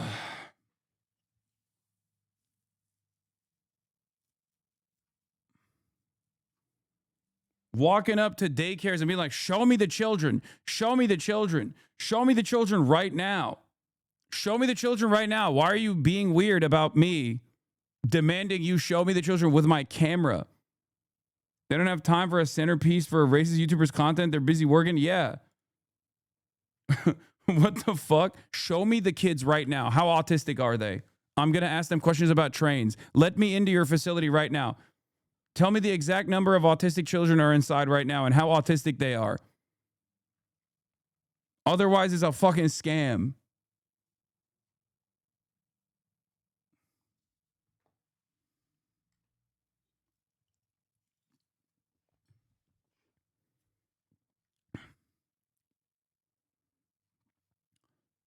Doing this in the midst of like ICE raids being conducted too, it makes it even dumber. Like doing this in the midst of ICE raids being conducted all over, while also factoring in that Donald Trump, around the time that this video was being filmed, was like straight up saying all Somalis are doing fucking fraud in Minnesota, and we're gonna send ICE, and we're gonna get ICE to take care of all the Somalians. Yeah, I would assume that there is a heightened environment of tension. And all of this, for the record, like, even with this video, whether this video exists or not, I'm not saying that there isn't, like, actually, you know, fraud happening in Minneapolis. It is. There is fraud happening in Minneapolis. We know that already. There has been an investigation, and people have been arrested for it. Okay? But this goes above and beyond. This is there is no fucking real there's no real evidence here whatsoever, and the only thing that they're relying on is your feelings, your personal feelings. Like the puzzle piece that's missing here is the actual evidence, and you're making up for it by going, oh, well, this random right-wing dickhead that's like harassing a bunch of different facilities, like going up to a bunch of different facilities and demanding entry into facilities where there's potentially children inside, and their lack of interest in like letting in this guy with a camera crew in implies that they're obviously doing fraud is insane. That's not evidence at all. But this is we can't let you guys in. So. Okay, thank you. So once again, little Joey, he can't even go to daycare, and now they won't even accept him if he has autism. And again, no kids. Couldn't tell you how many kids they served. None of the facilities that they went to, do we know if there's children inside or not? The only facility that they went to where we think there are no children is not because of his video, but because we looked it up. We looked up the fucking facility. Which he could have done as well, by the way, before going to the facility. Ironically enough. So he's just like wasting a lot of time. After being able to provide no evidence of them actually being an autism center in a place where a child could go, they shut the door and we headed to the next fraudulent daycare center that was just around the corner. We're on to the next location. We're still trying to find little Joey a place to go to get some daycare. So where we're going now is a place called Super Kids Daycare Center. Interestingly, this daycare center was shut down when it was called Creative Minds. You made him mad? People like this commie literally shock their dogs and complain about America 24/7. When someone actually leaves their room to do something, wait for it, then they defend the criminals. I don't know what kind of fraud Somalis in daycares are doing, but I think it's a separate crime to try and storm with a camera into a daycare with kids in it. Why do you get so mad about that?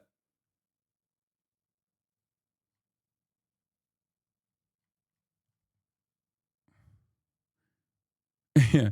Why won't you show our group of middle-aged men with cameras where the children are? What are you hiding? He's right. No, don't ban that guy. Come on. Don't ban that guy. This guy has a lot of good ideas, okay? I need to hear from guys like this.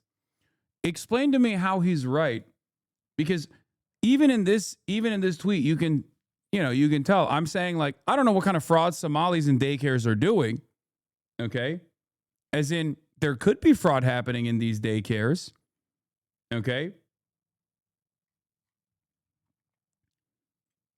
But I don't think that storming the facilities with a camera crew is probably going to crack open the case.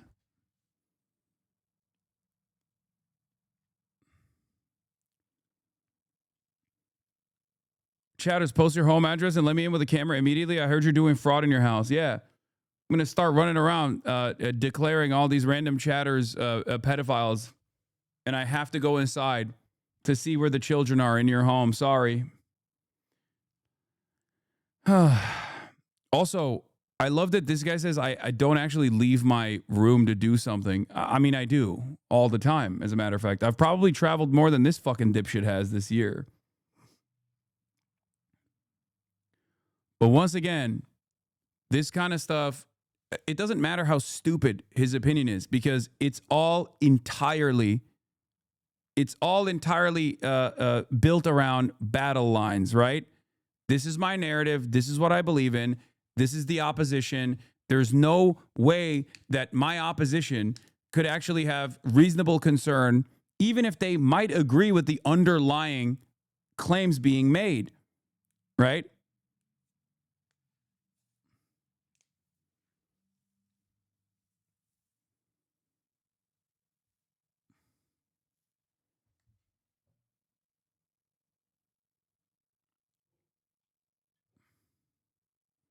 Spoilers. You were literally accosting random people in the halls of a strip mall, interrogating them about where the kids are, and when they told you they don't work there, literally just random Somali people. The police had you remove. Wait, what? Really? Oh, there's a spoiler in the video. This video demonstrates how removing context is the primary method of right-wing grievance creation, like when Ethan removes the context to make HasanAbi sort of sound like he says something he did not say. This guy misheard a woman, and he's misunderstanding to immediately go on the attack against the woman, just totally lying. Yeah. Lions Daycare, and it had received $2.45 million this fiscal year, 2025. They had to shut down because there were so many violations, and they went and they just reopened under a new license, and they renamed the center.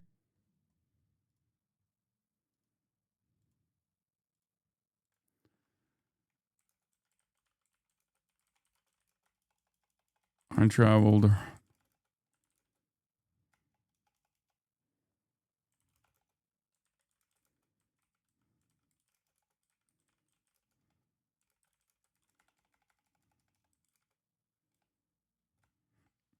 Should I respond? I want to reply. Wait until they find out about the nursing home scams. I know. That's the other thing. There's a lot of scams. There's a lot of scams that happen in these places too. Finish the video before replying. Okay. We're at 24 minutes. There's like still another 20 minutes. Super Kids Daycare Center, LLC. So they got shut down, then started another one. Literally the next day. Creative Minds Daycare, $2.45 million got sent to this daycare center.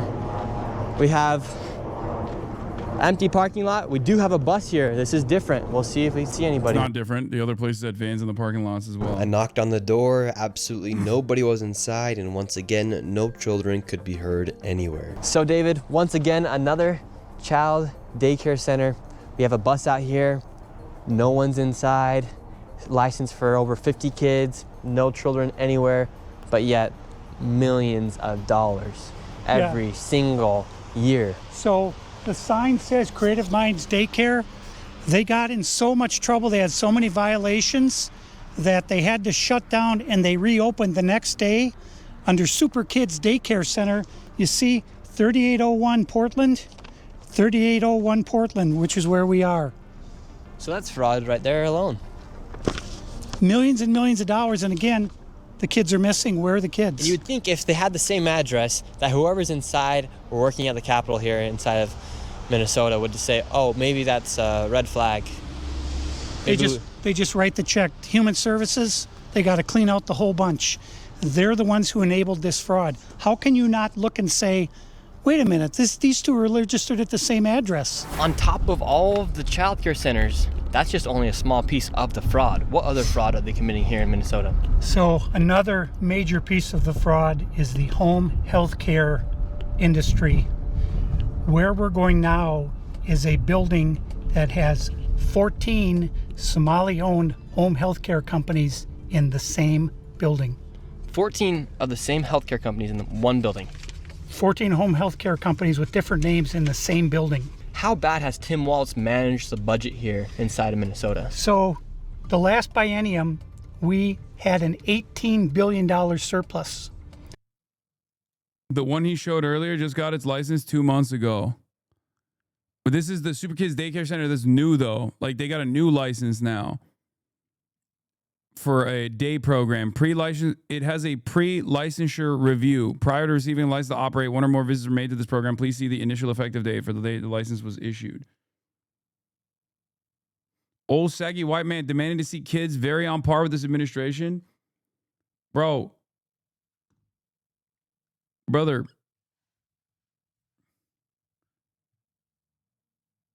Home healthcare business only needs a business address and shipping. Yeah, the other one was shut down. I just say that they were committing fraud. How is it the Dems' fault for being defrauded? They should have caught it, but they didn't commit a crime and the money is still being allocated to a place where it should have been helpful. No, if it's been ongoing for an extended period of time, okay, there is enough scrutiny there. Like, there is definitely enough, there is culpability there. If these guys are just like constantly getting fucking defrauded, okay, then yeah, no, it definitely invites a little bit of scrutiny to the administration.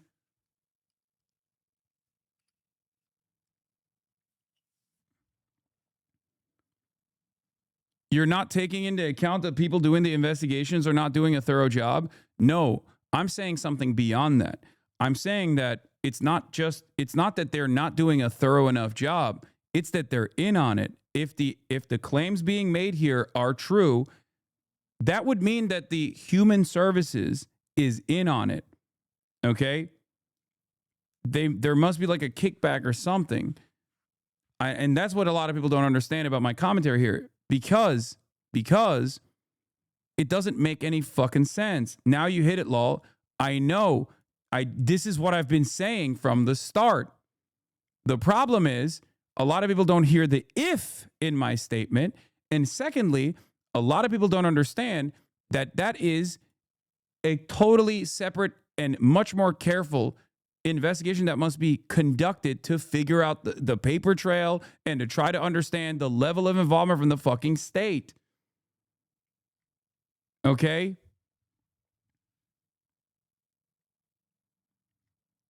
That's it.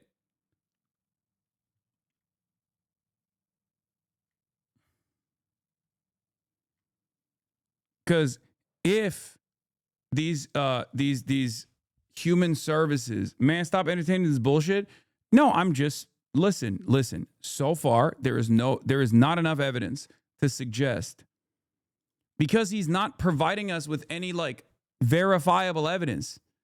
He's not giving us anything. He's just going to the facilities and yelling, "You're doing fraud. Show me your kids right now." That's not evidence, right? That's the problem. He just fucking made like clickbaity content out of it. That's not like, where is the actual investigation? There's no proper investigation. We've conducted more investigation here from Los Angeles, California, with the help of the fucking entire audience. We've looked further into the background of these facilities than he has. That's insane.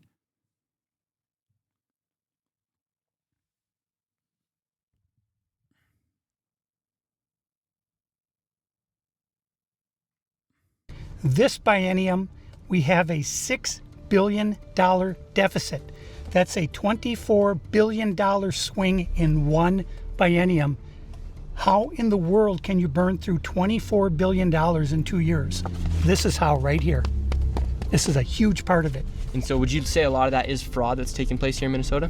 Absolutely. I would say better than 90% of it is absolute outright fraud. And a large percentage of this fraud is from these healthcare companies that are charging the state millions of dollars while they actually aren't providing anything. In fact, the FBI just did a raid a few days ago on a building similar to the one we are about to enter. Inside of this building, there were 14 of nearly the exact same businesses offering the exact same services. Right here, you have a list of all of the healthcare companies.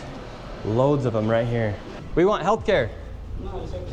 Yes, we'd like to speak about getting healthcare here. No more. Why can't I get healthcare here? This is a entirely, okay, see?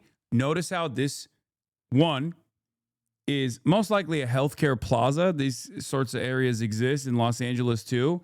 But like, it's a business park. It happens, like this is normal, okay? For those of you who've never encountered one of these things, okay? This is it looks suspicious, but it could be normal, except we already know that it's a fucking illegal or fraudulent. We already know that it's a fucking, fraudulent fucking business because the government already fucking conducted an investigation.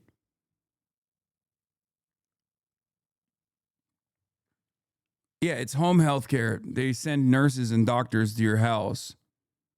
This is my job. You need a doctor's order to get services.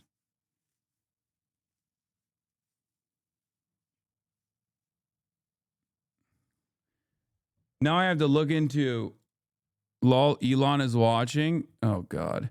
Now we need to get into like that investigation. That separate investigation.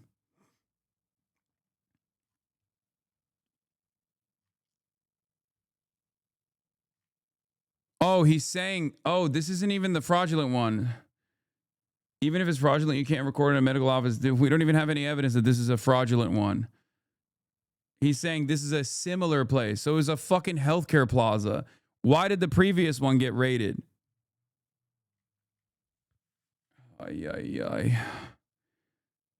What's the stop an armed hog showing up to these daycare's Pizzagate style to uncover the truth? I mean, it's most likely going to happen. So he's not providing corroborating evidence for his claim. I doubt that he would ever cross-check any of the baseless claims that this guy proposes. His only way of justifying the claims are short news clips of him speaking over it. Yes.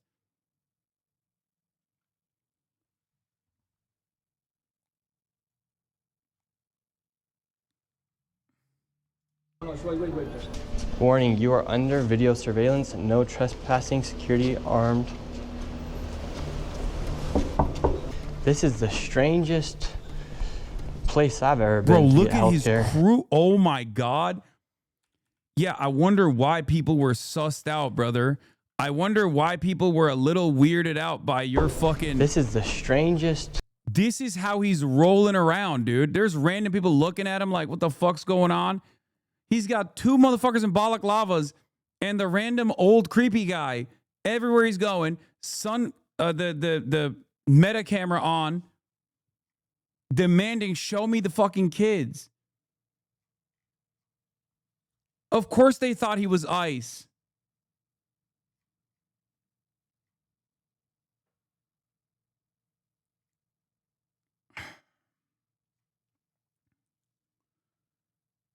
I work for a home health agency, take care of my mother. You literally have to have recommended from your doctor.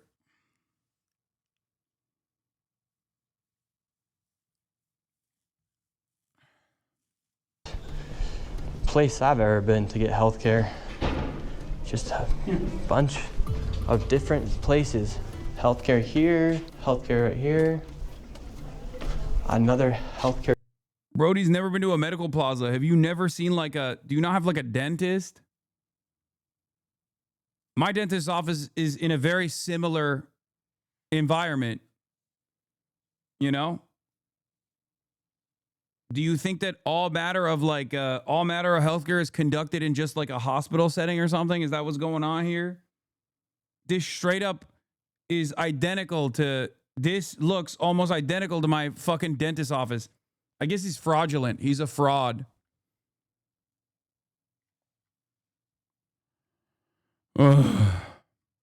Company right here. There are 3 healthcare companies inside of this building right here in this room of 7C. Now we have another Helping Hands, Home Care LLC, another healthcare company, Present Help right here. We're looking for the best rates of healthcare here inside this building because we have so many options. Who can we talk about getting the best healthcare? I don't know. No? Sorry. All right. We will not get any healthcare here. The entire video relies on these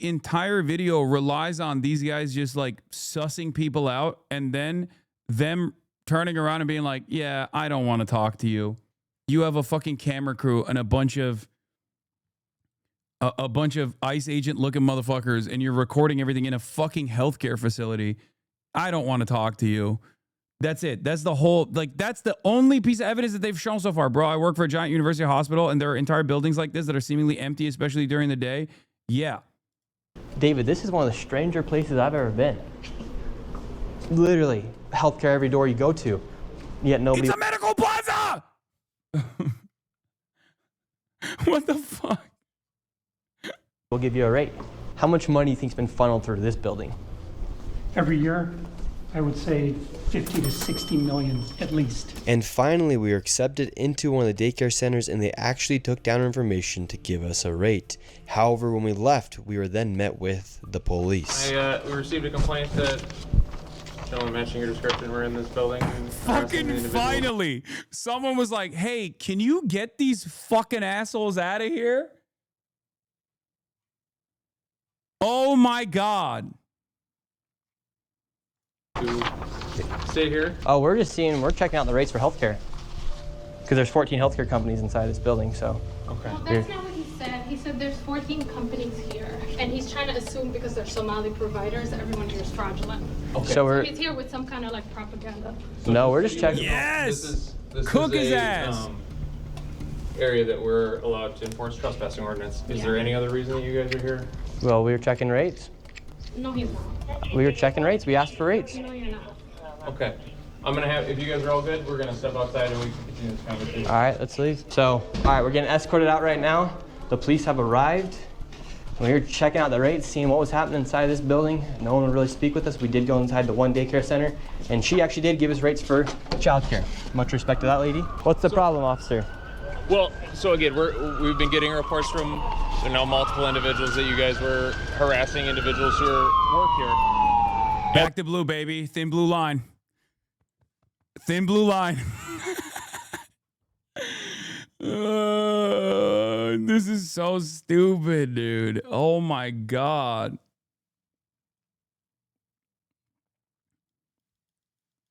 Yeah, I have important context. In the wake of the ICE occupations, community rapid response networks have popped up that will take reports from community members on ICE activity. Remember, ICE doesn't identify themselves and the Somalis are tight-knit. Yeah, except not fucking tight-knit enough, low-key. They should have fucking packed this dude up at the second facility that they went to. Not like every goddamn facility around town. What the fuck? He just straight up was like traveling everywhere, harassing random people that work at these facilities. With 2 motherfuckers with like balaclavas on too. At the end of the day, this is private property, and it's one that people are allowed to ask you to leave, and it's also one the Minneapolis Police Department is allowed to enforce trespassing ordinance at this address. Yeah. So as we got escorted out of this building, the Somalis filmed us as we left, and we headed over to the next building that had 22 of the same home health care providers operating from inside. Okay. This video gets increasingly dumber because now he's just straight up going to medical plazas. Okay? Like, I assume that there has to be enough people that have encountered a medical plaza, right? Like, because if you have, you look at this and you go, that's kind of normal. Like, I was with you the first half, but like now you're just stretching it, right? It's just like, it doesn't even fucking make any sense. He's just going to a medical plaza and being like, isn't this suspicious? It's like a chatter said, like, you go to the food court and you're like, why is the Wendy's next to Burger King? They're both serving burgers. Isn't that weird? Isn't that weird at this food court? Someone needs to investigate this.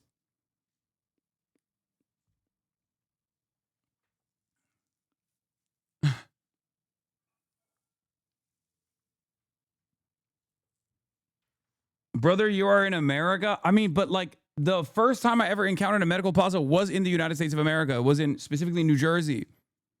You know? So for me, it's like this is the most American thing. I would say this feels stranger to Europeans, that you look at from afar. You look at like a mall, right? Or you look at like a plaza that looks like there's a bunch of businesses in it, but then it turns out there's actually fucking doctors or like healthcare providers inside of the business. Like that is weird. That was weird to me when I first saw what a medical plaza is. So if anything, like Americans are probably more, you know, more tuned into this shit. Check logs, Brody. Think they trust cops, dude? Why would immigrant communities rely on the cops, though? ACAB always, bro. Don't forget police collaborate with ICE, too. Yeah, that's true.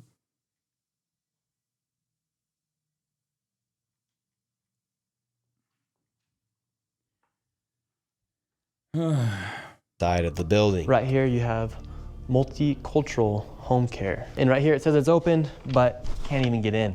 Another Reliance Recovery Center. Mercy and Grace Care, Inc.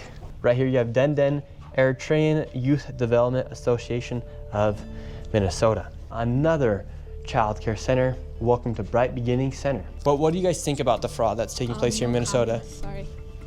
No comments. Can I please? Right here you have Serenity Quality Care. All of these businesses are literally the same type of business, providing the same service in the same building. Another Convenience Home Healthcare Aid Inc. and Child Friendly Space. All these companies get money from the government. Why would you have the same company essentially inside of the same building, door to door? Right here, Queenly Home Healthcare. It just does not make sense. If you're trying to operate a business, you'd want to have less competition.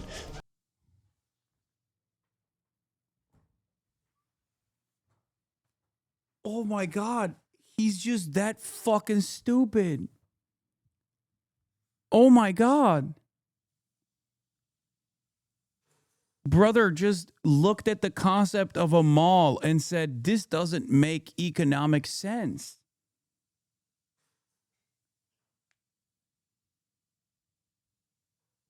I can, like, 90% of conservative argumentation relies on just their sheer inability to understand how things work and their lack of imagination or lack of critical thinking, and assuming that there is a massive conspiracy.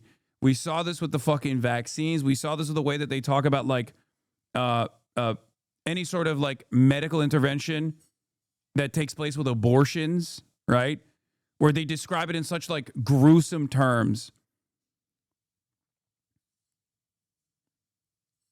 It's just, yeah. I mean, it's the world is a terrifying place if you genuinely are stupid. If you're like a genuinely stupid guy, the world's got to be a terrifying place.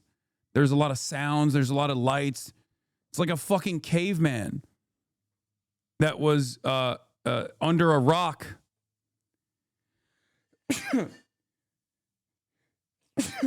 Trapped in fucking ice. And they thawed him. And now they just like released him into the wild. And he's like, what? What is all these lights?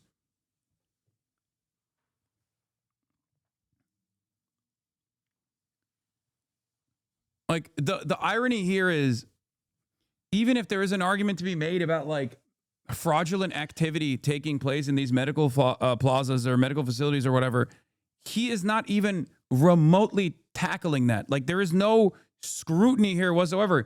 He's just looking at a normal thing, a medical plaza, and inviting unnecessary scrutiny to it by going, isn't it strange that the concept of a medical plaza exists?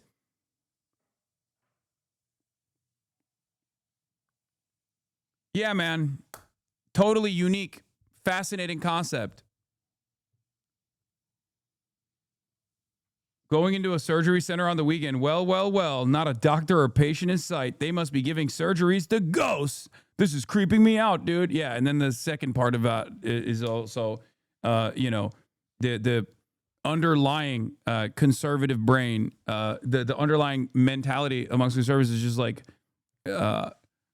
being confused overall about how normal things work, and then being scared by that confusion because that means there is a grand conspiracy afoot. I fantasized that there were crimes taking place here, and that scared me. Makes you think. But here, they have all of their competition right next door. We're wondering, because we hear there's lots of fraud taking place here in Minnesota, and we're wondering, why is there so many of the same companies inside of this same building? No, I don't know that. What do you think about the fraud that's taking place here in Minnesota? I don't have any idea about that fraud, okay? That's it. What do you think about the news articles and what's being spread on the news about the fraud? Right now, you are doing something wrong. I'm just asking you No, you about don't the have fraud. to ask me, okay? Don't ask me that question again. Okay. Okay? Who can I speak to? Yeah? Who can I speak to? Okay. Well, this guy that I asked a bunch of random questions was positively rude to me. Must be a conspiracy, or maybe he didn't want to deal with your dickhead ass, dude. As soon as you confront them about the fraud, they get angry. When these people have these... This is, dude, I'm telling you, this is the reason why it's like dumber than, this is dumber than like normal, like Project Veritas style conspiracy theories. And therefore it's even more successful than that because everyone has become even dumber over the years. Is like, it's like looking at, you know, the Vitaly style pedo hunters and saying, fuck it, I have a different approach. And just walking up to random people and accusing them of being a pedophile with a camera crew. And then when they yell at you and go, what the fuck are you saying? Get the fuck away from me. You go, clearly this guy's a pedophile. Like, how the fuck do we arrive at something even dumber? Like, that shit was already annoying. And now this is one step dumber than that.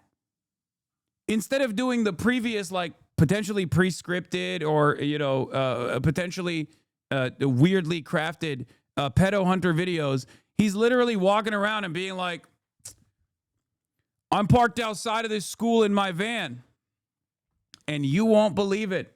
Adults holding the hands of children.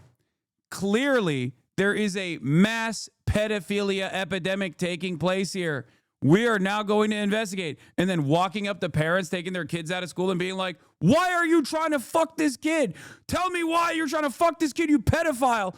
And then when they go, dude, I'm calling the cops on you, he goes, well, the cops are taking me out of this very clear pedophilia operation because I've arrived at the truth.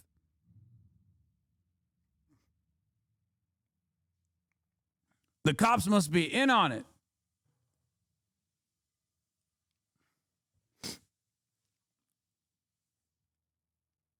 They wouldn't let me into the classroom. They must be doing crimes with children inside. Yes, here we're peeking through the curtain and we found out that these children are next to an adult, 30 at a time. What could the adult possibly be doing with the children? Pedophilia, obviously. Checkmate, libtard. And then people watch this video and go, well, I'm convinced. This isn't even the other guy's wheelhouse. He's just tagging along at this point, not even chiming in with his papers, starting to question why he's there. Just look at his face.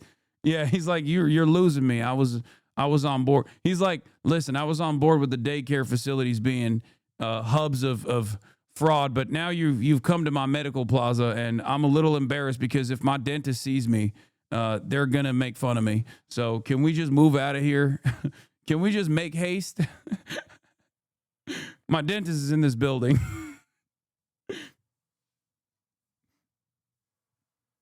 Yeah, maybe. Yeah. He lost interest. He lost interest because there's no children. He's like, this is the most Israel coded video I've ever seen, for the record. Okay.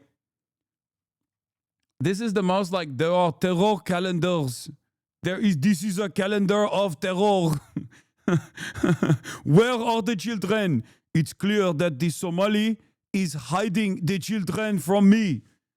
A good guy. Why do they not believe I am good guy? I simply have camera. I want to see children. Show me the terror babies.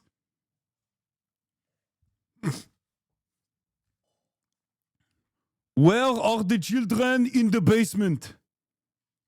No politics here. I am looking for children. Home healthcare companies, you're seeing them everywhere inside this building. What kind of fraud are they committing? So there's false documentation being submitted to the state of Minnesota for services never provided. They're having forms signed in advance for services that were then never rendered. As far as a year or 2 years in advance, they'll have someone sign these forms at one sitting, and then they just file those with the state of Minnesota, and nobody from the state of Minnesota bothers to check that those services were ever provided. So they're essentially just using people, saying that they had these services provided months or even years ago, then filing the paperwork and then receiving money from the government. Right, and the Somali community is a very closed community, so everybody's in on it, and they don't want to talk, as you can see. And for this building, I'm going to give an estimate of around $30 million for how much fraud is taking place. That is a very low estimate. However, still a lot of money in fraud. And do you think there is fraud taking place here? I don't know. Yeah. Do you have any idea what any of these businesses are doing? I never ask. And now with upwards of 100 Well, I'm convinced.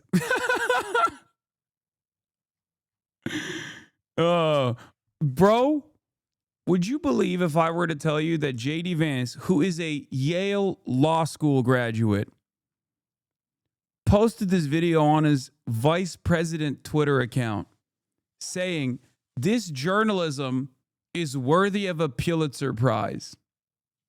Would you believe me if I told you that the guy who wrote a book, Hillbilly Elegy, who was a darling of liberals, who went to Yale, so we know he's literate. Would you believe me if I said that? Because it did happen. He did say that. He did post that. He said, this dude has done far more useful journalism than any of the winners of the 2024 Pulitzer Prize Center. 235,000 likes. The journalism is yelling, strapping a camera on and yelling at yelling outside of random childcare facilities, demanding to see the children, going to a medical plaza and saying, isn't it suspicious? Why are all these different healthcare facilities next to one another in this medical plaza?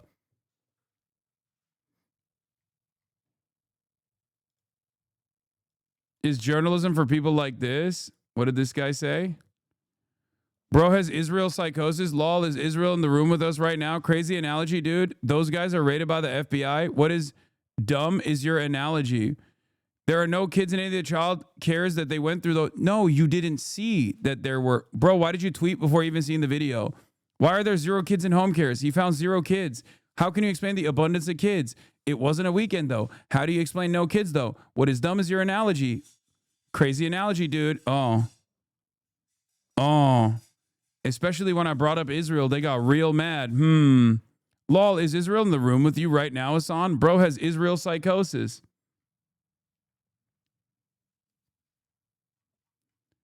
Interesting how you chose to chirp up when I made an analogy and said this is the most Israel coded video.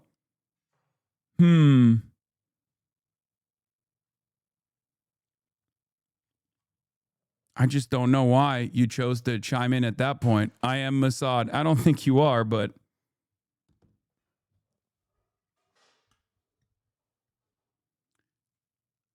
I like that guy who's very sensitive about Israel getting mentioned in any format whatsoever is also trying to see children. Interesting. Why are you trying to see the kids so bad? That was the joke. Where are the children? Children of Hamas. $1 million in fraud will be headed to one more daycare, and this one gets a little spicy as we get chased out at the very end. And after this, we'll be heading to the state capitol to confront the incompetent government leaders who have enabled this fraud to happen. And I knew this video was going to be super dangerous to film because of obviously Wait, what? Why?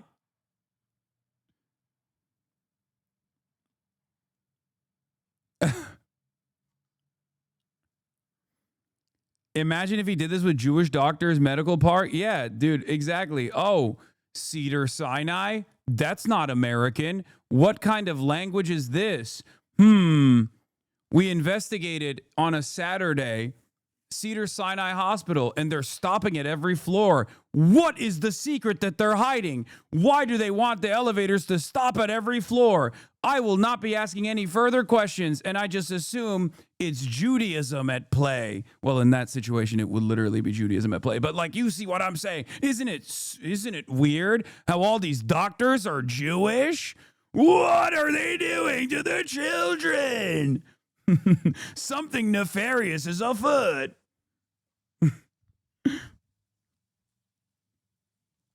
Could you check log? Love you. No. Hostile it is, and as we are exposing legit fraud happening, I did get security for this video, and I was able to do it through the Black Line Guardian. And if you guys want to help fund my security in the future. What? Is he doing an ad for their fucking... He's doing a separate ad for Uber for private security. The things happening, especially with this fraud. Like I said, they're not sponsoring this video. I'm just giving them a shout out because of how they helped me. So go down the link down below, click Guardian for Nick, and let's keep going. And now we're going to the next location. Now, this child daycare center, this one's different than all the other ones we've been to. Tell us about this one. This one is different because, according to the state of Minnesota, this 312 West Lake Street houses not one, not two, but 3 child care centers and is licensed to hold 102 children, and in fiscal year 2025 was paid $2.66 million by the state of Minnesota. And this is the building right here. So this building alone made $2.6 million. Let's see if anybody's inside. Now we're inside of the building. I really thought the way people came in to this broadcast, like, just hot as hell about this massive investigation that was conducted. The way that they made it seem, I thought that there was going to be like at least some evidence. And it turns out the only fucking evidence is that he just goes around town straight up fucking demanding entry into what it seems like is childcare facilities. And then when either no one opens the door, or when the people that open the door turn around and say, no, you can't come in here, what the fuck's wrong with you? He just goes, aha! The proof is right there. They wouldn't let me and my weird friends that look like ICE agents and my camera crew into this facility where there are children. This must mean that there aren't any children there.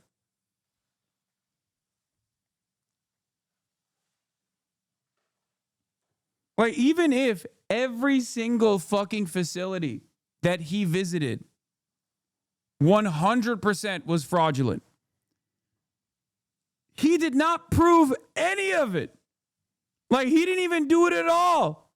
Even if every single facility he went to was fraudulent and had no children whatsoever in it and all this shit, it would be pure happenstance that he arrived at this conclusion. Well, not pure happenstance, let's be real, it's racism.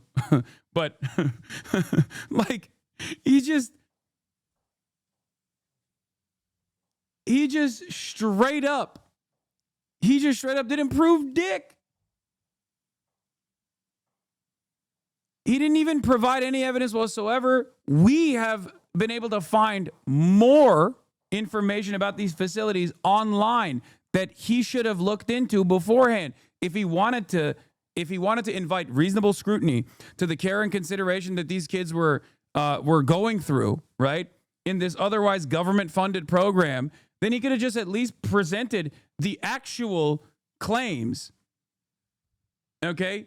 He could have at the very least shown what we have shown so far. He could have greatly over-exaggerated the conditions in the facilities and be like, these facilities are in a state of dire disrepair. Look at how devastating it is. What are our children going through? All this stuff. Or even if he wanted to continue along with this like mass fraud, right? Mass fraud conspiracy, he could have said, who's in on it? Maybe the government is in on it. Clearly, they claim to have gone into these facilities and have actually seen the children. And I didn't see any children. What the fuck's going on there? I tried to, like, he could have gone online, tried to actually, he could have gone online and then tried to actually get his brother or something, like his little bro or a relative, to sign up for these child care facilities. He could have investigated it further. He could have called ahead of time. Like, there are so many things you can do in this situation to craft an even better narrative. But why would you have to craft a better narrative when clearly this kind of idiocy actually works? Perhaps works a little bit better.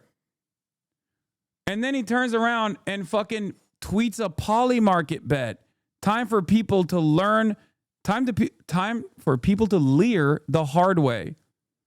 I guess it's because he's like the learning center is leering center, right? Is that what he's making a joke about?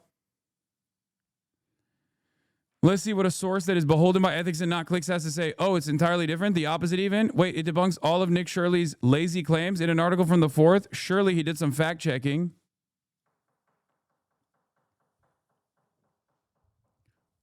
What to know about Minnesota fraud allegations as Trump levels attacks on Tim Walz. A series of multi-million-dollar alleged fraud schemes in Minnesota has drawn the Trump administration's attention in recent weeks, vaulting an issue. Bro, this is, by the way, exactly what happened with the fucking cats and dogs shit.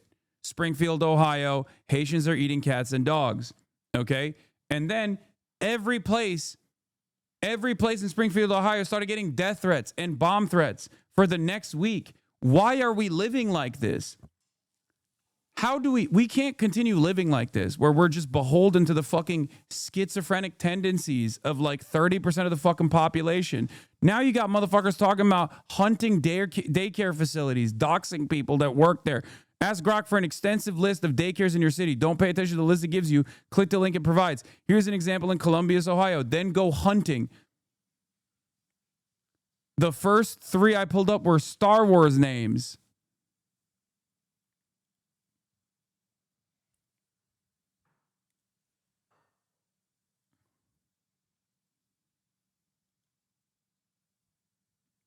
Star Wars names is, I guess, the names of the administrators are not white.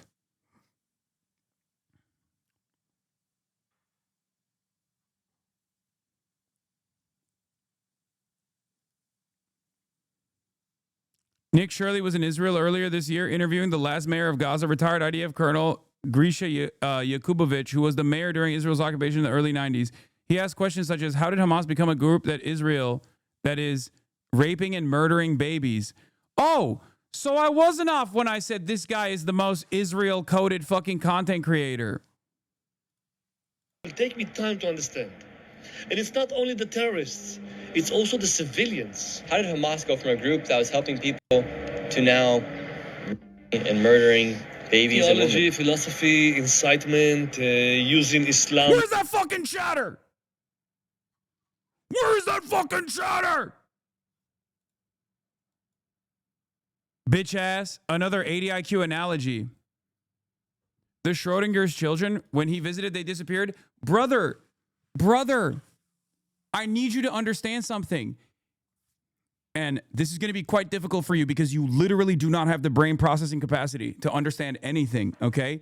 If you, as a random person, in a time when there is heightened scrutiny due to the president literally saying he's going to sick ICE agents on like schools and facilities and shit like that, are going in to a childcare facility with a group of private security guys wearing balaclavas and a fucking camera and another random like local fucking weirdo demanding to see the children, of course they're not going to fucking let you in. That doesn't mean that there's no children in there.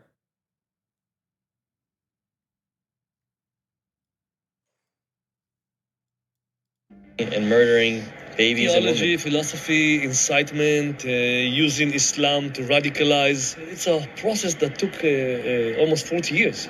It'll take me time to understand.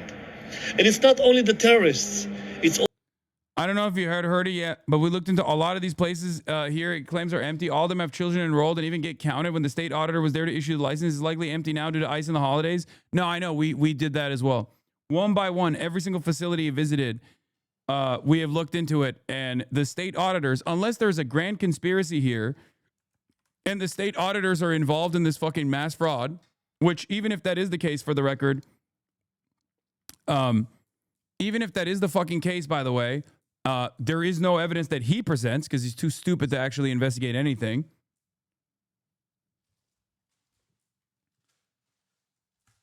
But unless there is a much larger conspiracy here where the Department of Human Services is actually involved in the fucking fraudulent scheme, okay, which requires a federal agency to look into the actual auditors not doing their jobs or potentially getting kickbacks or some shit, right? All this video is a crock of shit. The problem is the video is a crock of shit regardless of whether there's fraud or not. Like, I'm not even saying that there isn't, like, you know, his Israel video had low views. Yeah.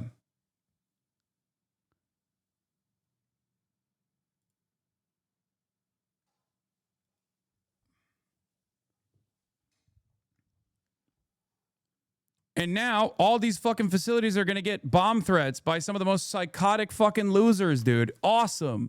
Awesome. I love the way that things work in this country, you know? It's so awesome. Asmongold called on the public to terrorize Somali communities.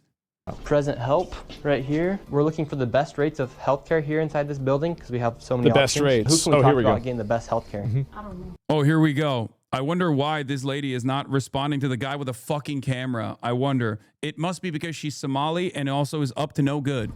I don't know. No. Wow. It actually took down information to give us a rate. However, when we left, we were then met with the police. We received a complaint that matching your description, we're in this building harassing the individuals who... And he's trying to assume because they're Somali providers, everyone's just fraudulent. Okay. So we're another Karen. Yep. This is a area that we're... Wait, that's a Karen and not the fucking person running around with a fucking camera harassing people? The fuck?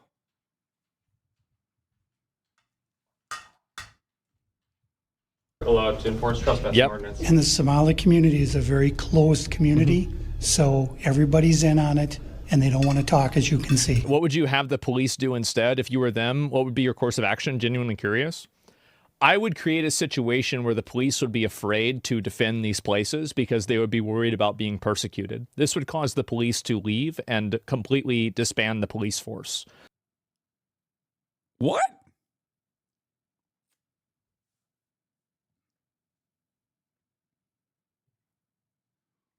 Brother. In the aftermath of actual documented, charged, prosecuted Medicare fraud, when I said if Republicans actually cared about Medicare fraud, they would offer the highest penalty, the death sentence, to Rick Scott, who had actually conducted the worst Medicare fraud in U.S. history. Not to say that there was like any sort of clear-cut death threat towards a politician. Asmongold literally fucking spent the next week talking about how dangerous I was and I must be fucking, I must be deplatformed.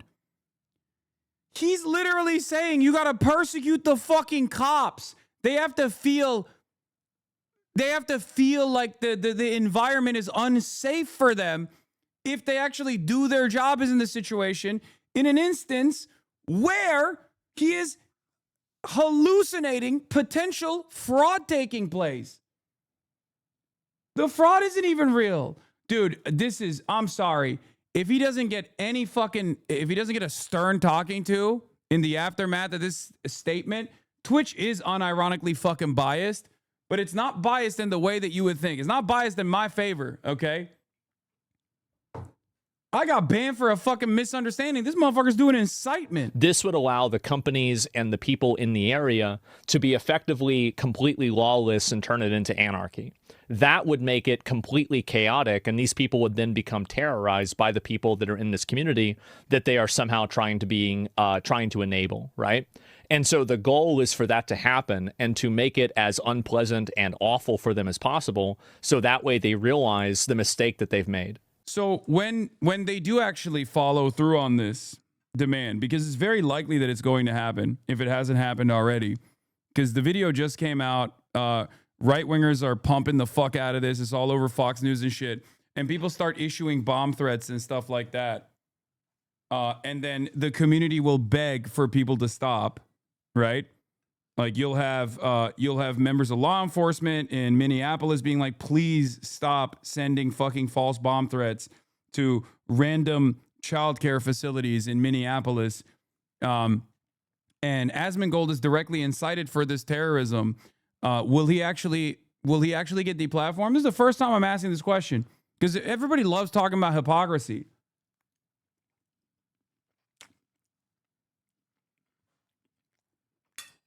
Yeah, turns out Twitch does actually support terrorism. It just wasn't the way that everyone else thought it was. Based, I guess. Guys, hey, remember to pay your taxes so Somalians can live the American dream. Asmongold caught you? In what? Asmongold is trying to claim you're botting your stream at the moment? I'm botting my stream at the moment. I have 26,000 people watching. The fuck am I botting to?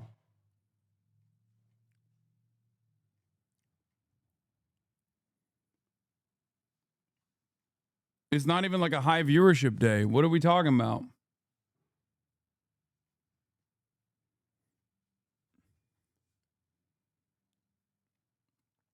More projection from Asmongold? Is that what's going on?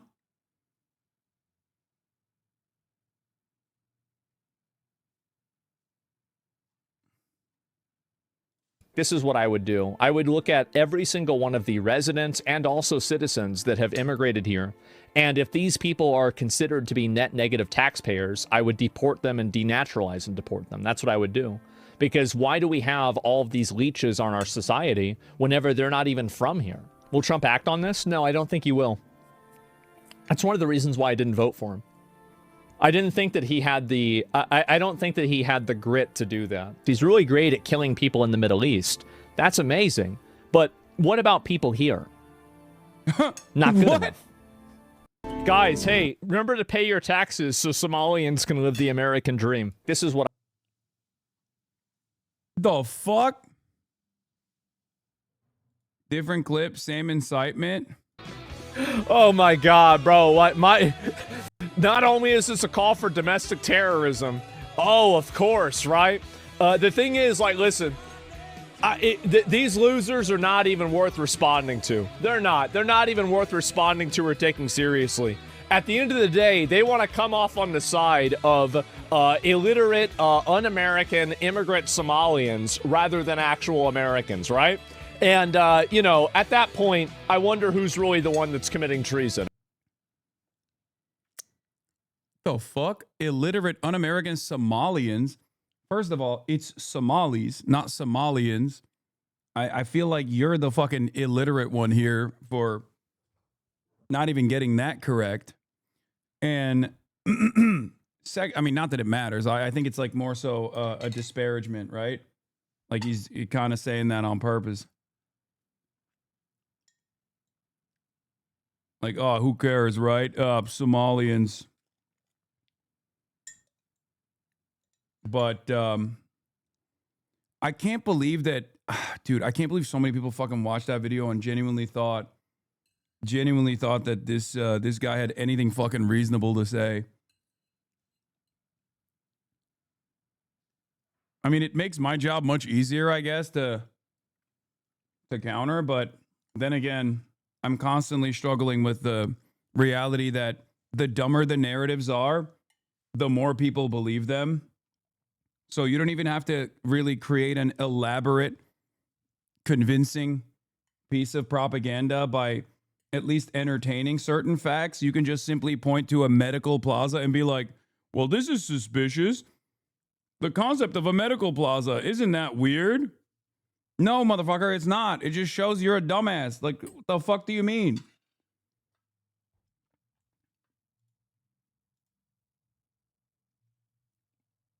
Okay, so anyway, there's no reason to even take it seriously. They're just retarded. Cool. Let's finish this video though, because let's finish this Israel ass video real quick, okay?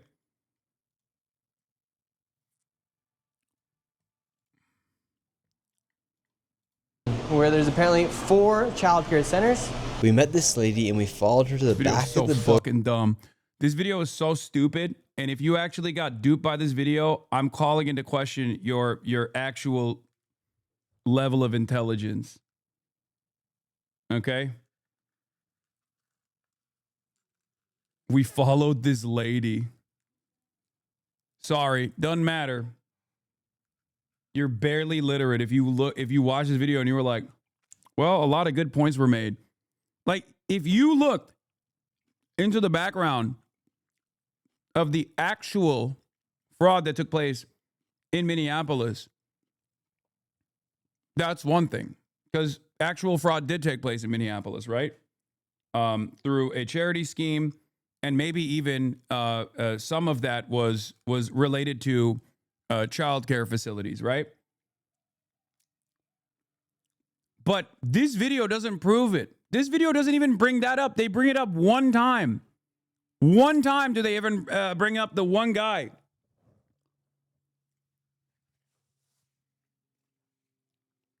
And it's so fucking crazy.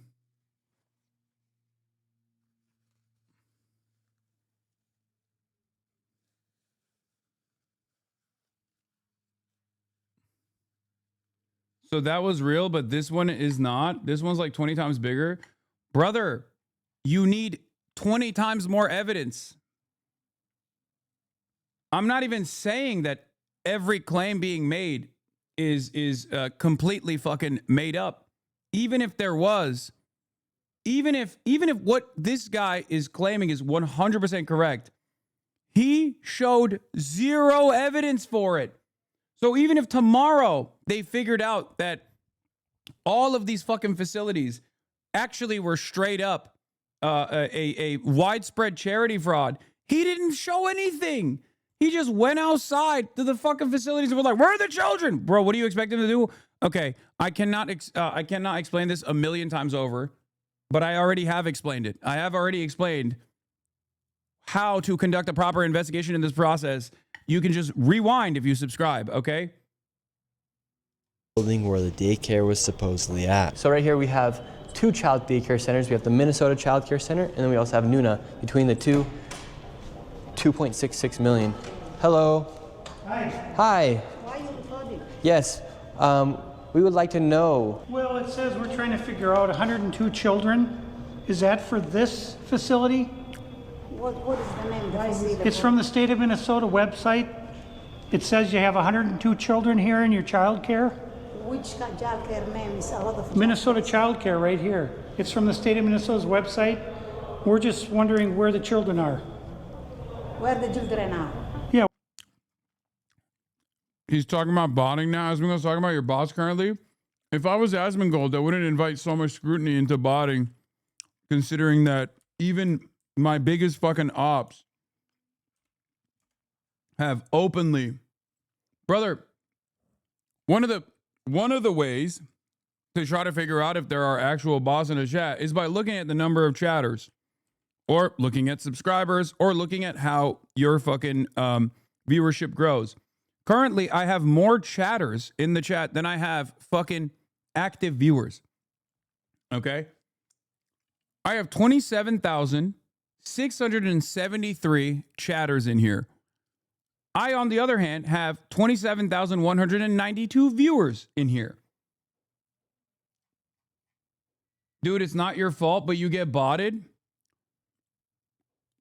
There has never been an instance where anyone has ever even fucking claimed that I've been botted. There is, however, plenty of scrutiny over whether or not Asmongold has been botting. I like that you also completely avoided the main argument that I presented and instead just went, dude, just take the L, but in a different way. It's not your fault, but you are being botted. You know, it's not your fault. It's interesting. Follow bots are different from viewer bots. We are very aware of the follow bots. These motherfuckers are idiots. Oh, if you're talking about getting fucking mass follow botted, yeah, that happens all the time. Do you want to know why that happens all the time? Because they want to fucking spam slurs in the chat. And when they do that, we actually fucking eradicate them. Yeah, we know what the fucking follow bots are, dipshit. That's not viewership bots.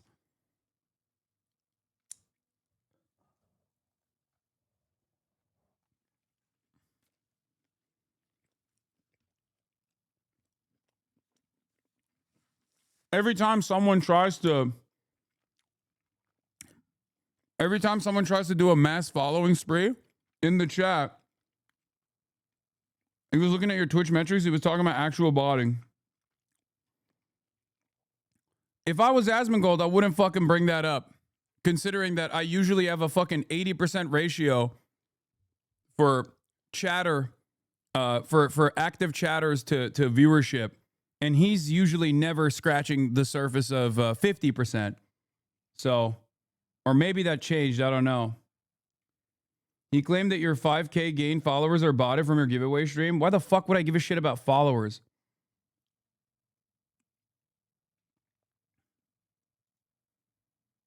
This is what he's talking about. You got botted for a bit.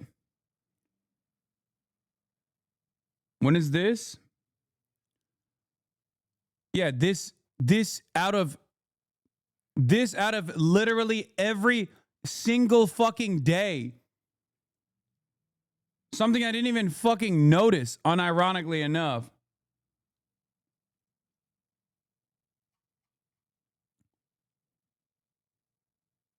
Chatters can cope with the fact that you have authentic personality in the shower. No, this is like, and I think it's like during Socialismus, maybe? I don't even know when this happened. Look at my fucking stream normally. Look at my fucking streams normally. Then look at Asmongold's. Okay?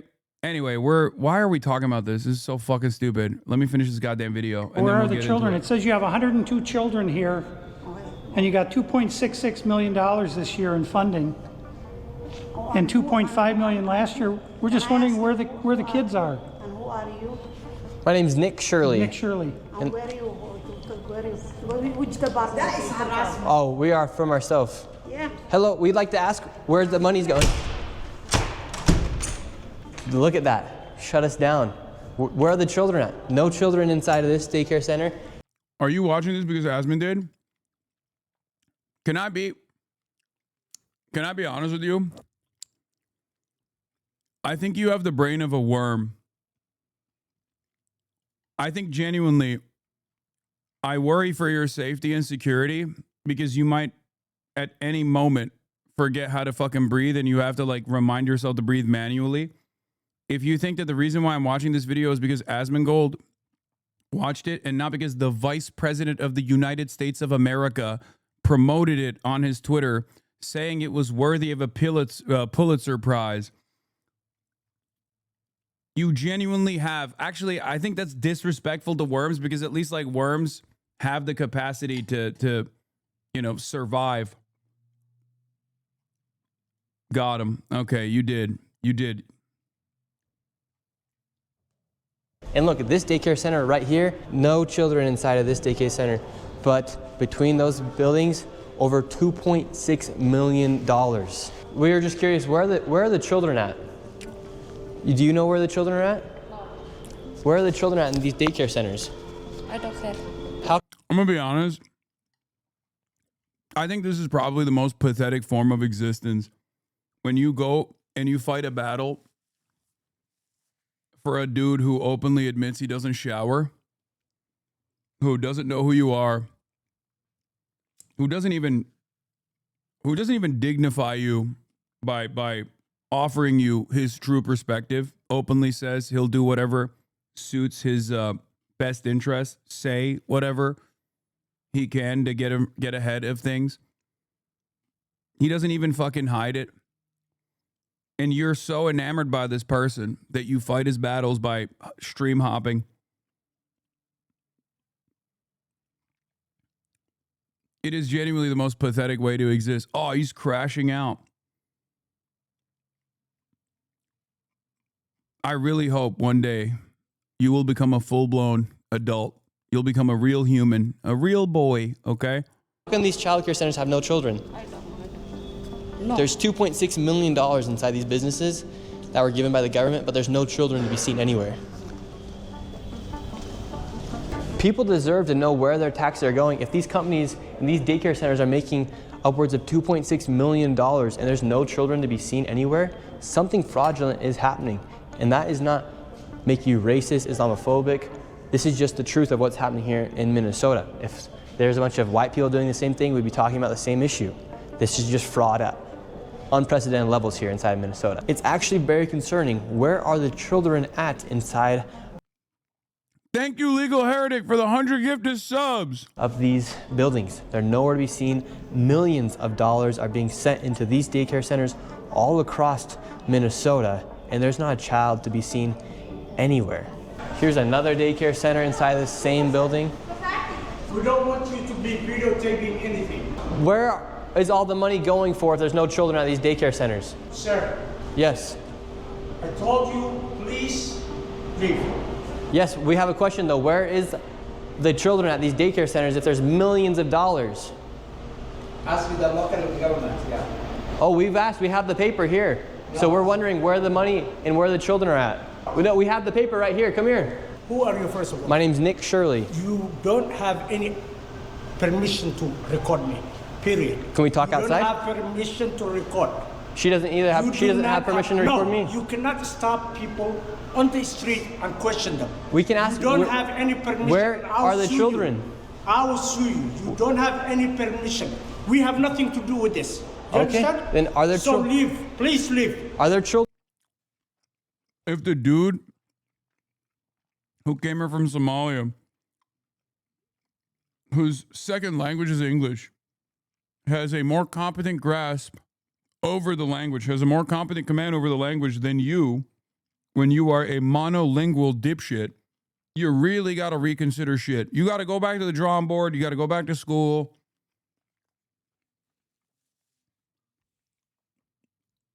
Like, it's just shocking that adults watched this video and went, wow, this guy's fucking brilliant.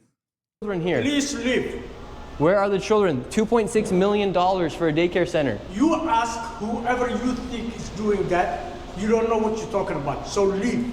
Tell us what's happening here then. I said leave. We're wondering what's happening. We are not a child care. We are nothing to do with you. We're common people walking. And yes. You are. We're not accusing you. We're asking where the children are at. Don't ask me anything. We're not accusing you. We're asking the daycare centers. I am not going to answer.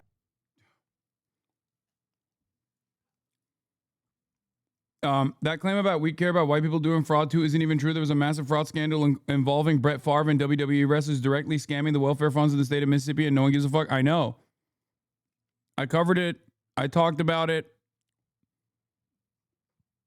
We straight up talked about it all the time. I brought it up in the beginning of this fucking story as well. So no, they don't give a fuck when white people do it. And people will turn around and say, oh, this is whataboutism. It's not whataboutism. If there's actual fucking charity fraud and welfare fraud happening, then yes, those people need to be investigated and punished. Doesn't matter if they're fucking Somali. It doesn't matter if they're Brett Favre. Okay?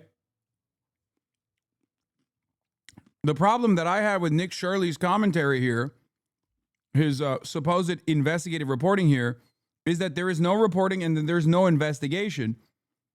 He just hired 2 private security guys off of like private security Uber, okay, and strapped a camera on himself with the meta glasses and got another camera guy with him to roam the streets, go to random fucking locations with a local weirdo and yell outside of these random childcare facilities with ridiculous demands of wanting to see the children inside.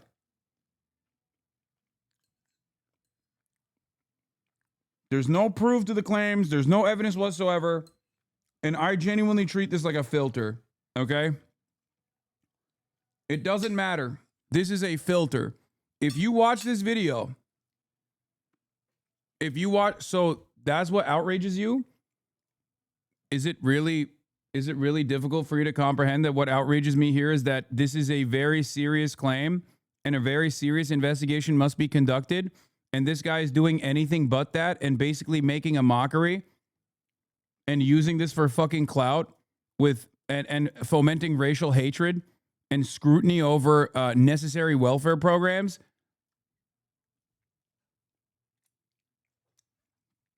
This is 100% a filter. And I will say it sincerely. If you fall for this, I think less of you. If you watch this video, when I first started watching the video, I thought the way that people were talking about it, I genuinely thought that there was at least going to be something. And maybe there is. Maybe it's trapped in the last necessary welfare programs. Yes, welfare across the board is necessary. What the fuck? Not welfare fraud, dickhead, but welfare, yes. He kind of proved that there were no kids. Still more journalism than you ever did. He did not prove that there were no kids. And if at any point someone actually does prove that there are no kids, which will happen only after serious investigations are conducted, just ban me. I'm not going to ban you. I actually love entertaining dickheads like you in the chat. Okay? Israel defender screaming, "Where are the kids?" Yeah, we know, brother. We know.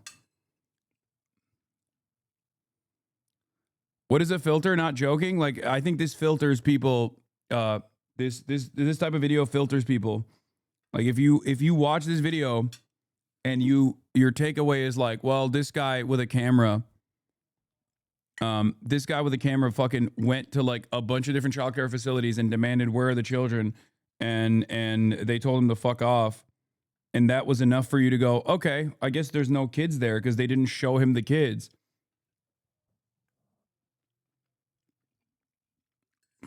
I think it shows how fucking malleable you are, how stupid you are.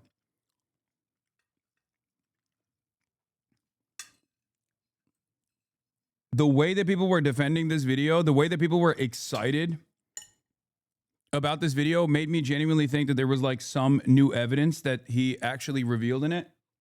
I cannot believe that the only thing he did was go around with a camera and be like, "Where are the kids? Where are the kids? Where are the kids?" And everyone's like, "Fuck off, dude. You can't come inside." And then he goes to a medical plaza and goes, "Why is there a medical plaza to begin with?" I think if parents saw Riarty Mo going into daycares demanding to see children with a camera, they'd have more proof than what was shown in this video that Riarty Mo is a pedo. No, exactly. He made a fool of himself. Where are the children at? Leave. We just want to know, where are the children? Who you work for? My name's Nick Shirley. Who do you work for? I work for myself, Nick Shirley. Okay, what are you recording? We're wondering, where are the children? $2.66 million for You're not talking to the the Minnesota right Child Care Center. You're not talking to the right person. Are there children that come here?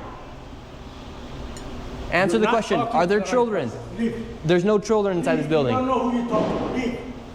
That's just a simple question. Where are the children at? David, they won't even answer. We asked him, plain and simple, where are the children? Do children come here? This is why I've had my life. I've been attacked twice.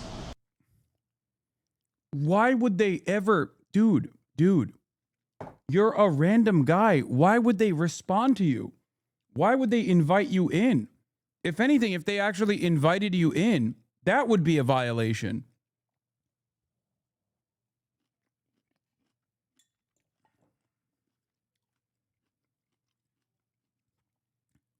I'm not one of these guys that talks about, I mean, look, this is not to make this like super racial, because I know we got a lot of like Asman Botter fans in the chat right now, and they're going to get really triggered when I bring this up. But this is a little bit of a caucasity. This is a little bit of white entitlement, I think.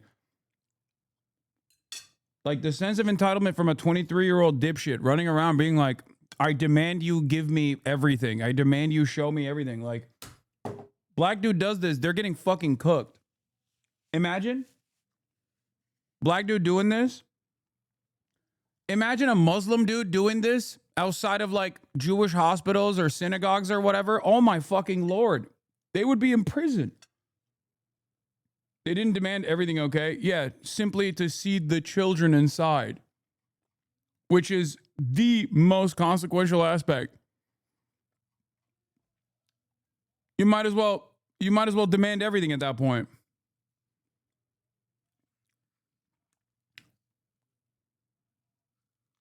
Chatter.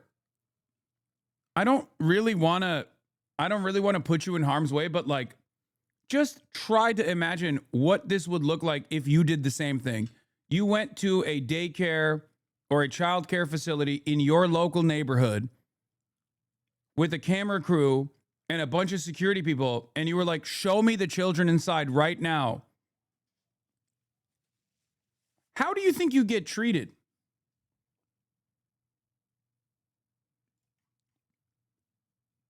Why would you ever assume that why would you ever send your child to a school that actually put them in harm's way like this? Once with a knife, and the other time I was jumped last Saturday by 3 Somali men simply for asking questions about what was going on. And they're very, very violent people. They do not like this fraud to be exposed. After giving this man plenty of opportunities to answer the simple question, where are the children? He called the cops on us, and we headed to the state capitol where they're having a meeting about the fraud. Wow. It seems to me like the cops are in on it, I guess, because they keep siding with the Somali population here. Twice now. Twice. Fraud to confront the state representatives and people in the government who have enabled and let this fraud happen. Inside of this committee, a Republican representative showed charts showing exactly how this fraud has been committed and who is profiting and connecting all the dots. And while the Democrat representatives looked into the abyss, one of them spoke about how none of this is building trust and how this is a nonpartisan issue, so I went and confronted her after that. Yes, but he has some very valid questions to ask about what's going on here in Minnesota. And do you think this fraud I don't know who crosses? you are. My name is Nick Shirley. Do you think this fraud is Republican or Democrat, or just facts that fraud is happening? I think the fact that Because because that's what I heard you talking about. That I know what I said is that because what we're talking about we want to build trust, but fraud is fraud. So why should we be enabling fraud to happen here? No, I don't think anybody is enabling fraud to happen. Hold Governor Walz accountable for this. Okay, sir. No. This Sir, is not. sir. When are you going to hold Governor Walz? No. She is a representative for the state of Minnesota. Yes or no? Excuse me? Yes. Are you? If you're going to talk to me like are that. Are you the state? I'm a disability advocate. I heard you, and you got a chance overstimulated. to testify. Thank you for testifying today. No. Ma'am, the facts are the facts that fraud is.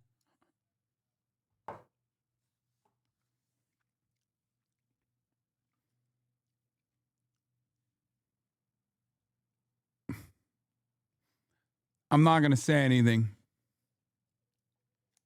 But soy right. I'm not going to say anything, just soy right. I'm just going to say soy right. Governor Walz, no. She is a representative for the state of Minnesota. Yes or no? Excuse me? Yes. Are you? If you're going to talk to me like are that. Are you the state? I'm a disability advocate. I heard you, and you got a chance overstimulated. to testify. Thank you for testifying today. No. Ma'am, the facts are the facts that fraud is happening here, and it's not a nonpartisan issue. How come you think fraud has been able to happen so much? I think Nick could get away with saying that too here. That he too is a disability advocate. Much underneath. I think the if you've been listening to our hearings, we've had now 10 hearings on this. And so there's really good data from the people who both work within the administration as well as who, both Democrat and Republicans. I think what you heard today is that the Republicans who control this committee are not actually interested in solving fraud. What they're interested in is telling a story. This fraud has happened underneath Democrat leader Tim Walz. There has been Medicaid fraud across the country under Democrats and Republicans Republicans. There's fraud within the Trump administration. We have is fraud. Private providers have made government a mark. And so every person running government, Democrats or Republicans, are dealing with the issue of how to keep fraudsters out of our public payment. We're also dealing with veterans. We're dealing with consumers. I hope you're looking at that. If you look at United Health, currently is being charged with defrauding Medicare. You know who runs Medicare? President Trump. Medicaid fraud is a 50-state issue. And so I can't believe there is one person with 2 fucking brain cells or 2+ brain cells of the video, and it's all the way at the fucking end.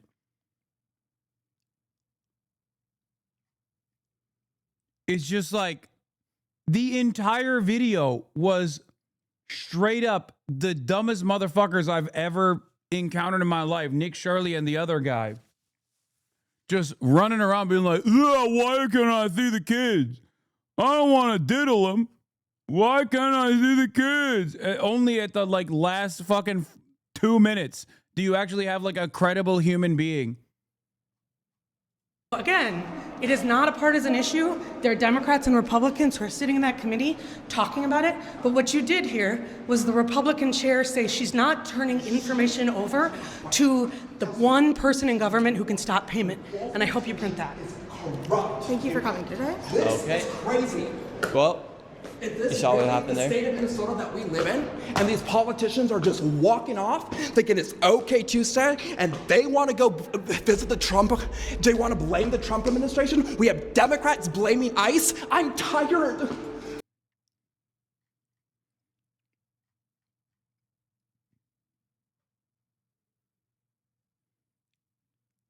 I'm gonna be honest.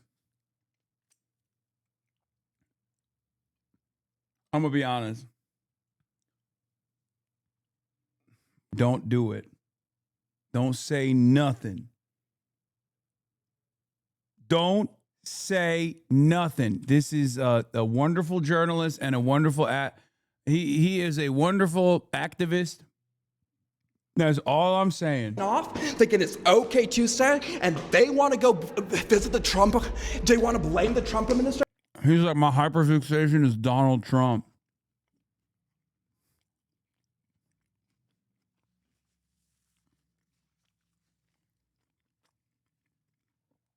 He said my altar hates Trump, but this one actually loves Trump. You know, that type of shit.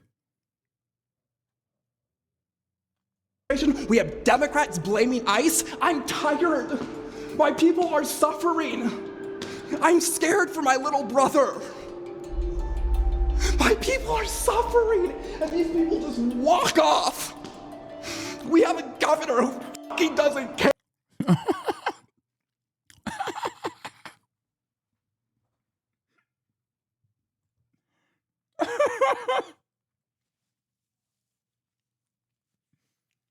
Oh no. Oh damn, bro. Bro, a good anime will change his life. Check nice bathroom logs. Wonder what he's advocating for. I'd hear him out. He can't be worse than black Israelites. Come on, brother. They paid him too much for this act? No, he's not. This is not. No, dog, he's not faking it, okay? This is genuine. He is genuine. That doesn't mean he's right or of sound mind, okay? Thank God my other comments fell off. Okay, well, now I'm going to fucking click on it and see what else you said. See what happens when you don't let a black man say that.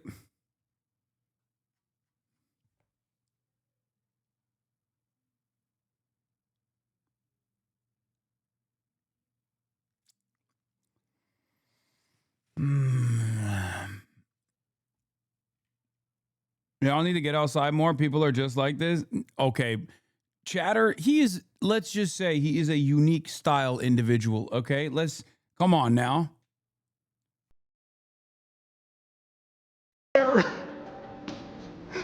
How many more people are gonna freaking die? How many more people are gonna go homeless? And how many more people are going to be trafficked in our freaking system?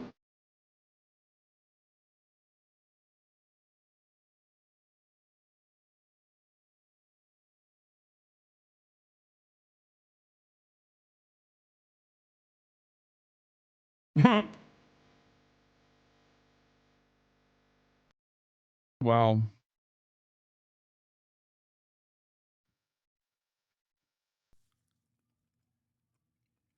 That guy was awesome. Me and him are on the opposite sides of the political spectrum, but definitely on the same side of a different one, Lamau.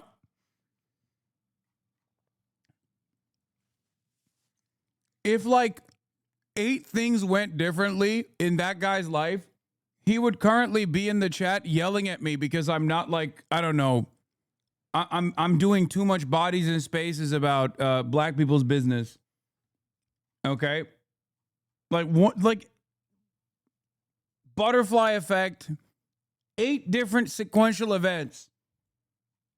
He would be talking about misophonia in here and then tying it back to, I don't know, tying it back to how I'm reasserting like white supremacy in the way that I engage in misophonia.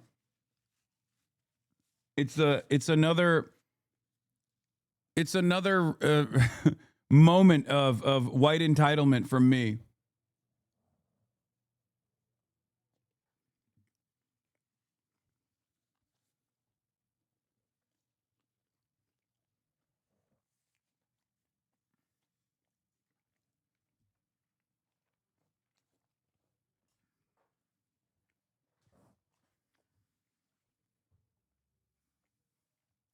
Please stop.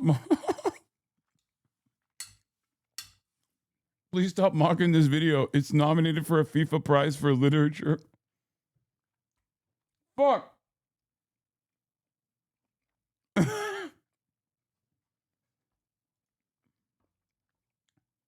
The saddest, bro. The saddest part about this is that it's not even like FIFA prize, dude. They're gonna make the Pulitzer do this. Okay, they're gonna give the Pulitzer to this guy because every institution is so servile to the silly demands of Donald Trump that next time it is going to be the Nobel Peace Prize. Next time it is going to be the actual Pulitzer that gets given to this guy. And then we just have to sit there and act like these things are worth a damn any longer. Follow the money. FBI Director Kash Patel weighs in on growing public concern over potential widespread taxpayer fraud in Minnesota, vowing to protect children across America. Yeah, that's the reason why they're doing their very best with the Epstein stuff, right? To me, when I think of the FBI vowing to protect children across America, I immediately think all of the wonderful work that they've done protecting notorious elite pedophiles by sheltering their names.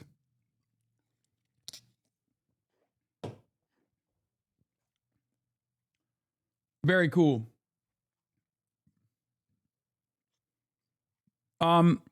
Yeah, so a couple thoughts on the video overall. Let me just get started by saying, let me gather my thoughts here. Number one, given the intensity of the feedback and how excited people were on the right about this video, I legitimately thought that there would be at least like some points of evidence.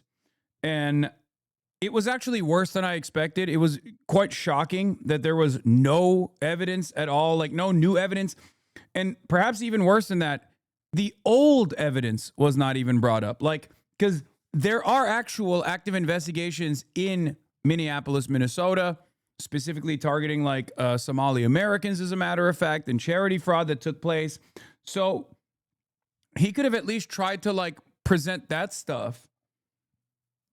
And yet they only brought it up one time in the entire video, which was genuinely confusing. All of the new investigative reporting that he conducted was simply going around town to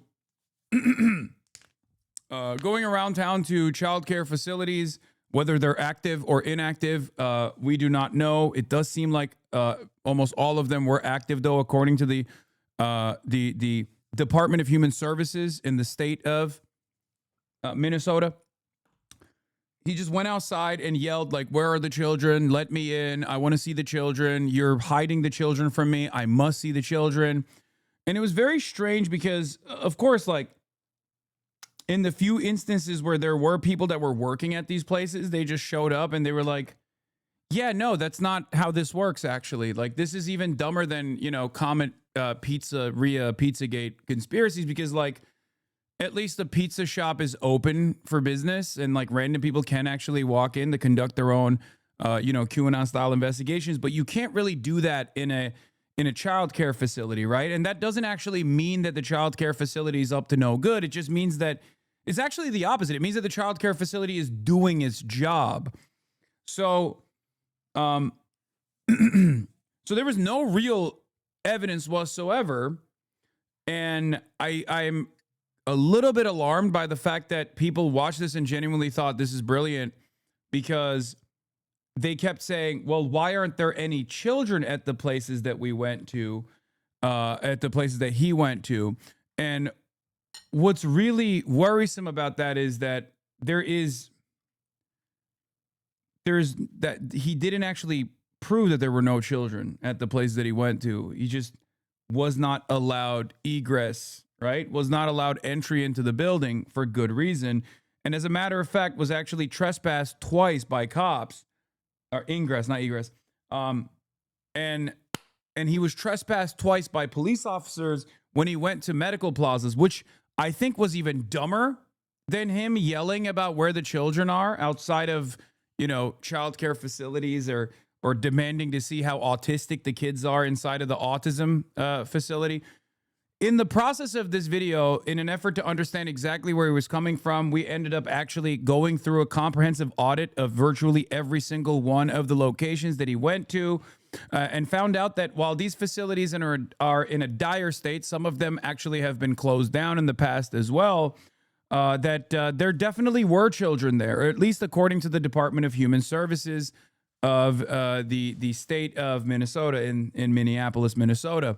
So this kind of additional information, this kind of additional investigation could have been conducted before he actually decided to shoot this video, but clearly he didn't want to do that because that would kind of undermine the narrative that he's trying to present, which is that there are no children in these places, right?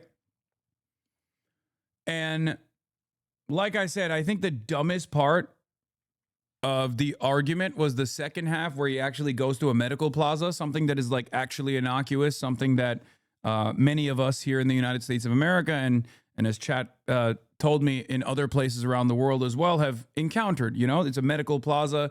My dentist is in a medical plaza. My physical therapist back in the day was in a medical plaza. It's just an area where there's like a bunch of different medical facilities, right? It just doesn't really look like a hospital. It's not a hospital at all. It just kind of looks like a mall. And he walks in, and this is a totally normal thing. Like, if you've ever gotten an X-ray or an MRI from like an MRI or X-ray clinic, you might have actually been inside of a medical building. It just doesn't look like a hospital. It's not a hospital, right? So he walked into this medical plaza and was like, why is there so much competition amongst these other doctors? This doesn't make any sense. Like, the concept of a medical plaza was new to him, and therefore this meant there was a grand conspiracy. And at that point, you have to understand you're actually watching a person that has the level of intellect of a sea cucumber, right? And if you can't comprehend that you're watching a well-known stupid at that point, you might as also well be a stupid yourself.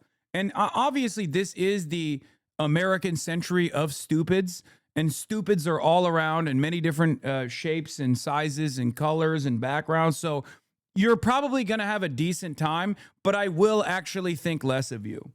Okay? I will. It is very difficult for me to look at someone the same after watching them watch that video, and then their takeaway is like, this was brilliant. This was brilliant propaganda. This was actually the greatest video of all time, and you're just simply bent out of shape because you want, you want mass fraud to be conducted. Anyway, never mind. Don't watch this video. Most of it is great, but the beginning is ass. I suspect he did not watch the Dick Shitley video. No, I will be watching Atriok's video where he basically says, I guess that the stupid video that we just watched and carefully went through piece by piece to identify if there was any new claims being made or if there was any evidence actually had any real. Like, I want to see what he thought of the video. I suspect he didn't actually watch the video because I don't think Atriok is a stupid. Okay? I don't think he is that. I don't think he's a stupid. So I will be shocked if he actually gives any praise to Nick Shirley. But I suspect it's partially because he didn't actually watch the video and partially because the video did really well and he wants to present it as like this bipartisan argument because everyone has to be fucking fence sitting on the internet. They can't just outright be like, hey, this guy who's fucking drooling half the time, who is not even functionally literate, who can't even craft sentences together, is actually a fucking moron who is just leaning into the most bottom of the barrel racialized propaganda with no new evidence whatsoever. We can't fucking have that because swagged out white boys and quirked up white boys gotta have their fucking feelings and their racialized opinions satisfied. You gotta just always act like anytime there is a fucking dickhead white guy running around being like, these fucking Somalians are actually up to no good. Let me see their children. We have to sit there and be like, well, are there 800,000 views on this? Well, maybe he made some good points. Let's take a look. Massive fraud scandal unfolding in Minnesota right now, primarily among the Somali community of Minnesota, dealing with millions, if not billions of dollars of taxpayer money funneled into things like luxury vacations, luxury cars, and massive stacks. Okay, all of this is irrelevant to the Nick Shirley video, for the record. Okay? This is real. This is a real thing that happened. And you know how they cracked this case open? Not by getting a fucking random YouTuber to go around and yell at random Somali people in Minneapolis. Okay? This was a multi-year investigation. A multi-year investigation that started under the Merrick Garland Department of Justice, okay? So just understand he's correct on this. This fraud is real. Of cash sent overseas. Now, I want to give credit here. The person who really blew this story up on social media and YouTube is this young guy, Nick Shirley. Here's him right now at one example we'll talk about, which is a so-called learning center in Minnesota that was billing the government to do learning for kids. Here in Minnesota, massive fraud is taking place within the government and the Somali population. Here, this building alone, Quality Learning Center, is a daycare, yet this is a separate story. Okay, so here's the thing. If you actually watch this video, just this video alone, I would assume that this kid has a learning disability and he's going to the luring center. Okay? No disrespect. Get mad at me if you want. You'd be like, oh, you're being ableist. But like, he just genuinely can't speak. Okay? So if I saw this video in broad daylight without any other fucking context, I'd be like, oh, that's cool. This is his first video that he's ever done. He's trying to do a YouTube channel and he's going to the learning center. Okay? I'd be like, that's tight. Congratulations. they spelled learning wrong and they said leering. This daycare alone in 2025 has received $1.9 million from the government. And the strange things about these childcare centers is there's no one here right now. It's midday on a weekday. And if you were to try to go inside, it's completely closed and the windows are all blacked out. Not a great look. Not a great look. And in the video, he goes around with this. It's actually a pretty insane tag team of like a seemingly clout goblin Zoomer and like this old guy David here who's like got all the files and paperwork from 10 years of tracking this. And their combination is actually kind of beautiful. And they go around and investigate all these different buildings.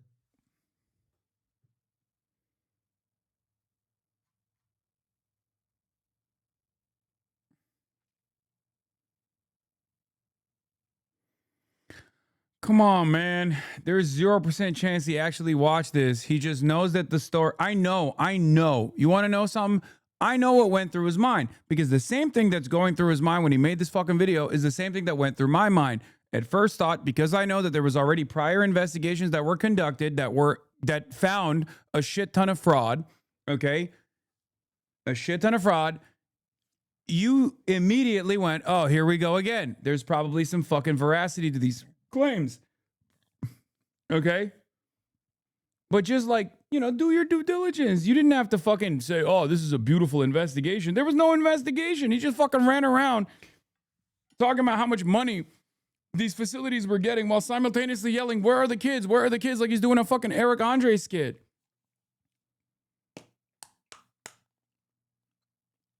Yeah, he just wanted to be, look.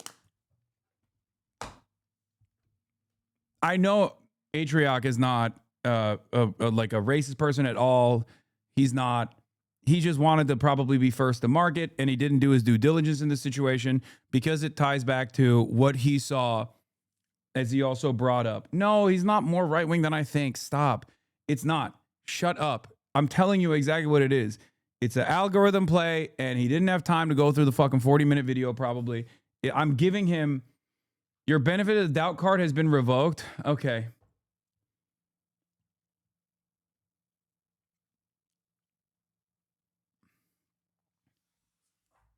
Things that are supposedly, you know, offering learning to kids or food or daycare or autism preparedness. And he's right-wing in the sense that he's giga-libbed up, dude, but he's not a right-winger in the sense that he's conservative traditionally. Exactly. He's fucking giga-lib. There's no way that he thinks it's appropriate. And I'm sure he'll bring up similar points that I did later in the video. And the only reason why he's like pumping this fucking freak's video is because he didn't watch it. And he's tying it back to the actual conspiracy, the actual credible accusations that turned into convictions with the welfare fraud that took place. That's the only reason. He should have done his due diligence and not promoted the video that got a fucking billion views being like, where are the children? Where are the children? Why are Somalis exceptionally violent? But there's no kids, and they're all charging the government large amounts of money. So I respect a lot the work of this duo and what they did. There's a parts of the video I don't like when they have AI generated Sora videos of black people throwing money in the air in luxury cars. I think it sends the wrong message. Okay, never mind. Where are the videos? Where are the parts of the video that he liked? I need to understand. I need to understand what the parts of the video that he liked. Was it when he went to the medical plaza and was like, why are there so many places? Why are there so many medical facilities in this medical plaza? That's not exactly. Did Atriok like that when he was when the guy was saying like this doesn't work from a market competition perspective when referencing a medical plaza? Yeah. So how is he different than the chatters wondering why the windows are blacked out? It's not. He's not. Never mind. He got filtered. If he actually watched the video, I couldn't believe that he would get filtered like this.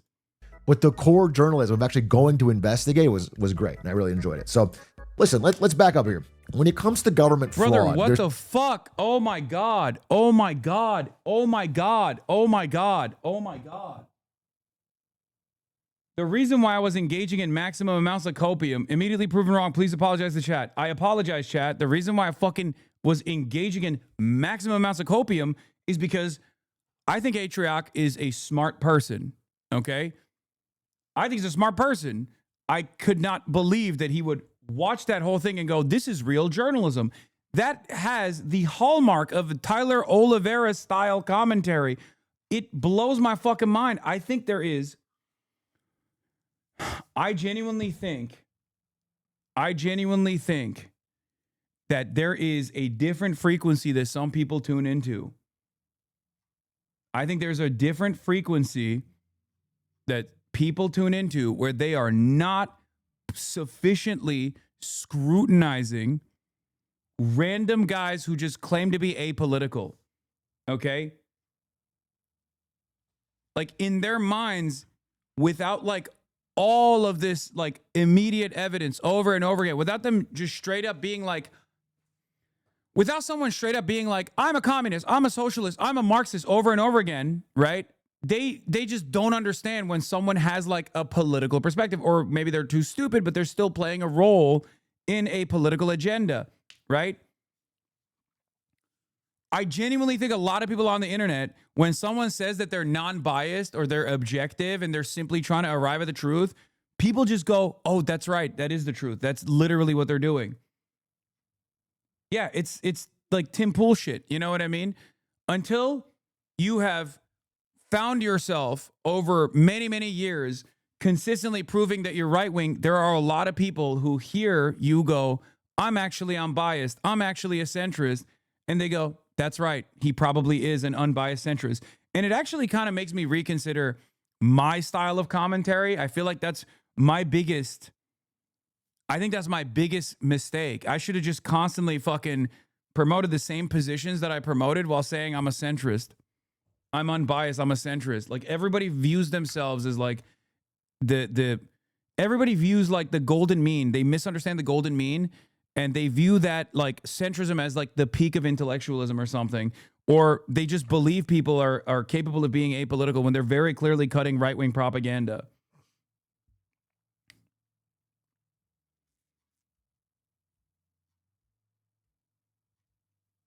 It's just the enlightened centrism thing is so powerful, I think. It's a general zoomed out pattern you should take a look at. Generally, it starts with a good idea because politicians primarily get elected and get votes from having these good ideas. They might say, listen, it's a damn... You have a lot of strengths, but your judge of character is infamously not one of them, proven repeatedly over the years. Law, he's a dumb fuck, live nothing more. I think you guys are being too aggressive regardless. I'm not going to sit here and defend H-Rock in this video of all videos, but I will always assume the best in people regardless, okay? A TikTok guy Here in debunked Minnesota, the video massive... showed. No, I know. We watched this earlier. We watched this earlier. It doesn't even... Oh, my God. God damn it, dude.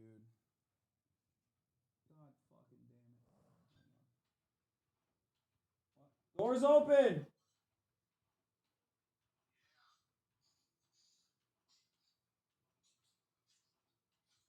Thank you.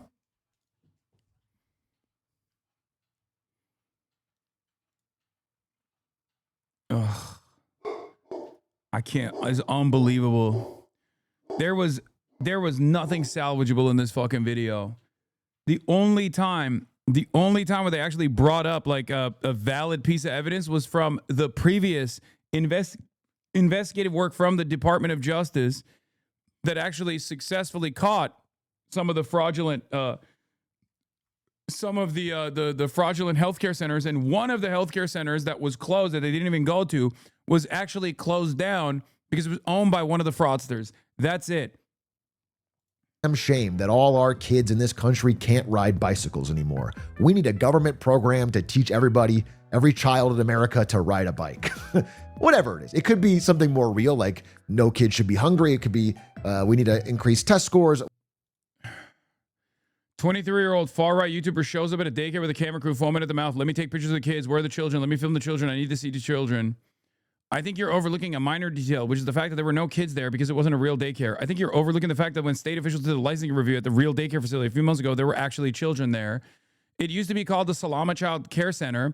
And here you can see a mother dropping off her kids on September 2014. Maybe that's all part of it, the scam Dr. 11-year-old Google Street View pics to make it seem like it's been a real daycare facility for a decade plus.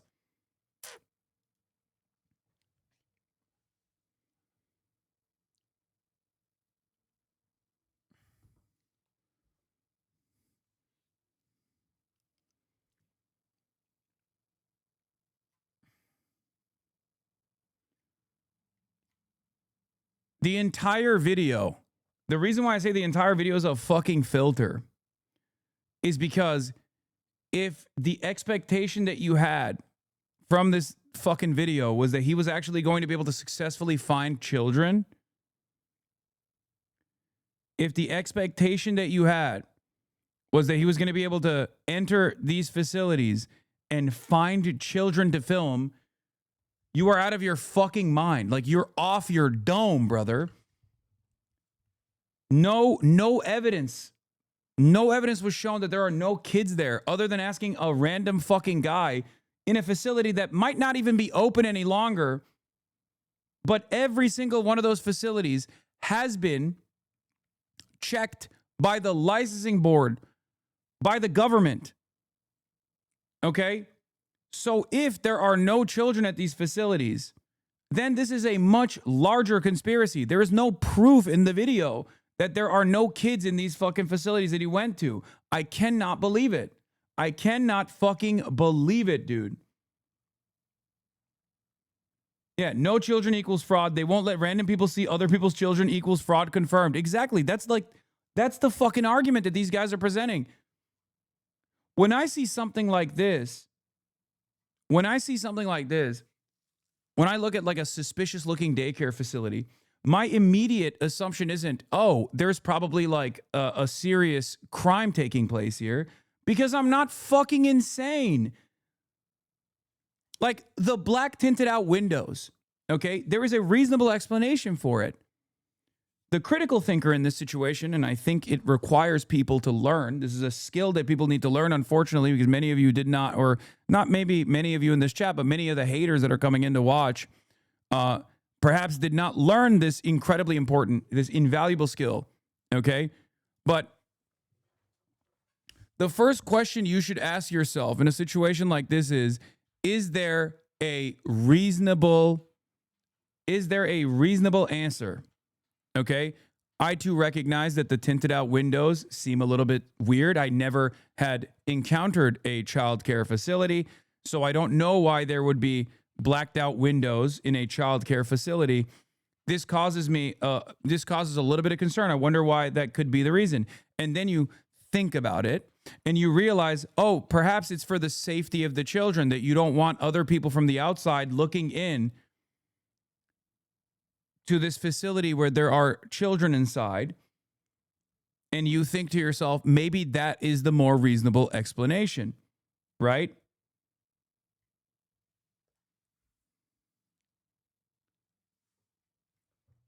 If you were swept away with the heavily motivated reasoning that this video pumps right from the start, that these are suspicious people because they won't let you in, one thing you can do, the critical thinker in that situation doesn't go, yeah, it is really suspicious that these guys are not allowed entry into the facility. The critical thinker in that situation goes, well, is it actually reasonable for a random person with a camera crew and security teams to go around and demand entry into childcare facilities where there are children present inside, where obviously the people that are working there are not going to let you into said facilities? What do you think is more reasonable? The fact that there is a broad conspiracy where they're actually hiding the fact that there are no kids inside, or the fact that there is, there's a random guy with a camera with seemingly like ICE agent looking dudes running around at a time when there's heightened tension, specifically in Minneapolis, specifically against Somali people, because the president has fucking put the crosshairs on him. And this guy is a threatening presence that, of course, is not going to be allowed into this facility. He's a random adult. Why the fuck would they let a random adult into a facility with children in it?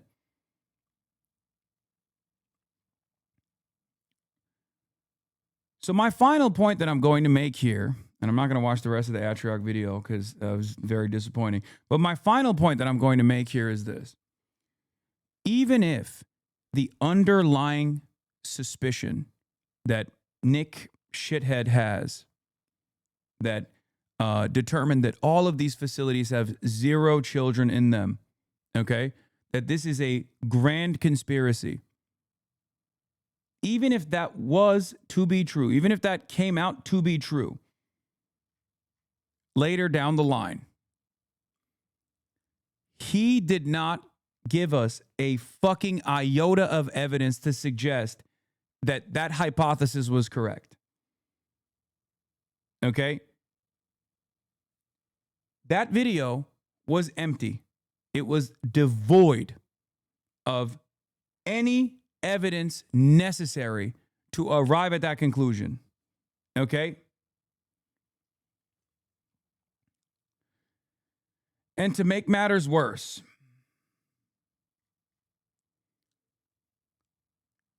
we have devolved political discourse. It's not a secret. Political discourse has devolved. People have gotten dumber. People carry themselves in dumber ways. And people demand dumber content. And people are easily duped by the dumbest forms of content. And what sucks in this situation is that we have finally arrived at the potentially dumbest version of drawing up an argument. Here's Andrew Mercado, editor-in-chief of Mercado Media, making a statement on Twitter. The fraud cases in Minnesota are real, but they are not new, and they were not newly uncovered by right-wing influencers. Federal prosecutors and the FBI began investigating large-scale fraud tied to Minnesota state and federally funded programs years before the 2024 election. The largest case, Feeding Our Future, was publicly charged in September 2022 when the Department of Justice announced indictments alleging tens of millions of dollars in pandemic child nutrition funds were stolen. Since then, more than 50 defendants have pled guilty, with prosecutions continuing through 2023, 2024, and into 2025. By 2023, those investigations had already expanded beyond Feeding Our Future into Medicaid services, autism therapy providers, housing assistance, and childcare programs. Minnesota's legislative auditor, federal investigators, and local outlets like the Minnesota Reformer, Fox 9, KSTP, and others were reporting on systemic failures and active criminal probes well before the 2024 presidential campaign was underway. Remember, I brought up all of this stuff, okay? That's why this propaganda is extra insane, because there is suspicion, but they did not actually bring in any new information. During the 2024 campaign, national media and political influencers increasingly reframed these cases around Governor Tim Walz. Outlets like CNN aired segments highlighting the fraud during an election year, often without clearly stating that the investigations, indictments, and guilty pleas all began long before Walz became a national political target and long before viral videos entered the picture. That framing also fueled targeted harassment of Minnesota's Somali community, with entire neighborhoods, workers, and families painted as suspects, despite the fact that fraud cases are individual criminal matters, not collective guilt. That context matters when influencers like Nick Shitley present themselves as exposing something hidden. His video does not start a new investigation or reveal information unknown to law enforcement. It repackages an ongoing federal case that had already been charged, prosecuted, and widely reported, and presents it as fresh discovery. Showing up with a camera at child care centers, inserting himself into an active investigation, and driving harassment towards a specific community reflects a serious lack of journalistic ethics and basic moral responsibility. Fraud should be prosecuted, and people who stole public money should go to prison. But accountability also requires honesty about timelines, sources, and impact. Turning an active criminal investigation involving childcare into a viral content during an election year while ignoring years of prior reporting and while entire communities face harassment as a result is not journalism, it's agitation propaganda. That's it. This is why I said, even if Nick Shitley was correct that all of the facilities that he went into literally had 0 children, or tried to go into, had 0 children in them, and they were a part of this widespread fraud conspiracy, he did nothing to prove that. He did nothing to prove that. And the people are running around with only that video in mind, saying that this is banger investigative reporting. He didn't do shit.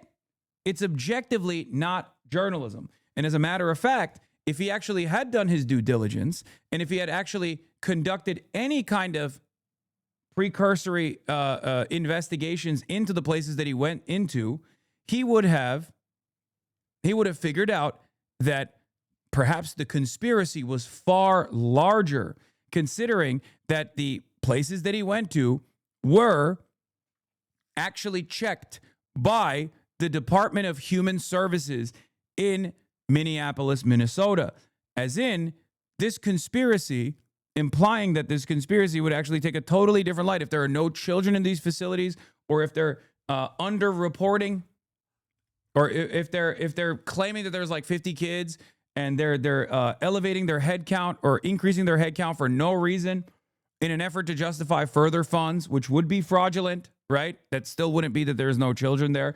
But if that was the case, that would imply that the Minneapolis Department of Human Services is also culpable in this grand conspiracy to defraud the taxpayers of Minnesota. Okay, please watch the rest of Aatrox's video. It goes against the racist and partisan bullshit in the Nick Shirley video. It shows how real fraud works. I didn't mean to cause drama with an uninformed beginning.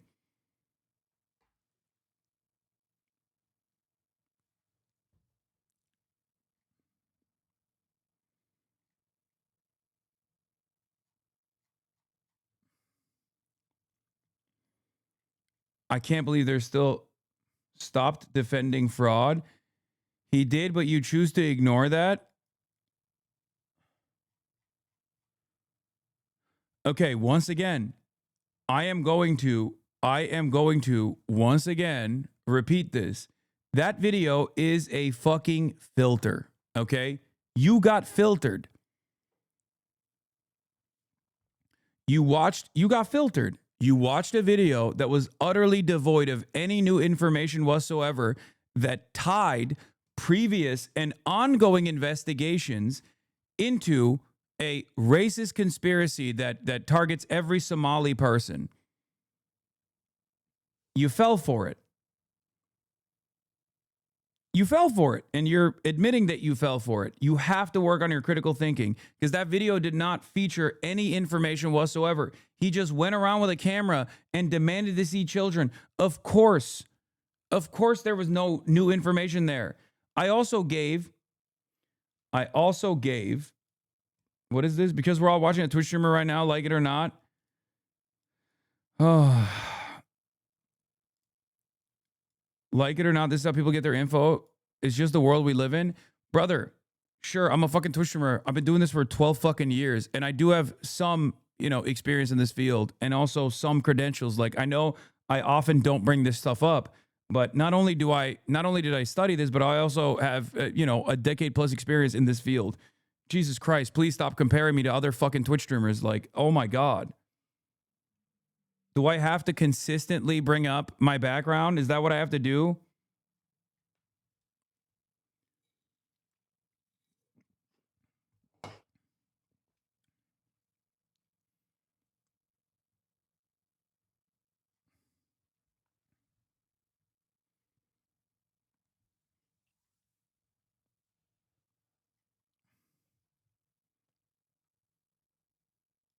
Posts are obvious satire. This is not satire. I'm a Minnesota Somalian. Of course I live in a big house funded by United States taxpayers. I'm a Minnesota Somalian. Of course we have the most luxurious cars. I'm Minnesota Somali. I'm champion border. Hi. I'm a Minnesota Somalian. This is not satire. It's called rubbing it in our faces. Somali invaders in Minnesota celebrate their enslavement of the American taxpayer. Of course I made my city come here. I'm a Minnesota Somalian. Of course I tell the government I feed 3,000 kids for no reason. Did you get the bill yet? Hey, of course I'm a Minnesota Somali. Of course we live in Minneapolis, nigga. Hey, get the... I'm a Minnesota Somalian. Of course I got 12 siblings. I don't even know half of their names. I'm a Minnesota Somali. Of course Minnesota Somalia was promised to us 3,000 years ago. Hi, Trump. I'm back so much.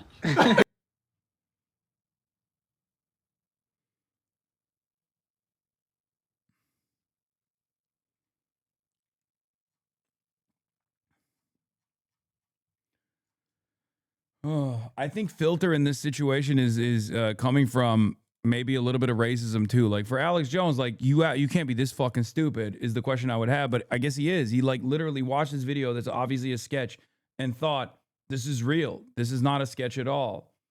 Like you should be embarrassed to say this is not satire. It's so obviously satire.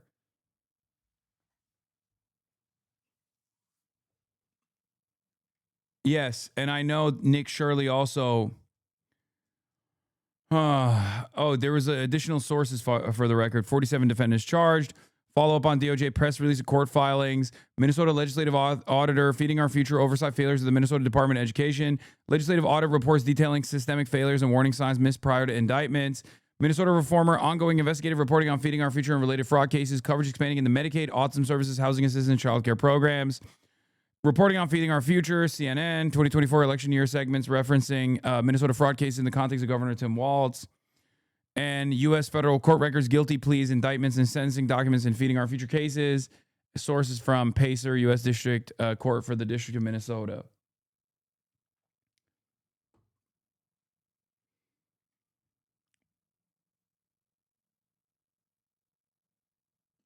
Nick Shirley, who is being promoted by Elon Musk, J.D. Vance, and the entire conservative media sphere, is a fanatical Zionist Israel firster.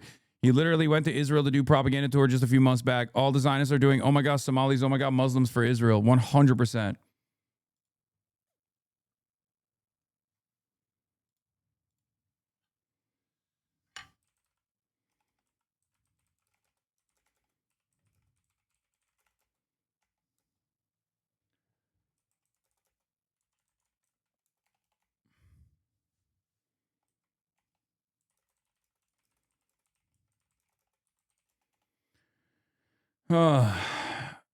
Could all this fraud be massively reduced if, say, the government ran these programs instead of giving the money to private companies? Yes.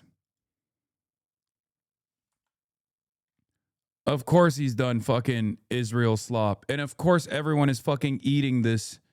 Of course everyone is getting duped by this guy who has made Israel slop as well.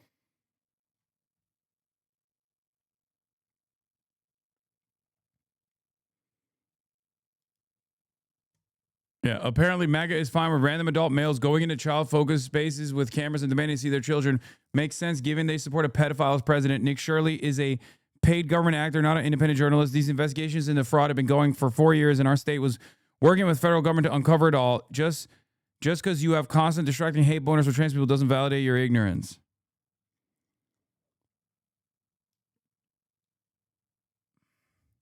I think Nick had enough info prior to going to the buildings to know that there were no kids inside, though. Clearly, if there were kids inside, he filmed them, then that could be wrong. Brother, what are you saying?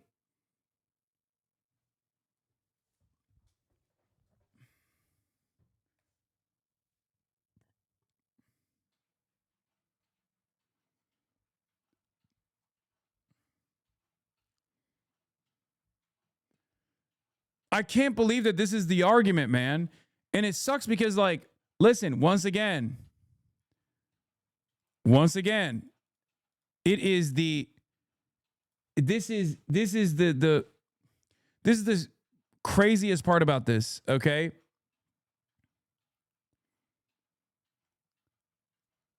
There is truth to the fucking charity fraud, okay? There is truth to the Medicare fraud. There is truth to the fraud that took place. He's just expanding it without any evidence whatsoever.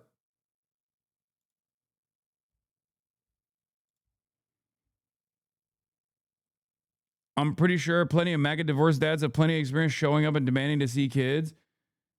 Yeah, it's fluff news meant to flood the MASH channels and discredit actual journals, especially independent and self-funded ones. I can't believe how much this how impossible it is to like to combat this kind of shit. Like it's wild to me.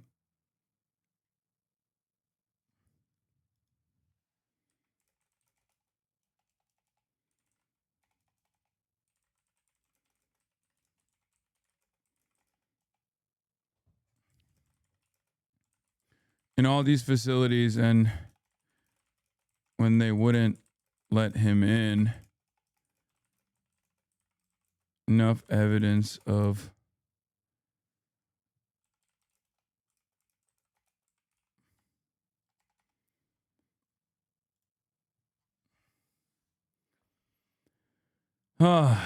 okay, I've only been to 2 daycares, but in both cases I came in an entry lobby, signed in, and had to be buzzed back to my kids. Yes, and you're also a known parent.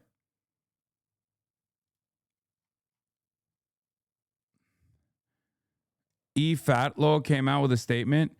They've destroyed my life. All I did was speak the truth and fight for our survival. I can't take any more of the lies, the hate. This is a living nightmare.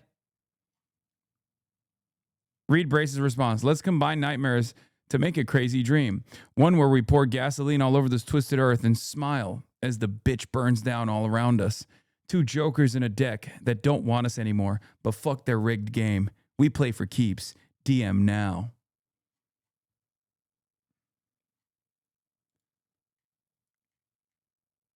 As a former preschool teacher of a decade, we would immediately go into lockdown mode if someone tried to come into our centers like this. Yes. A lot of people are not able to process that there can be fraud, and then we can also see the video is trash. Their brains just can't do it. I know. It is It is terrifying that these guys are now also going to universalize the pain, okay? In any case, what to know about Minnesota fraud allegations as Trump levels attacks on walls. This is from December 4th, 2025. A series of multi-million-dollar alleged fraud schemes in Minnesota has drawn Trump administration's attention in recent weeks.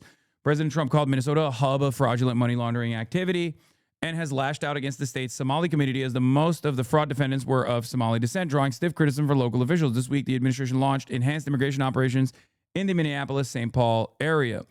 Meanwhile, U.S. House Republicans launched an investigation Wednesday into Democratic Governor Tim Walz's handling of the fraud cases, and the U.S. Treasury said Monday it will look into whether tax dollars from Minnesota made their way to al-Shabaab, a Somali-based al-Qaeda affiliate. This was already previously investigated in 2022, by the way. And federal prosecutors have continued to bring new charges against alleged fraudsters in Midwestern state in recent months. What was the Feeding Our Future fraud scheme? 3 years ago, federal prosecutors in Minnesota filed the first charges in what they described as the largest pandemic fraud in the United States. The $250 million scheme, which now includes upwards of 75 defendants, revolved around a nonprofit called Feeding Our Future that partnered with the Minnesota Department of Education and U.S. Department of Agriculture to distribute meals to children. During the COVID-19 pandemic, prosecutors say Feeding Our Future and its affiliated food distribution sites submitted fake meal count sheets and invoices to trick state and federal officials into thinking they had helped serve food to thousands of children. It's one of the scummiest fucking things you can do. And you know who the victims were in this situation? It wasn't just like the taxpayer, the random white taxpayer. It was the fucking kids, okay? It was the Somali American children who did not get the fucking food, okay? So just remember that. Literally stealing money from children. Okay. The group allegedly raked in millions in administrative fees for the fake meal distributions and got kickbacks from people who ran their distribution sites according to federal charging documents. Feeding Our Future's founder, Amy Bach, who is not Somali for the record, but a white woman, was convicted at a trial earlier this year. Several other defendants, including distribution site operators, have pleaded guilty or have been convicted in some cases, receiving multi-year prison sentences. That's the other funny side of the story, is that the entire scheme was conducted by a white woman, and no one even knows that because everyone wants to fucking talk about how Somali this style of crime is. But it doesn't matter. Crime is crime. Who gives a fuck whether it's a Somali person or a white woman doing it? This is unacceptable crime. Anyway, one defendant also pleaded guilty to attempting to bribe a juror after a member of the jury in his fraud trial found a bag with $120,000 cash at her home. Bach has long denied wrongdoing at various points before charges were filed. Minnesota officials questioned some of the group's filings and slowed approvals of distribution sites, leading to Feeding Our Future to file a lawsuit against accusing the state of discrimination. The case was a large-scale fraud across the U.S. during the pandemic as the federal government poured money into assistance programs at a rapid clip. One former federal watchdog estimated to 60 Minutes earlier this year that COVID-19 fraud may have cost taxpayers some $1 trillion. Prosecutors said the program, by the way, a big chunk of that is also PPP loans that were fraudulent, but that's a more universal process, so who gives a shit, right? Anyway, let's continue.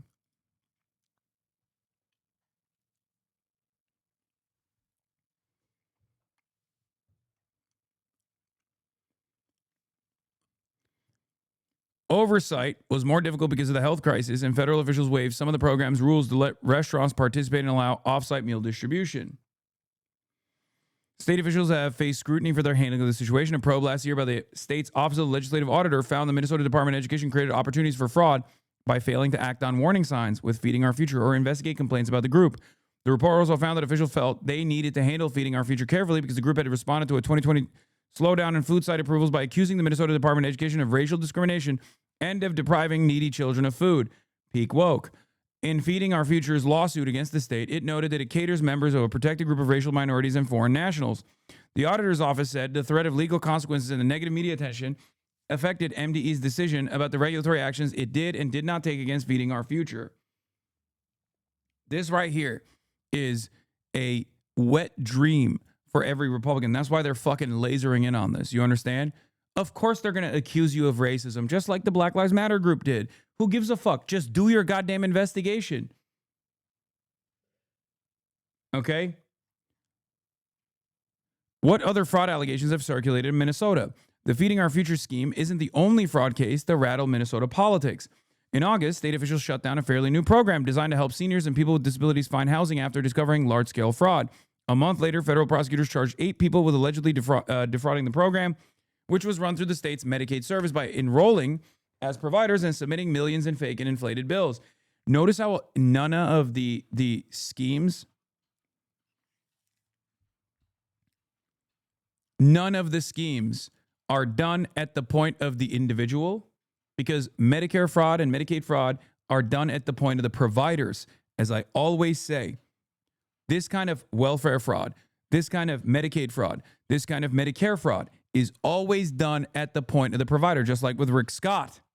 Okay? People do not actually engage in widespread individual Medicare and Medicaid fraud. Okay? At least not at a consequential level. Okay, one last try. I'll put my live on as a chatter to say the rest of the Atrak video is good, comprehensive. Watch for the subject. I feel bad. I spread more poison between that community and ours by sharing the video in the beginning. Sorry to all. It's all right. Let me finish this video or this article. Prosecutor said the housing stables. I'm not shitting on Atriok. I'm sure the rest of the video was good. It's just like shocking that he said that video was a really interesting journalism.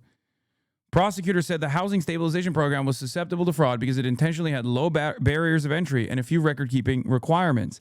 They also noted that spending on the program had ballooned to more than $100 million last year, despite the initial estimates that it would cost $2.6 million a year. And in late September, a person was charged with defrauding a third state program. In this case, one that provides services to children with autism. Her company was accused of hiring unqualified behavioral technicians and submitting false claims to the state that indicated the staff had worked with children enrolled in the program.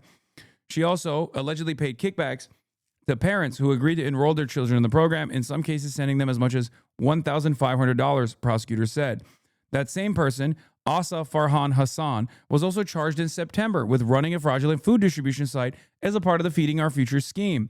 Acting U.S. Attorney Joseph H. Thompson said the case is not an isolated scheme. From Feeding Our Future to housing stabilization services and now autism services, these massive fraud schemes form a web that has stolen billions of dollars in taxpayer money, the federal prosecutor wrote in a statement. Kelly Loeffler, who leads the U.S. Small Business Administration, also alleged Tuesday that some of the groups linked to the Feeding Our Future scheme received COVID-era emergency loans. She said she has ordered an investigation into the network of Somali organizations and executives implicated in these schemes. She did not provide details on the probe.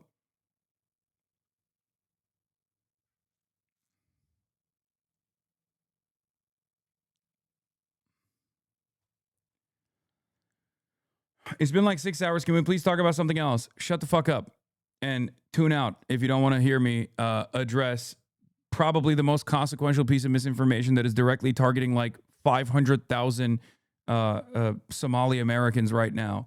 And you will hear more about this in the upcoming days when there's probably bomb threats being made to like every fucking childcare facility, and a bunch of schizophrenic QAnon supporters with weapons try to fucking show up at the doorstep of one of these facilities, and you'll be like, oh, I guess it was an issue of consequence. Just wait for fucking Monday to come around. Okay? Same shit, different day. Y'all said the same during the Haitian misinfo. Exactly. Stop.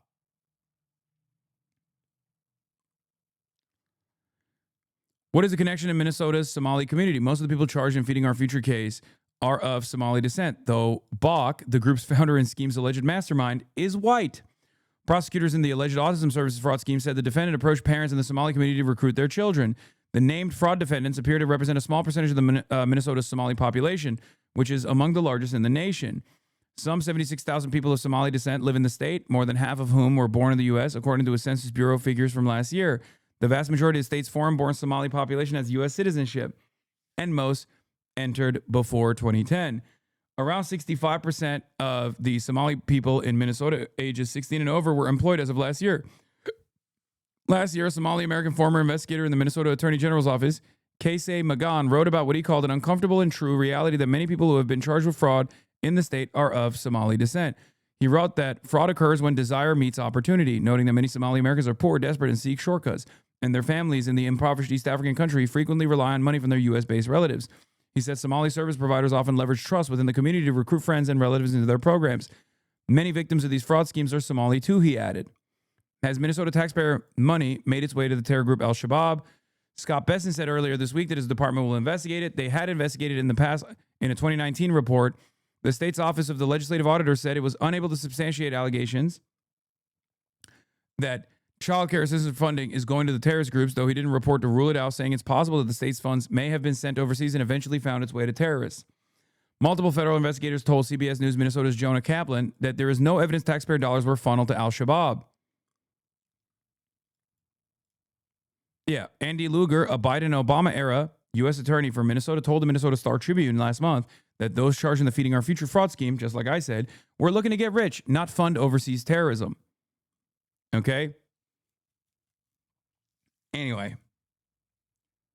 the irony is the investigation started long before Donald Trump. The investigations basically concluded before Donald Trump, but the continued investigations are happening under Donald Trump. So he's turning it into a racialized white nativist argument against all Somalis, all Somali Americans, to create a justification for denaturalization. Okay? It's really fucked up. In any case, the scrutiny resurged in recent weeks. But, once again, I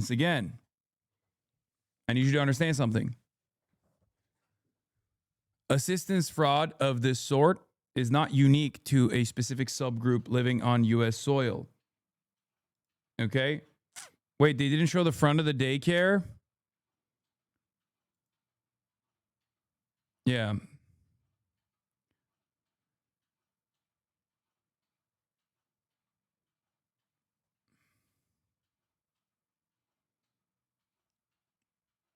No, they did show the front door briefly, I think. They just showed this side of the front door, but not the whole thing.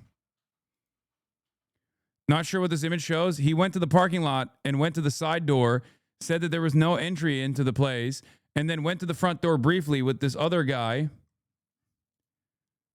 Okay, went to the front of the building briefly with the other guy, but didn't show the entire actual front of the building. This is a top-down view of the place. This is another frontal view of the child care facility.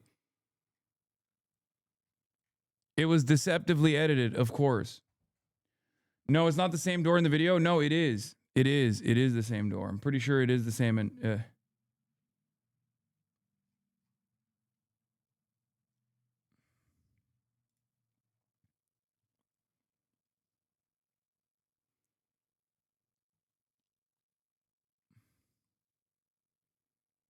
Yeah, and there's also a playground area in the back as well, as you can kind of see from this Google Maps top-down view.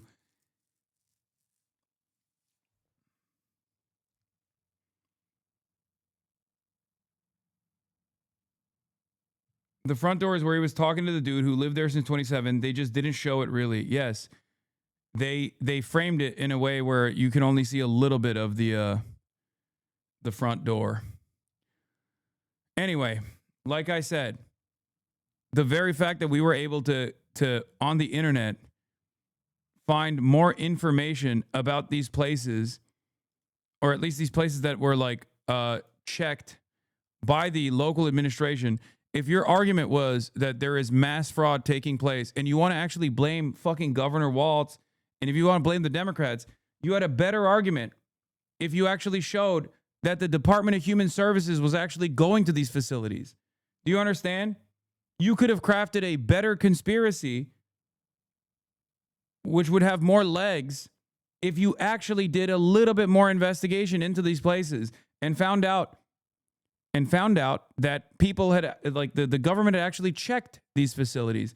Then you could have said there's a grand conspiracy.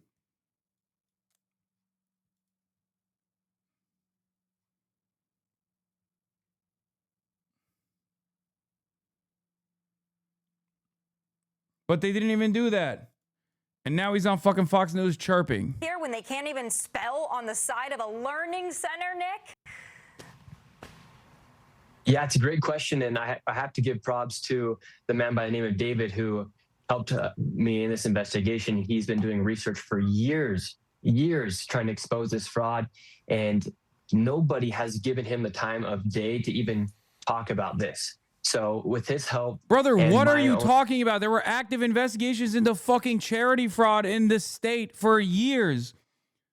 Why are they acting like this is a totally new phenomena? Oh my God, you didn't do any investigation, and neither did fucking David. David's investigation was standing outside of these buildings and being like, I don't see no children. That's not an investigation. I've known about the fraud taking place for a long time. Minnesotans have been telling me for a long time about the Somali fraud that is taking place. And with his help, we were able to crack over $110 million in fraud in one day. And that's just the tip. When people say it's the tip of the iceberg, it really is, because there's billions of fraud inside the state of Minnesota right now. Nick, kind of on that topic, you said that, I believe you just said his name was David, has been researching this for years.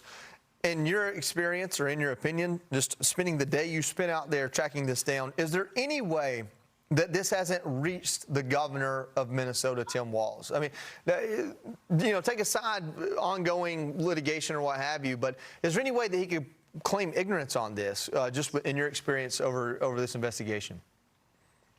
Oh, it's so obvious. If you're living in Minnesota, you have to raise your eyebrows and think, what's going on? Literally, if you drive around Minnesota, around Minneapolis, you'll see daycare centers, autism centers. You will then see transportation companies that have snow piled up as if they haven't moved in months. And then you also go into buildings where there'll be 20 healthcare companies, 14 and 22, the video that I published on X and YouTube. So it is like a kindergartner could figure out that there's fraud going on. Nick, one of the most shocking things to me in the video that you posted was the reaction of some of the Somalis that you were interacting with. The one clip where they called the cops on you for some... Yeah, I can't believe they would do that, because you were just like running around harassing random people in a fucking medical plaza. I can't believe that they would fucking call the cops on a guy who just like demanded to see children everywhere with cameras.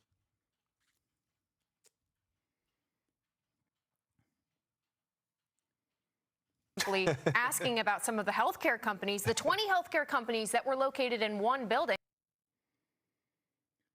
Oh my God.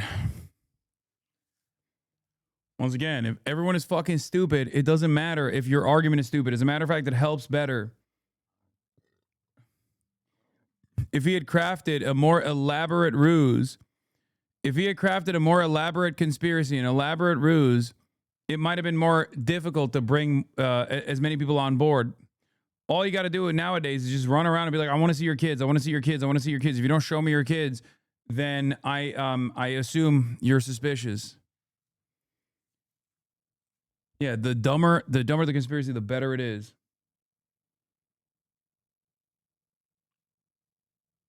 I rewatched the segment quickly and didn't see them showing the front door. I'm pretty sure they did. Oh no, the conspiracy theorists are running with it? Yeah, I saw this. Everyone pick up a camera and do this in the city you live in. 2026 is the year we end the nonprofit grift. This is why I don't fuck with conspiracy theorists in general, because they just like...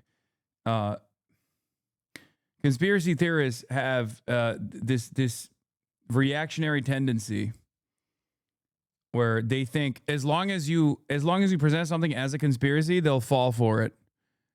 They don't have like any critical thinking. They don't have any interest in like trying to find real evidence, you know?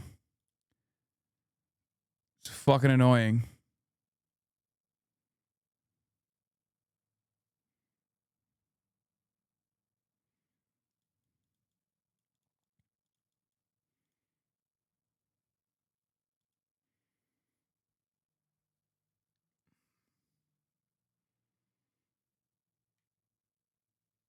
Anyway.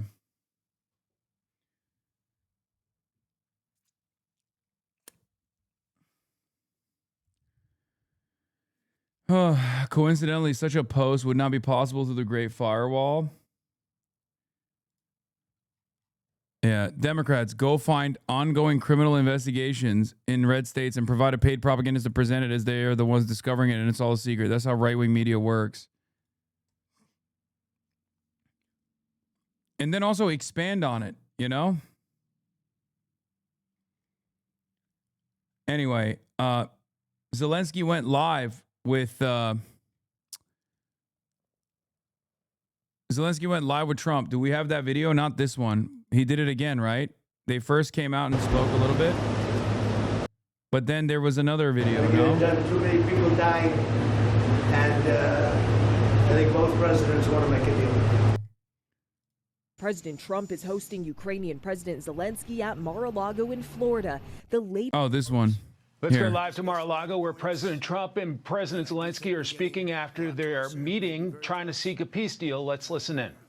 The president and I just spoke to the European leaders. They were President Emmanuel Macron of France, President Alexander Stubb of the Republic of Finland, President Karol Nawrocki of the Republic of Poland, Prime Minister Jonas Gahr Store of the Kingdom of Norway, Prime Minister Giorgia Meloni of the Italian Republic, Prime Minister Keir Starmer of the United Kingdom of Britain and Northern Ireland, Chancellor Friedrich Merz, the Federal Republic of Germany, Secretary General Mark Rutte, the North Atlantic Treaty Organization, NATO, President Ursula von der Leyen of the European Commission. We spoke to all of those great leaders. They're all great leaders. And we had a great talk with them after we were completed. We thought it was appropriate to speak with them. And our meeting was excellent. We covered, somebody would say, Out of breath and sex hair? Nah, that was before when he was doing phone sex with Vladdy Poo. That's different. That's why he has sex hair. 95%. I don't know what He was flicking his bean. percent, but we have made a lot of progress on ending that war, which is really certainly the most deadly war since World War II, probably the biggest war since World War II. And I want to thank Steve Witkoff, who's here, and I'd like to thank Jared, who's here someplace. Thank you, Jared, and thank you, Steve. What a great job you've done. Jared Kushner, Steve Witkoff, and Marco Rubio is here. Thank you, Marco. And Pete Hegseth is here. Those two people are doing an unbelievable job. And the four people on this one are doing, I don't think anybody could do it. And we'll see if it gets done, but it's very close, certainly. Nobody would even have a chance of getting it to where it is right now. Nobody would have thought that was possible. So I just want to say we've done very well. We've had discussions on just about every subject, and that includes with President Putin before. And we went into great detail, and we likewise went into great detail today. And it was an honor to have you at Mar-a-Lago and have lunch. I hope you enjoyed the food. Your people enjoyed the food, I can tell you that. You're big, strong people. Your general over there looks like Central Casting. I want to also, by the way, speaking of generals, we have a great general, General Raisin Kane, who is here someplace. Thank you, General. Thank you very much. He's great. So, Mr. President, maybe you want... Good. He brought his...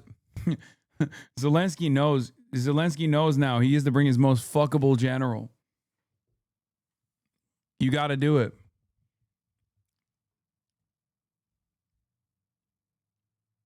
You gotta bring the most sexy generals if you want them to respect you.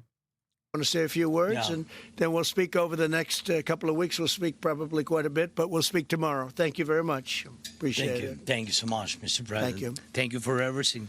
Dear colleagues, first of all, I would like to thank President Trump for a great meeting at this amazing place in his home in Mar-a-Lago.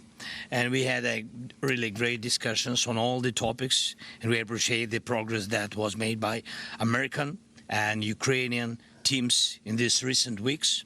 Special thanks to Steve Witkoff and Jared Kushner, and thank you to for their engagement and full commitment, and also to our team, and first of all to Rustem Umerov and General Gnatov, and to all our teams. And we discussed all the aspects of the peace framework, which includes, and we have a great achievements, 20 point peace plan, 90% agreed, and U.S.-Ukraine security guarantees, 100% agreed. U.S.-Europe-Ukraine security guarantees, almost agreed.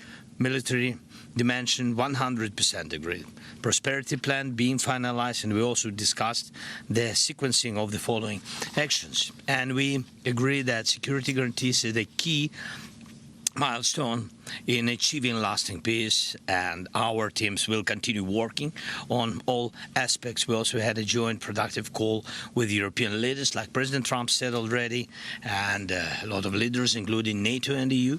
And we agreed that our teams will meet in upcoming weeks to finalize all discussed matters, and we agreed with President Trump that he will host us, and maybe in Washington, European leaders and Ukrainian delegation, yes, in January. And Ukraine is ready for peace. And once again, would like to thank President Trump for a warm welcome and substantial discussion. Thank you, Mr. President. Thank you very much. Thank you so much, Mr. President. Any questions, please? The first time they just from President Zelensky, 90%, 100%. The U.S. Ukraine security guarantees, what number are we at right now?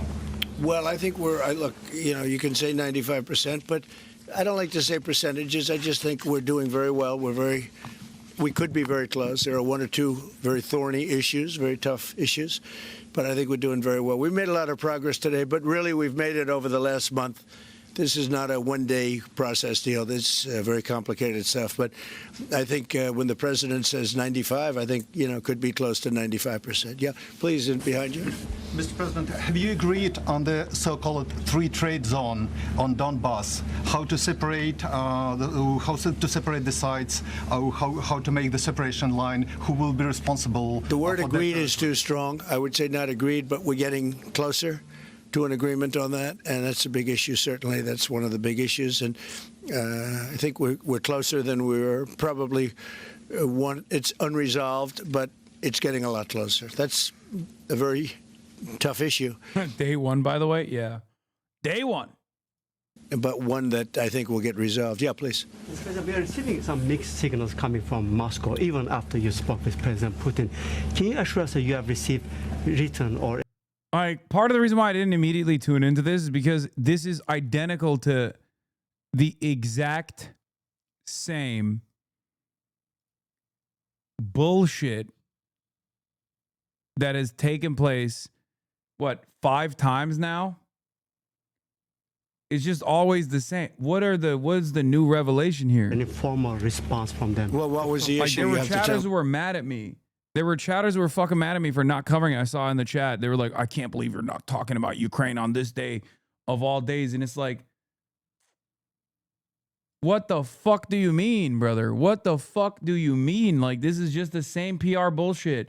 Putin bombed Kyiv 2 days ago.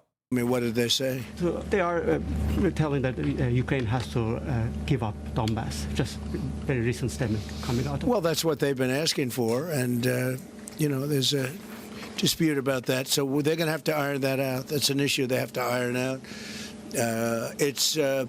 But I think it's moving in the right direction. Or delay the solution or peace agreement that you try to achieve. If something doesn't happen. You mean if something doesn't happen? Yeah, go ahead. I swear to God, it kind of, at this point, it kind of feels like Donald Trump is just stringing everybody along. He's stringing everybody along so that, eventually Vladimir Putin doesn't have to make a maximalist goal, but just demand the annexation or the recognition of the territory he forcibly annexes.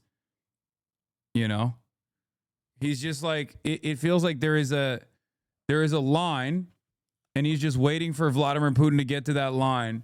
And then at that point, Vladimir Putin will say, okay, I've done enough. And then the American government will go, all right, Ukraine, this territory is now Russian. May I ask? No. Go ahead. You're going to finish your question. Will there be any step that the United States be prepared? Well, we'll see. Look, we'll see. But I don't want to talk about that because I think we're getting pretty close. Yes, please. May I ask the President of Ukraine Please. about territorial question. Mr. President, what is your take on Donbass status? Are you prepared to see it as a free economic or demilitarized zone?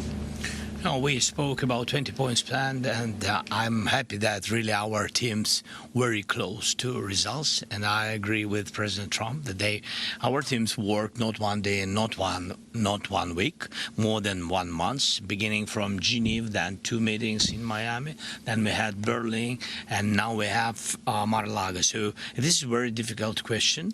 You know our position, so it's, we have to respect our law and our people, and we respect the territory which we control. And of course, our attitude is very clear. That's why President Trump said this is a very tough question. And of course, we have with Russians different positions on it. And have you discussed referendum about? No, when we speak about referendum, we spoke that it's one of the key. We can have referendum on any kind of points of this plan. I said that we can use referendum like for the plan, or we cannot use referendum. It's one of the key. We can use, this possibility of Parliament to vote according to the law or to have referendum. It doesn't matter. This referendum, if the plan will be very difficult for our society, very difficult, of course our society has to choose and has to vote, because it's their land, the land not of one person, it's the land of our nation for a lot of generations. They'll probably have to get their plan approved by Parliament or by referendum of the people. You would think that they want, I know they had a poll that it's 91% in favor of ending this war, so they want to end it like everybody wants. Russia wants it ended, everybody wants it ended, and we want it ended. I want it ended because I don't want to see so many people dying. We're losing massive numbers of people, the biggest by far since World War II. So we want to see it ended, absolutely. President Trump, you said at the top that you plan to speak again tomorrow. Is that correct? I might. It depends on what happens tomorrow. If there's an additional something to add, otherwise there's no reason to. We're in the process. Jared and Steve are working very hard to get something done, and if there's something that comes up, I'd speak, but otherwise I don't think there's any reason to. In your mind, sir, what are the thorniest issues still unresolved after the? Well, I think the land you're talking about, some of that land has been taken. Some of that land is maybe up for grabs, but it may be taken over the next period of a number of months. And are you better off making a deal now? Look, let me tell you, they have been very brave. They fought very hard and continue to fight very hard and do tremendous damage. But Russia would like to see it end, and Ukraine would like to see it. And I think it's time to end.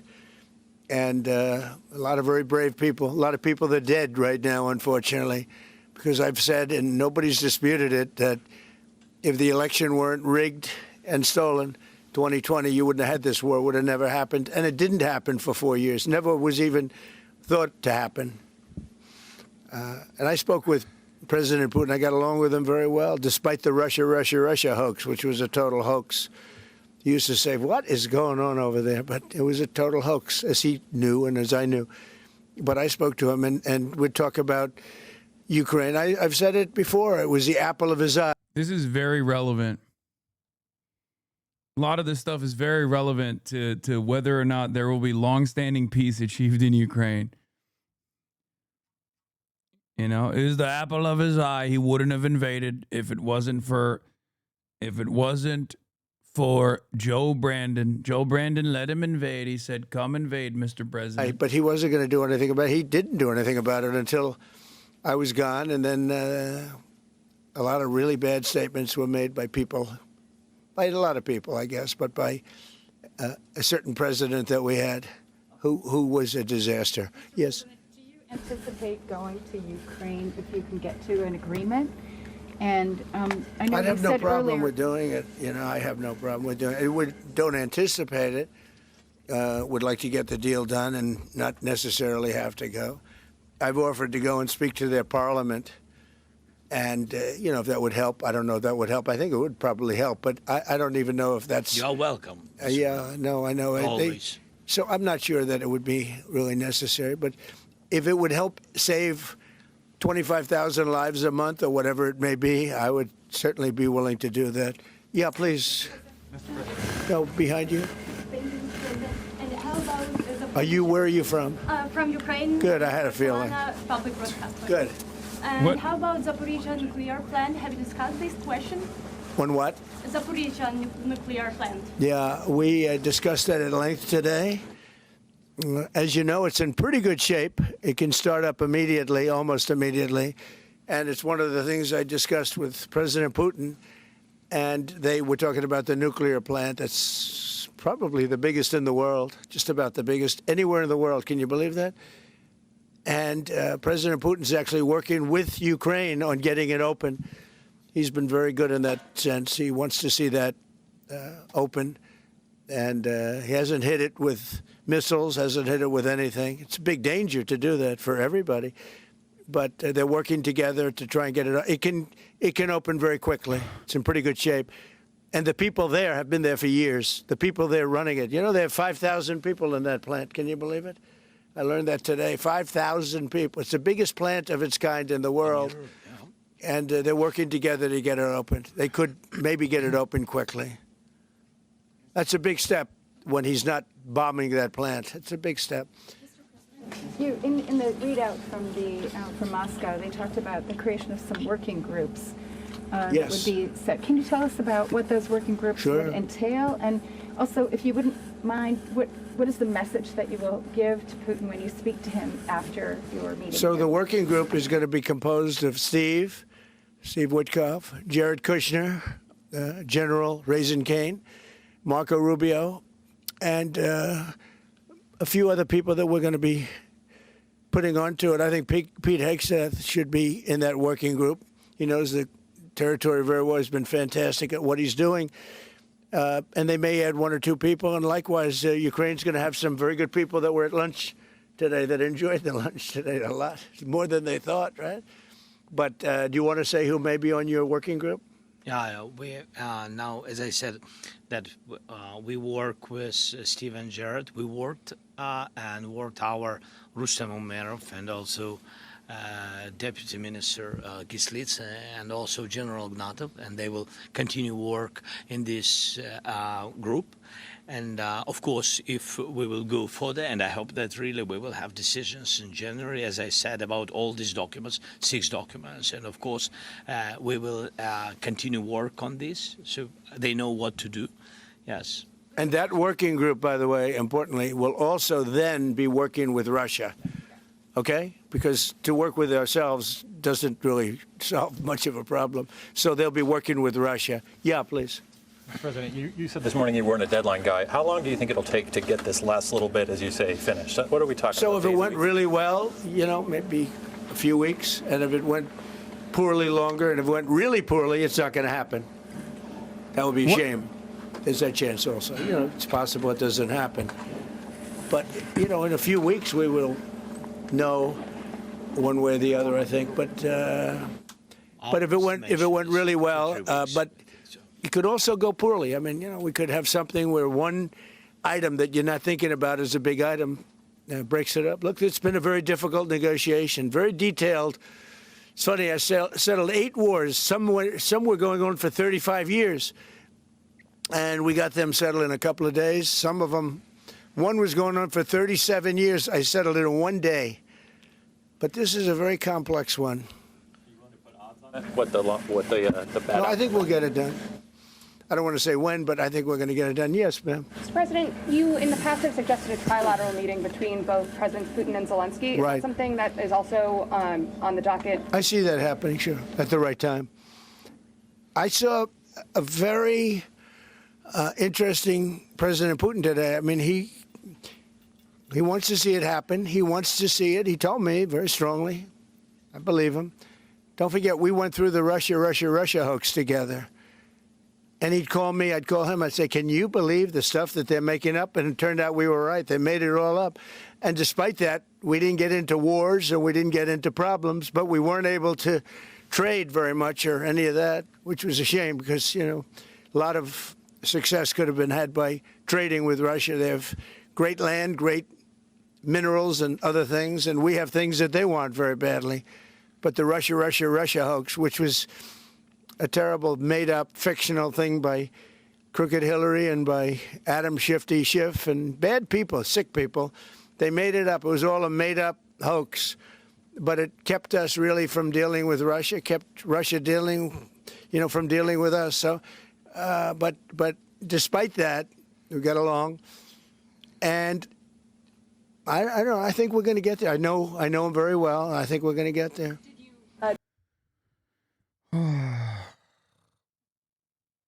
I've learned so much new information from this. Kind of feels like New Deal is imminent any day now. Any moment now. Discuss any time, location, meeting place? Yeah, we're discussing a lot of things. Look, I was on the phone with him for almost, I guess, 2.5 hours. They're just telling me now. It's a long time. We discussed a lot of things. We didn't talk about the weather. We weren't talking about what a beautiful day it is in Palm Beach, Florida. Yes. Trump, President Zelensky mentioned maybe a meeting with European leaders back in Washington. Would that be in the next few weeks? Well, in Washington or someplace, yeah. These leaders that I just read, these are great people. They've spent a lot of money on helping Ukraine. And look, they're doing it for themselves also, meaning their country, because Ukraine's a very important country for them in particular. For us, it's very important. To me, it's the lives. We're thousands and thousands of miles. We're protected by a thing called the Atlantic Ocean and lots of other places, to be honest. And they're not, they're right there. But we're working together with them as we should be. But I'm doing it to save lives. We're not spending any money. Biden gave $350 billion away.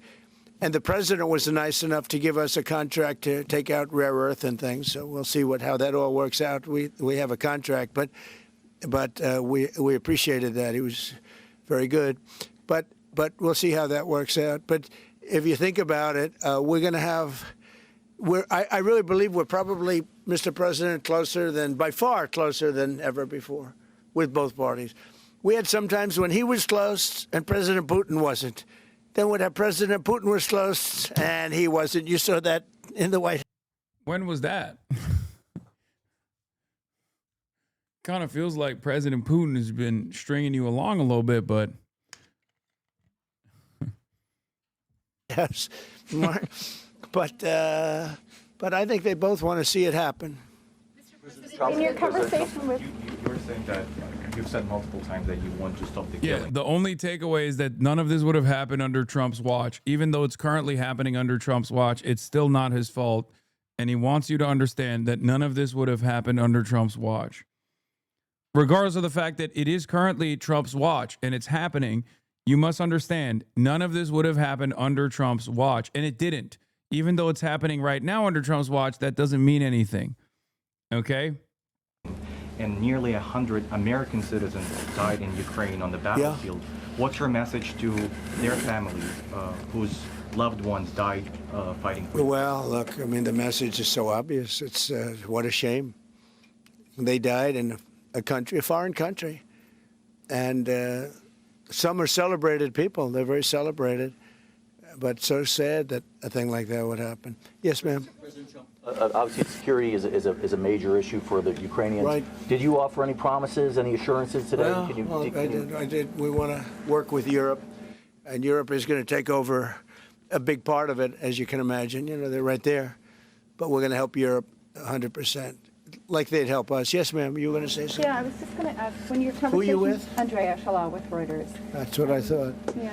So in your conversation with President Putin, did you discuss what responsibility Russia will have for any kind of reconstruction of Ukraine post an agreement? I did. They're going to be helping. Russia's going to be helping.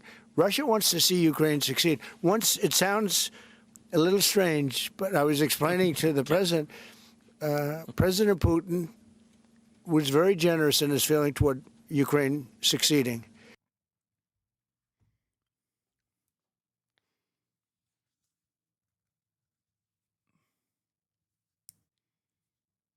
That's crazy. That does sound strange. Yeah, he's right. He's the president. You have to believe him. Including supplying energy, electricity, and other things at very low prices.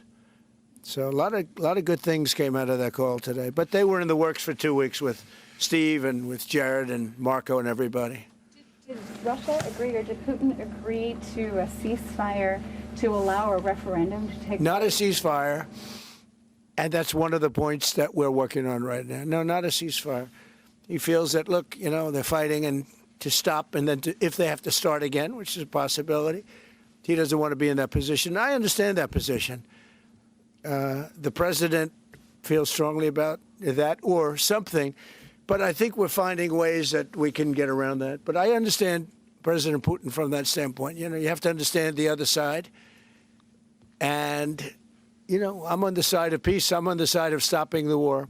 So, but I think that's a problem that's going to get solved, yeah. Would people who live outside of Ukrainians who fled during the war be allowed to participate in the referendum? What do you mean, people where live? The people that left. Who fled to Poland and Germany. You know, if we speak about the people who are abroad, who are not on the territory of Ukraine, I mean, as in Poland, in Germany, we have millions of people. Yeah, they have a referendum in the same of elections, in the same way how people come and vote. They have rights for this, and of course they have to come. That's why if we will come to referendum, yes, if we will come to such decision, people need infrastructure for this, and it's not simple. And that's why we spoke about it. It can't be in one day, very quickly. It's difficult because we need infrastructure. When you have millions of people, you have to build it in Europe, mostly in Europe for today. President Trump, I know you sound an optimistic note here, but what happens in a few weeks if things sputter? What are you prepared to do? They keep fighting, and they keep dying. No good. But if things don't happen, they keep fighting, and they keep dying. And we don't want that to happen. He doesn't want it to happen. President Putin doesn't want it to happen either. Okay? Thank you very much, everybody. Appreciate it. Great. Thank you. Thank you, sir. Hey, Sean Hannity here. Hey, click here.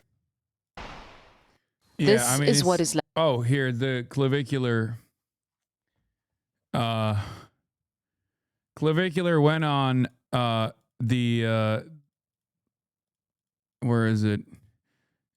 Yeah, clavicular went on the show with our favorite debate partner, Michael Knowles, the fifth stringer of the Daily Wire broadcast after doing a clavicular manslaughter. And of course, Michael Knowles asked him some great questions. Are there any downsides to hitting yourself in the head with a hammer? Punch yourself in the face? Yeah. If I punch myself in the face, I'm going to get like a nice mewed up jaw? Yeah, according to Wolff's Law, right? Do you punch yourself in the face? Yes. How hard? Like reasonably. Like just your fist. I like that this is like all it takes is to become a notable conservative figure in conservative culture is to just like, I don't know, bring about horrifying amounts of body dysmorphia and yes, mainstream 4chan culture as aggressively as you can, and also say the N-word a lot. Okay? Yeah. I used to use a hammer, but my parents would go into my bathroom and take it away. So that was... You would hit yourself in the head with a hammer? Yeah, I know. It sounds a little silly. Like, people are going to think I'm trolling, but this is all, like, on YouTube. Like, you can find this stuff. I almost don't want to ask. Did it work? Yeah, absolutely. Yes. Yeah, bone smashing's legit. I mean, you even take a look at, like... You think there's a point where, like, these adults, because they are adults, right? You think there's a point where they go, what the fuck am I doing? Like, this is not how I envisioned my life. This is not how I saw myself doing conservative propaganda. Or you think they're just like eating it up? I mean, this dude is like, this kid is obviously broken. Okay? Like, very clearly he is broken. He is a broken child. You're just mad you are 3 PSL? Oh God, here we go. Sure, bud. And you're so desperate for clout that you just have this guy on. And he's over here sincerely telling you he breaks his face with a hammer. UFC fighters, like their brow ridge over their career, or x-rays of their shin, and like there's massive amounts of hypertrophy in their bones. Are there any downsides to hitting yourself in the head with a hammer? No. You smash. No, he's not trolling. He unironically smashed his face with bones. The boomers have no idea what's coming for them. The Zoomer waffin are real, and they're going to burn it all down. Kiss your 401ks, multiple homes, pensions, and Social Security. Goodbye, says David J. Riley. To which Terminally Online Engineer responds, it's insane how today everything is 4chan downstream culture from 10 plus years ago. Which is true. And this is something I noticed as well.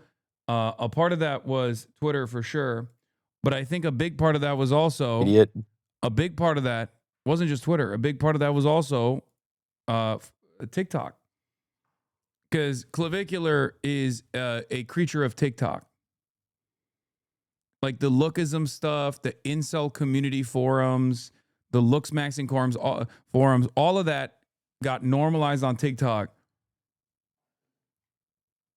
It blew the fuck up on TikTok. Don't get a lot of likes and certainly don't get branded. Well, what are we talking about by hot? Like good looking? Like some people think that like Sydney Sweeney is extremely attractive.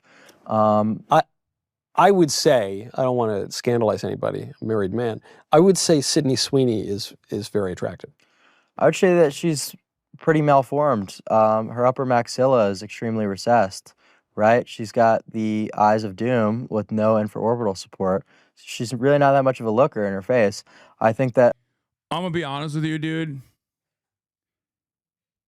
Like, I don't even know what this is. Like, I can't even be like, that's the gayest thing I've ever heard, because I feel like it goes beyond. You know what I mean? It's just, it doesn't make any fucking sense. I guess he's trolling. I think. Like, half the shit he's saying is a troll. Not the hammering his face thing. The hammering of his own face is real. That's a real thing that he was doing. But bro started talking a whole different language. No, he's like,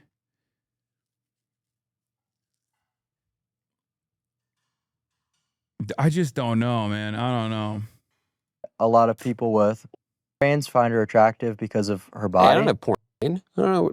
Well, you're telling me that that if a guy finds Sydney Sweeney attractive, he's got to have brain? I think that she's above average in looks, but certainly not that, like, you know. No, you said she's got a sunken suborbital. I forget the words that you said. Yeah, she's got a recessed infraorbitals and a recessed upper maxilla. You're telling me you go to a bar. I'm just saying she's not the pinnacle of looks that I'm talking about to actually succeed on social media. She's average to above average. Another one? I just don't think. Yeah, all these immediately, like, these guys also have like the updates accounts that fucking immediately get formed, base boosted into oblivion, all over the fucking place. There's a method to it. I mean, celebrities have update accounts as well, right? And you would assume that they're like fan accounts, but it's not. It's like PR accounts. And these guys do the exact same thing. They just like will get kick clip farmers to boost all of the update accounts and constantly be in the replies of every single fucking other like there's a network of clip farms that boost one another. It's the new meta and it works. It's very successful in getting you out in front of a lot of people. I think it's necessarily a bad thing to just advocate for your average person to only concern themselves with their own. To me, that's the big cope. I agree with many of the observations you're making about the society, but the big cope, you heard this with like the libs when they were trying to push the trans stuff and they were upset that some of us were pushing against it. And they said, how does this affect you? You know, you're walking out, it's basically your society is Sodom and Gomorrah. And they say, well, how does it affect you if I decide I want to like castrate little kids in the school and redefine marriage and slaughter babies and sacrifice them to Moloch? And is it really a new meta when they've been doing it for a year now? It's been longer than a year, but I say it's a new meta all the time because like it's still not something that people are very aware of, that like all of these like external accounts all these like periphery accounts will just like be constantly pumping content over and over and over again on these like up and coming creators. And when they're on a live stream, there is a million different interactions that you can sequence out and turn into TikTok clips and shit. And editors get paid, I think like a price. I think it's like $100 per 100K views or something. There's like there's a bounty system. They do it through a Discord where you don't get paid per clip. I'm pretty sure. I think you get paid per view count on clips.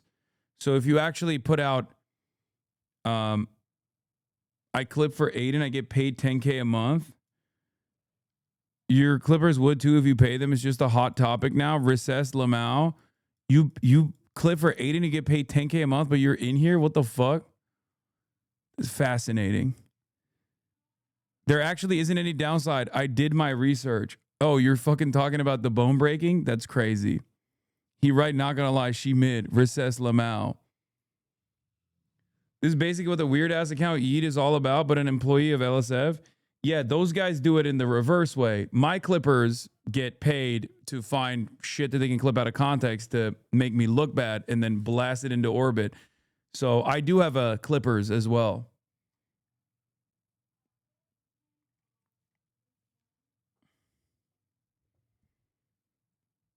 Kai, I love you. Allah is the greatest. It was planned. They know what they're doing.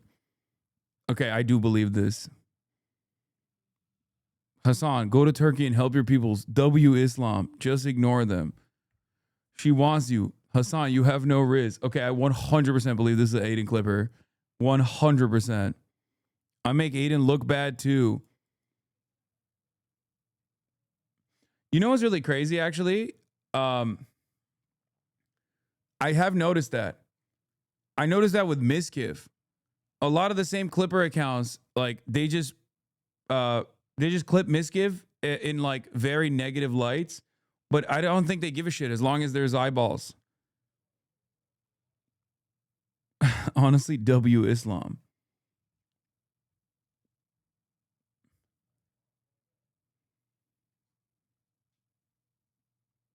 We need a HasanAbi Clips industrial complex for TikTok and Twitter. We already have one, but it's just like people making their own money off of whatever they clip. It's just clickbait. Yeah.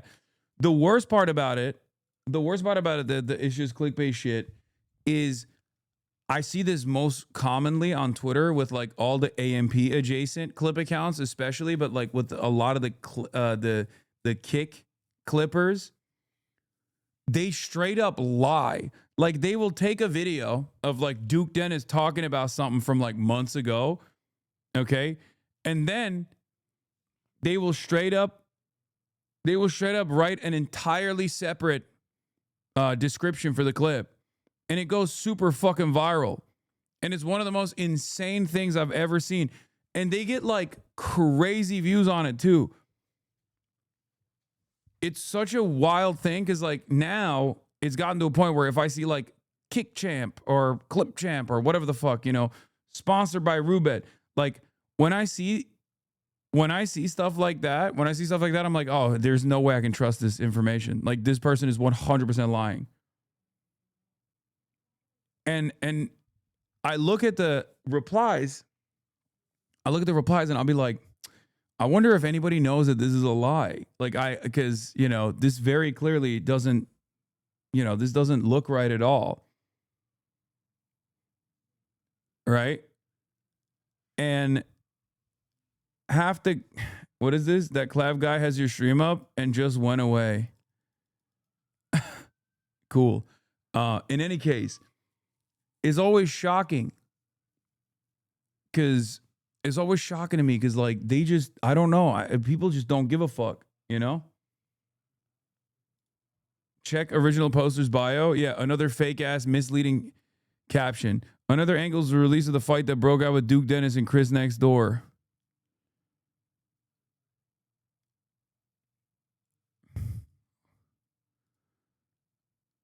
There it is. See? Slat don't miss. Not impersonating anyone. Powered by rainbet.com. You see? But I don't get it. Like, I don't understand why they just like straight up lie. But I guess it's because 21,000 people liked it.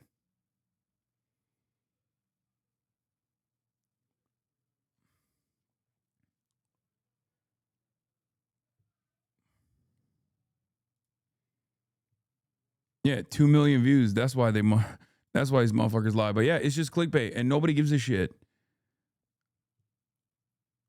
Bad publicity. I don't promote gambling either. Bad publicity. Okay, good. I'm glad that you're still not haram. We need Aiden X Hasan Discord segment. Yeah, that shit's not happening. Let's be real. They lie to drive engagement. Oh, that's probably another reason, because then people will be like, this is a lie, and then they reply. But then every time they reply, there's more people watching, right? How does that affect you? You just mind your own business. And I think, how about I don't mind my own business? How about my business is my community, and I have a right to enforce standards and norms that are good and traditional and conducive to flourishing? And how about you mind your own business? But the problem is, you see what you just did there is you spiked your cortisol thinking about transgenders. Will that max anything on me? No, that's a very catabolic hormone. So if you're advocating for I think it's really fucking embarrassing for Michael Knowles to be like humiliated and made fun of by a fucking 19-year-old with like severe body dysmorphia and numerous other eating disorders and actual mental health problems. Like, you are such a fucking goober, dude. You are such a goddamn loser. You just sat across from this dude. Yes, he's 19. I know he doesn't look it, but he is. That's what happens when you experiment with too many peptides and shit. But it's crazy. It is crazy that a guy who can just like sit there and tell you about fucking sincerely bone smashing his face and upper maxillas and whatnot could just troll the fuck out of you like this, and you just sit there and you eat it.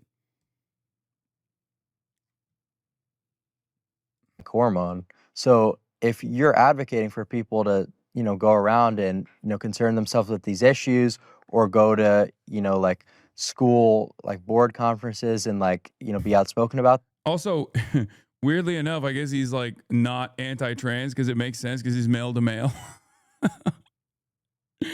This is, I'm, no disrespect to the trans audience members, but like, this is male to male transition. Like, I think we recognize that, right? Like, this is, and it's not like it's gender affirming, care, but like, it does definitely get to a point where like he unironically,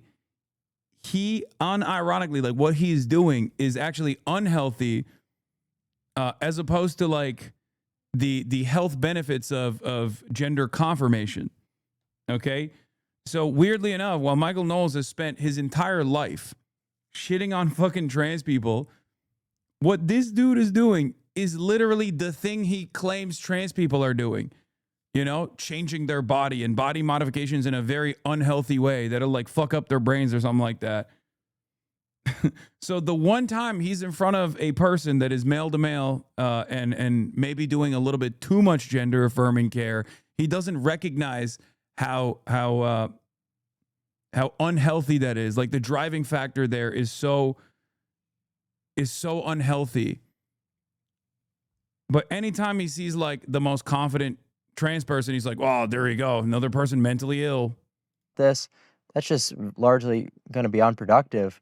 And, it might seem like a doomer mentality, or like, you're just going to let society go to It's like on an individual level, it's not going to be productive. But on a political, right.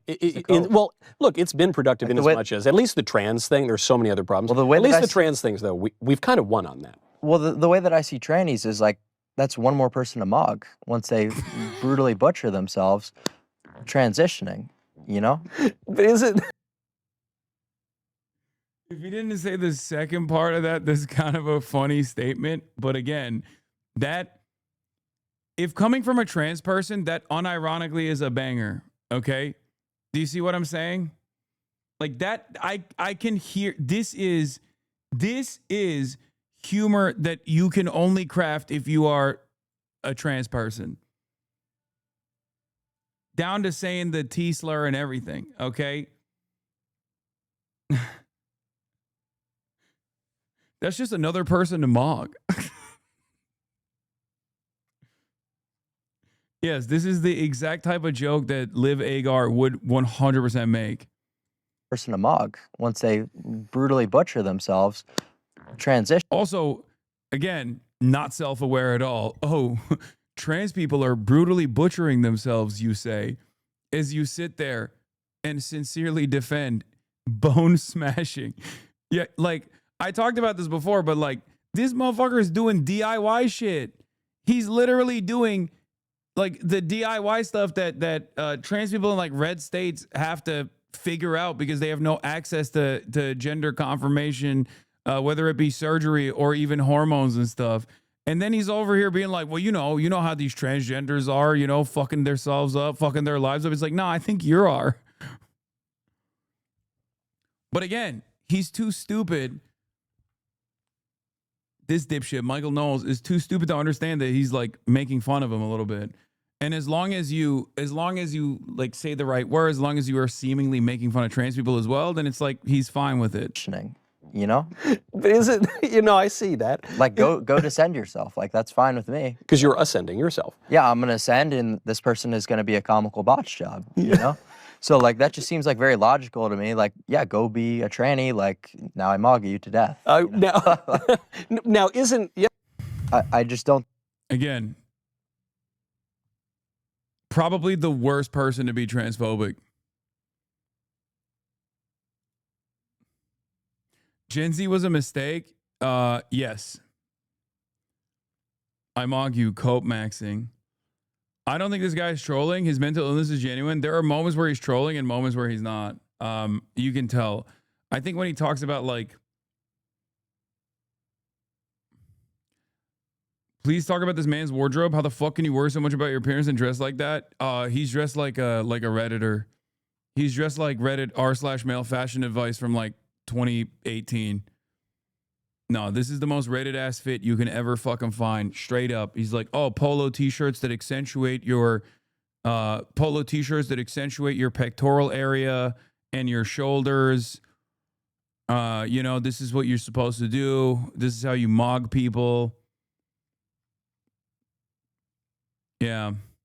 But apparently because like people were shitting on, because he was shitting on JD Vance, some people are now calling him out saying the tragedy of Clavicular is that his entire persona is a fraud. He isn't a looks maxer, he's a face maxer with subhuman narrow shoulders and inward tilted valgus knees. It is physically impossible for him to overcome his inferior genetics without whole body reconstructive surgery. And let's be real, the reason why this guy's saying that is because he's upset that he shit on JD Vance, I think. Like, he should dress like you in 2012. Nobody should dress like me. But this fit is so ass.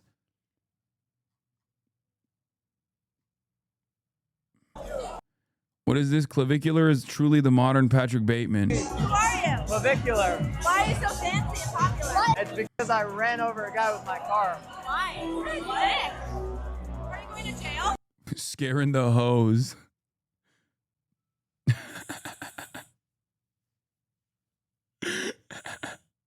Yeah, what's up? I mogged him. I mogged the guy by running over him. Who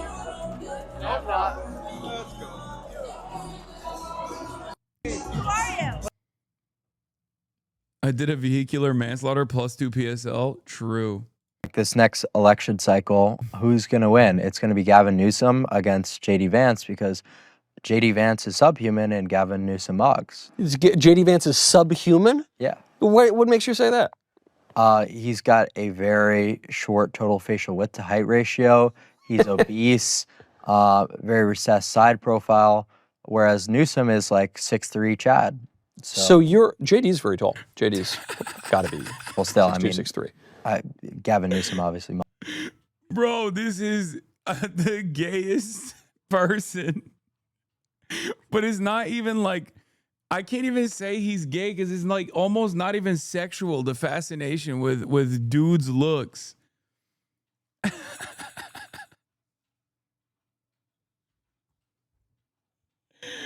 It's just, he has ascended beyond just wanting to fuck a dude.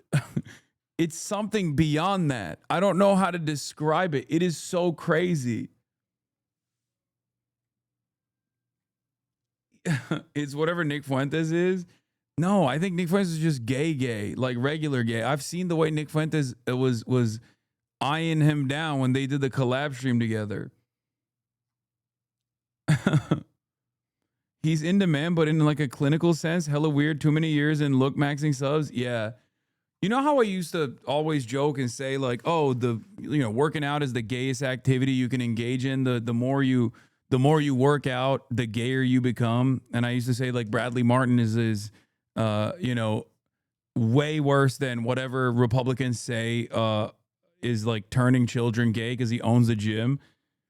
This is kind of like the maximalist logical conclusion of this behavior, this tendency. This is like phrenology, and everyone knows how gay phrenology is. No, this is gay phrenology. Hogs him to death. So you're a Newsom head. You prefer Newsom to the vice president. I'm just telling you who's going to win. Do you prefer him though?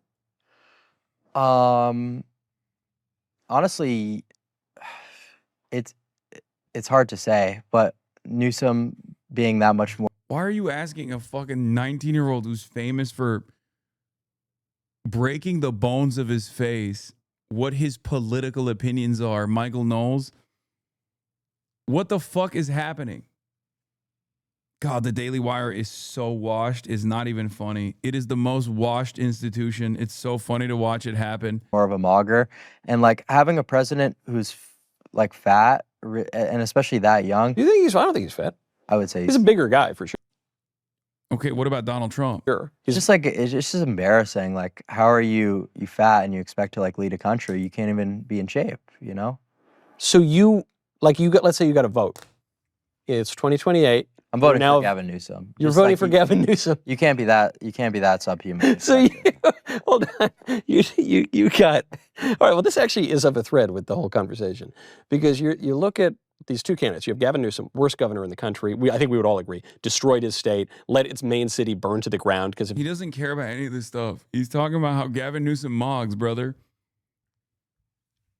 Gavin Newsom objectively fucks, something that we've talked about quite a bit. So much so that his like political opposition in the past, when they were trying to dethrone him, the gruesome governor, they were talking about how Gavin Newsom is the type of dude to like fuck your wife. And, there is some truth to that. He has allegedly done stuff of that variety, including the fact that Donald Trump Jr.'s current wife, Kimberly Guilfoyle, used to date Gavin Newsom. And for all the incels watching, when she was peak, bro, okay? When she was peak, when she had like way higher PSL ratings, like she was dating Gavin Newsom. Anyway, then they broke up. His incompetence is a personal, complete derelict, liar, degenerate, but he is good looking. Yeah, he mocked her when she was alpha. Can't you that he's good looking? Yep. And it kind of looks like Patrick Bateman, American Psycho. Hey. And then you have this vice president to President Trump, the transformative right-wing president in our lifetimes. Who do you support Trump or no? Glaze. You're dick riding, Michael. Michael, get off the dick. You're riding it. Yeah. Okay. So you got this vice president handpicked by Trump who is extreme. Also, clavicular, inconsistent. I thought he was consistent. Turns out he's not. Turns out he's actually inconsistent. Let me tell you why. If you think J.D. Vance is fat, how fucking fat is Donald Trump? Donald Trump is the most fat. Donald Trump's way fatter than J.D. Vance. And his Mandela tibular is fucked up. I don't know. He's got a recessed Mandela. I don't fucking know.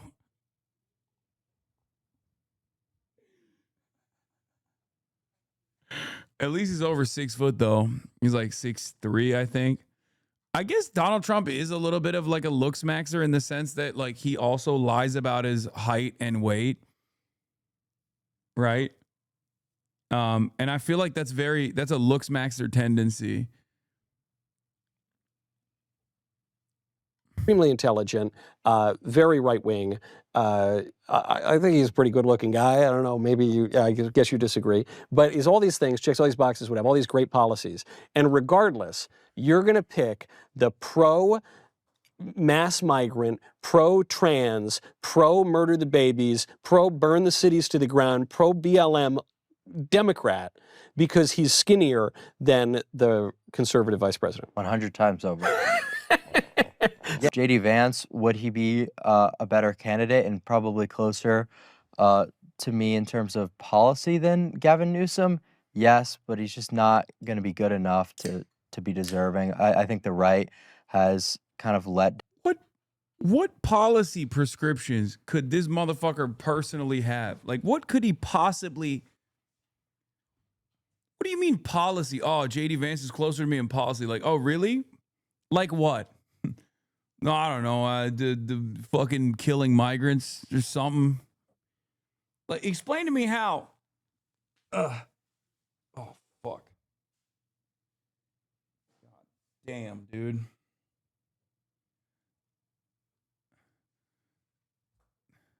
Down the voters for the longest time. So I think I don't really think that right-wingers should just give support to these jesters who continue to underdeliver on their promises.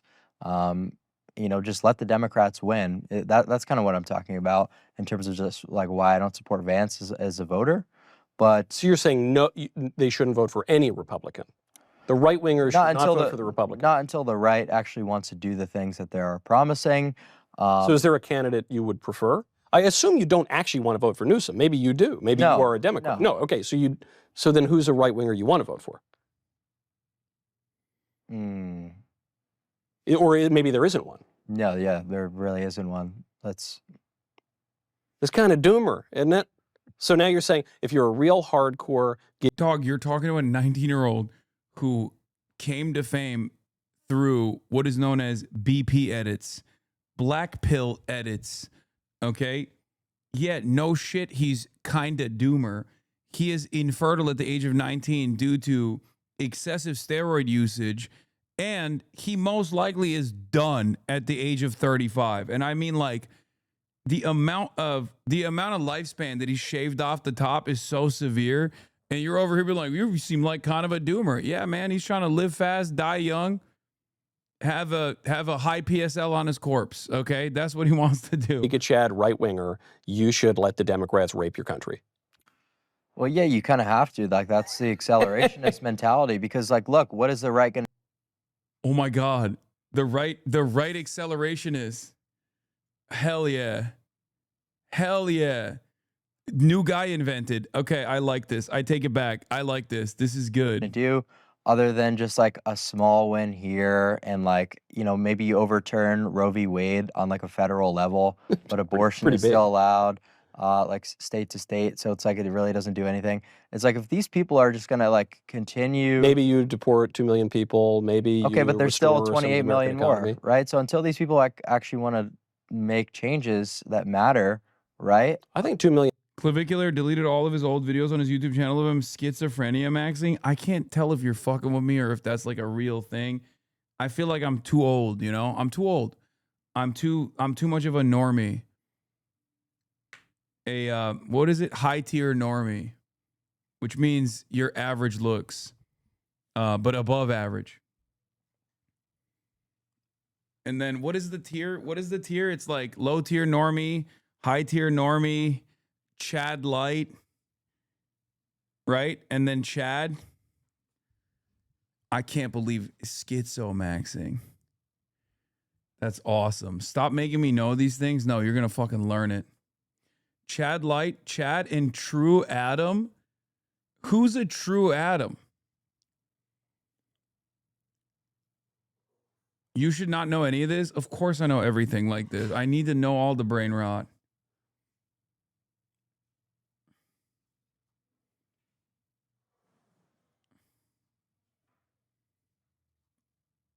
The material this interview will provide for the core clip comps will be mitigated by Daily Wire's diluted output.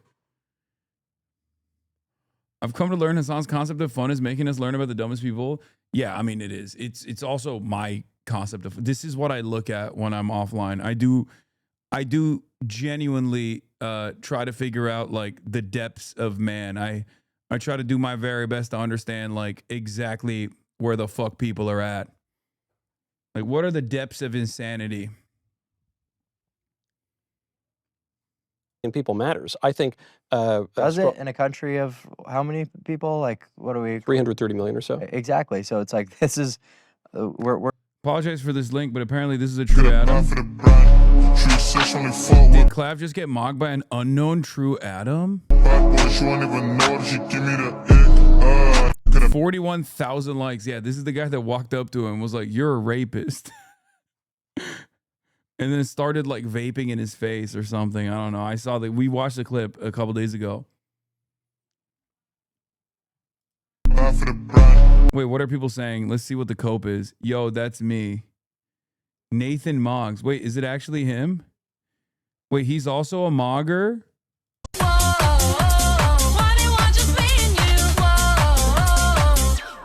I don't think that's him.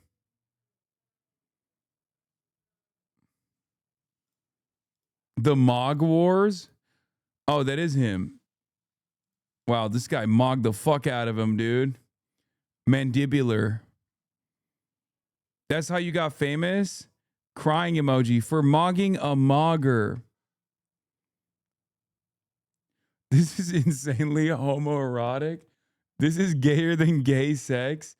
Dude, I don't know. There's not a term for this. No, it's not even. It's something beyond, dude. It's not.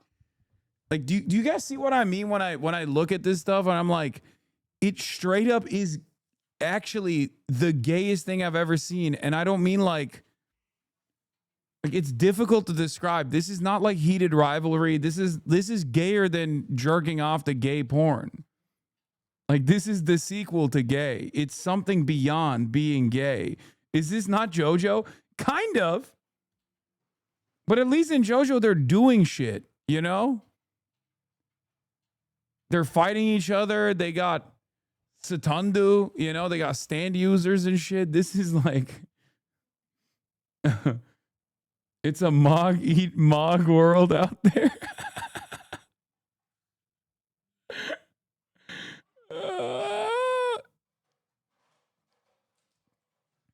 It is actually so, it's so gay. I don't have the words to describe what I'm seeing.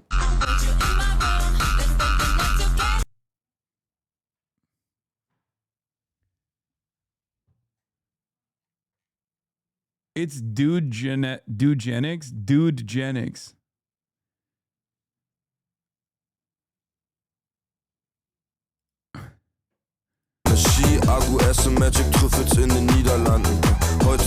I don't understand this. I'm in my 30s and I never felt my youth slip for me until right now. I don't fucking know. Turn to God. Jesus is God. Have a blessed day. All love. Motherfuckers be calling anyone true Adam. He only has chin. His other features ain't all that. Like, there are people who are like, this is actually not a real true Adam. Bro, it's made up. Someone made up the concept. Why the fuck are you defending it? You're like, no, this is not principled. I'm a guy who read all the lookism forums.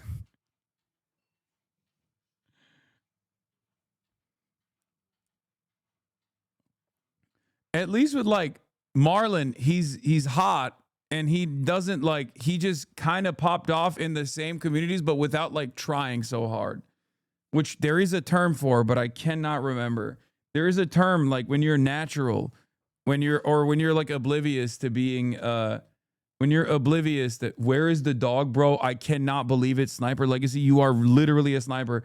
Kaya just walked up and just left the room, and this motherfucker instantly was like, "Where's the dog?"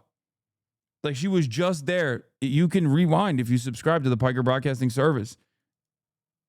Unknown Slayer is the term. It's kind of like ED twit, competitive disorder thinking plus hypermasculine gender dysphoria combined into one. It is exactly like that.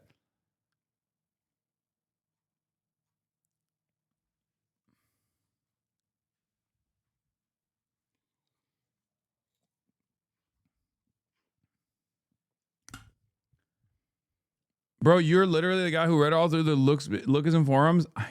Yeah, but I also know that it's fucking bullshit. We're not really making any progress here. So What is this? for the RNC to just demand voters to continue to show up, for what? Really, it's just that's the cope, right? That's what I'm simply advocating for. Until like the policies change and like the rhetoric is a little better. How would the policies change? This is what I'm confused about. Is had a Democrat won, it just used this past year. Had a Democrat won, it just used this past year. Why is this guy trying so desperately to convince this deeply unserious boy to vote for J.D. Vance in the upcoming election? We don't even know if he'll make it to 2028, dude, given the intensity of his drug cocktail. And you're over here being like, come on, man, you have to vote for J.D. Vance. Please stop saying J.D. Vance is gay. Please stop saying J.D. Vance is fat. Had a Democrat won, we would get, just judging by Biden's policies, it was Biden's vice president who was running, you would add 3 million illegal aliens to the country. Because Trump won, not only do you not add 3 million, you lose 2 million. So now you have a net change of 5 million potential foreigners who would be in the United States over the course of 1 year. And you're saying, yeah, it's not good enough. More guys to mog, honestly.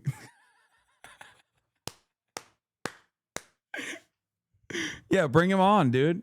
I'll fucking mog all of them, you know? That's not how that works. Nah, dude, bring them all in. I don't give a shit. I'll mog the shit out of them, dude. Yeah, it's a mog eat mog world out there. It's the mog wars. Yeah. Oh, that's so funny. Sorry, It's bro. not. It really is not good enough. So what are you doing? He wants to debate on live right now. Debate what? Mocking?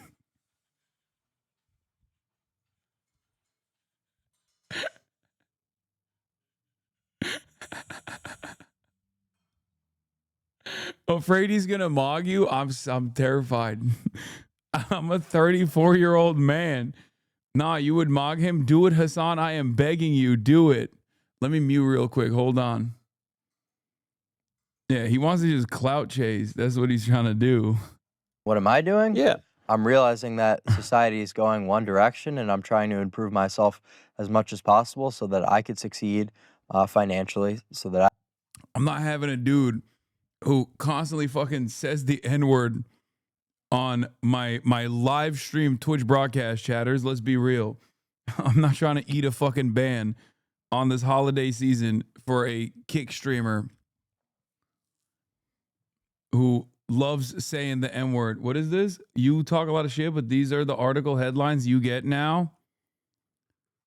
What? 4 inches? I must return 1 ring to Mogdor, the 1 cock ring.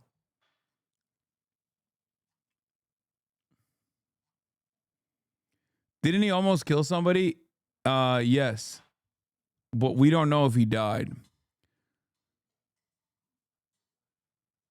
Bro, he won't say the N-word. He's just a free thinker. No, what did he say? He's a free spirit or something? What the fuck was it? You gotta rehabilitate him. Brother, there is no rehabilitation happening I can here. improve my status and improve my quality of life. But what's very interesting about it is by saying, look, not only am I apathetic. I can't get over this. I cannot believe Michael Knowles is trying to have a serious conversation with this dude. I want the Democrats to win because they're going to be bad, because they're going to screw up the country, and then we'll have a revolution. It'll be good again.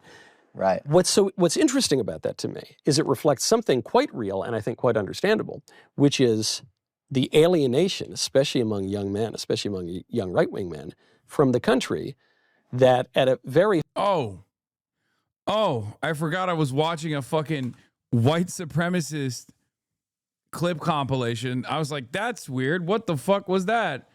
Yeah, there you go. Okay. High levels in popular media and Classic. government has told that group of people that they suck for like 30 years. That I totally resonate with. They had to drop in a little slur in there. I've never seen people try to communicate and come up with things to say so poorly. Just two gay guys sharing their life experiences. Yeah, Michael Knowles did do not gay porn, but he did a little bit of acting, just like all these guys, man. I can't really watch you anymore now that I've really noticed your infraorbitals. Bro, what is the PSL what's the PSL standard shit? Like I want to see what my PSL rating is. Oh my god. That last one has some oomph in it. The incel king Nick Fuentes swooned over this guy's jawline and veins at 0.40. I don't care. Nick Fuentes praises Wang half Chad clavicular. That, by the way, is the N word. Wang half is like his that's I forget what it's called, but it's like I think it's like white ass N word having a good, I don't know, something like that. This is what white men need. We need that spirit in 2026. We're all ascending. If I was taller than 6'1", I would be doing the same thing. I see Clav. My favorite clip is this like punk ass kid is like, you date raped a girl, you drugged a girl's drink. And Clav like gets in his face. And the jawline is protruding. It's going to sound a little homosexual, but the jawline's protruding, veins bulging. He's like, what did you just say to me? Yeah, Nick wants to fuck this dude. That got bro pussy wet, dude. Straight up. I mean, it's yeah. This is gonna sound gay as fuck. Yeah, brother, because it is gay as fuck. That's crazy. Yeah, I wonder why that sounded so gay. The funniest thing is when people try to come in here, like Nick Fuentes fans try to come in here and be like, wow, you're being really homophobic. It's like, no, man, it's impossible not to notice certain things. You know, ooh, I'm noticing. Remember, you know how you guys love saying noticing? I'm noticing. Ooh, I'm noticing. Seems like you're not noticing something very obvious in front of you, you know? He had to shift and adjust the pussy.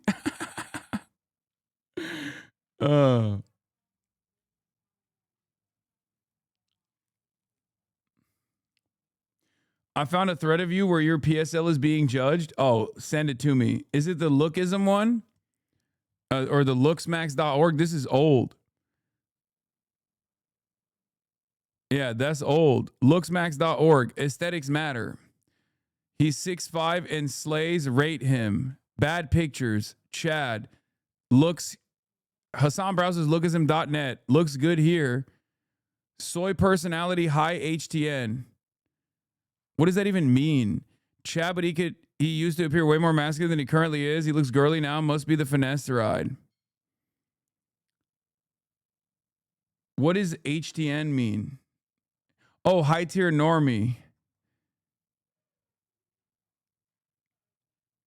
Bro, he actually reacted to lookism. Yeah, way back in the day.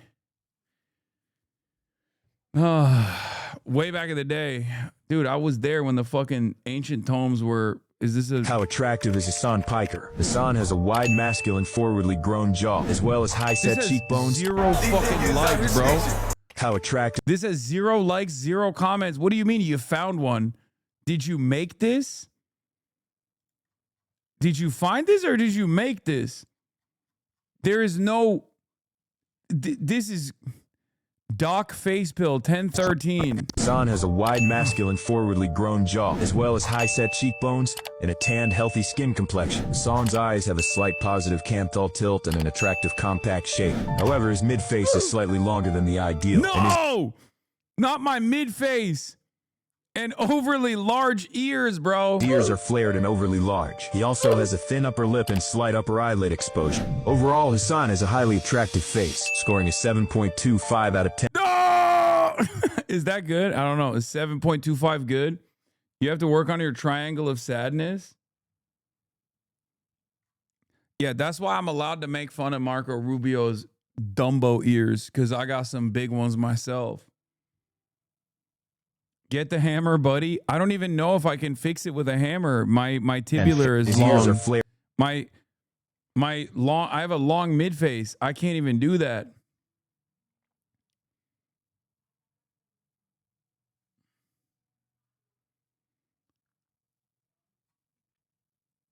.725 is a passing grade. I found a MOG calculator. Make me a mogger? No. No. We're not fucking doing that. No. Also, this is like it's a self-insert. Why the fuck would I? This doesn't work.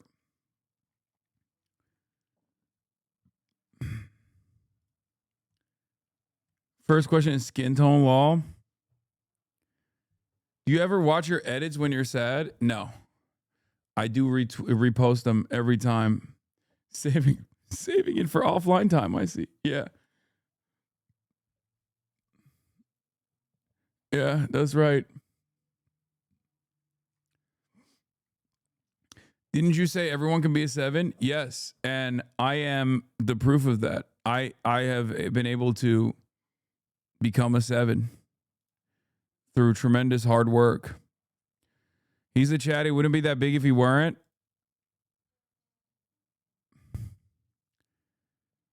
Bro, you're dumb as fuck. He's a Chad/Chad light any day of the week. And women love soft-hearted Chads.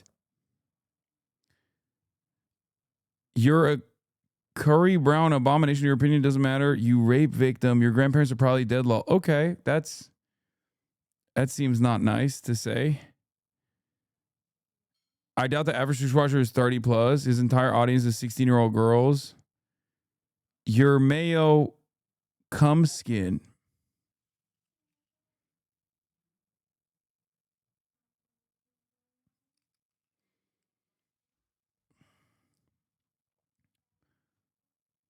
Wasn't the highest grade at 8? No, that was out of 10. They give me a 7.25 out of 10. The highest grade on PSL is 8.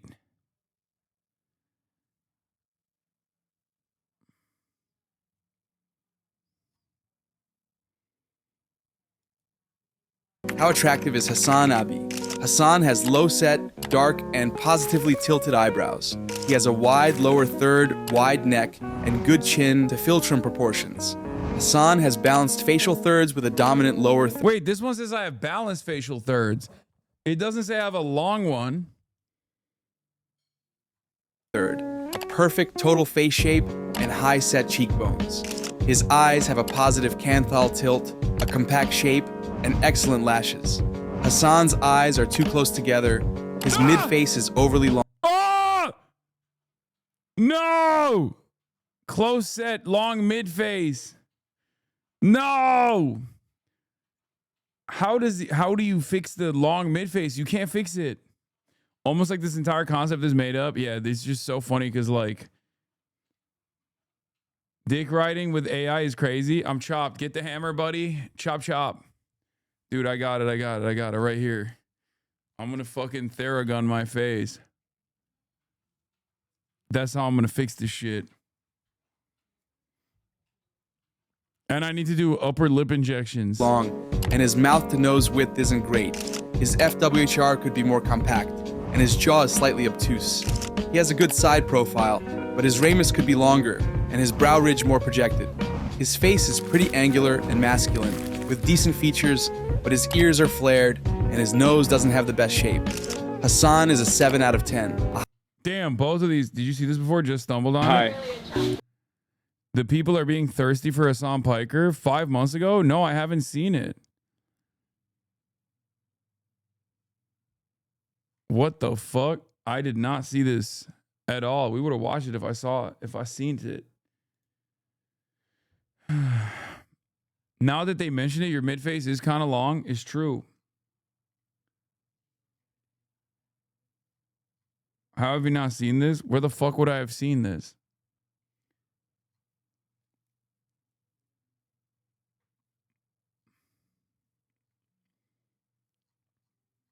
Dude, this is why I can't mog. This is why I have a limit to how much I can mog, I think. Zoomers would bow to you as their god if they knew you used to look like this. Yeah. It's true. That's back before I had the grays too. 2019, baby. Yeah, this is the true. I'm the true looks maxer. That's what a lot of people don't understand. I'm the fucking #1 looks maxer, baby. That's it. Why the long mid face, king?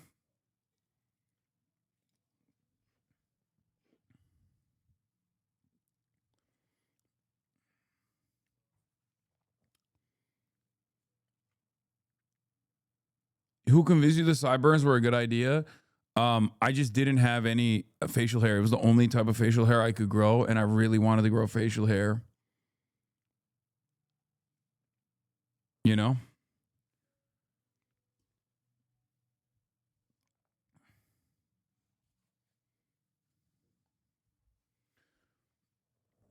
This is 100% the type of gayness Greeks were onto. Yeah. I was, yeah, when I was growing up, I desperately wanted facial hair. Now I have so much fucking hair. I wanted body hair. I wanted facial hair. I'm the original looks maxer. Tobuscus looking ass. Yeah.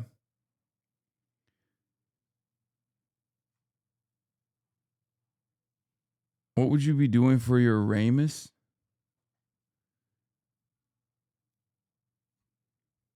You kind of look like Steven Crowder in that pic. I know.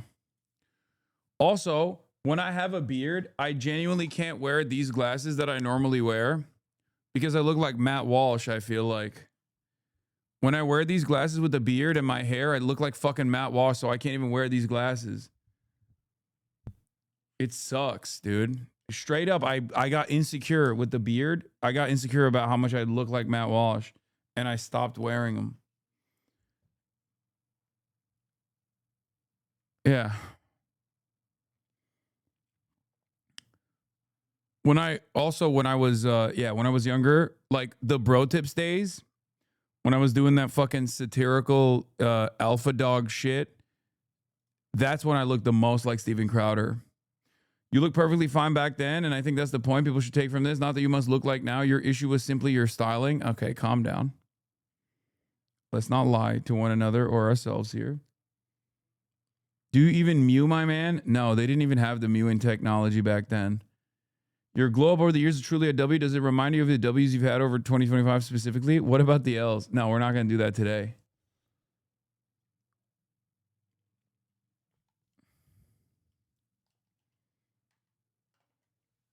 Styling is still an issue. I'm just wearing a fucking hoodie and a hat, and I'm still getting called out.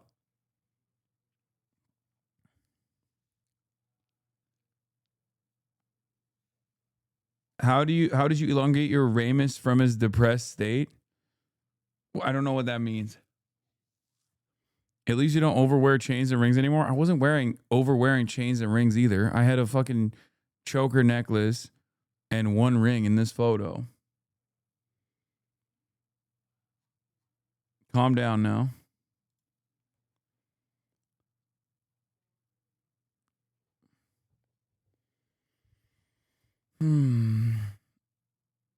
You were giga ring spamming in the past, bro? That's true. I was, but not on here, at least.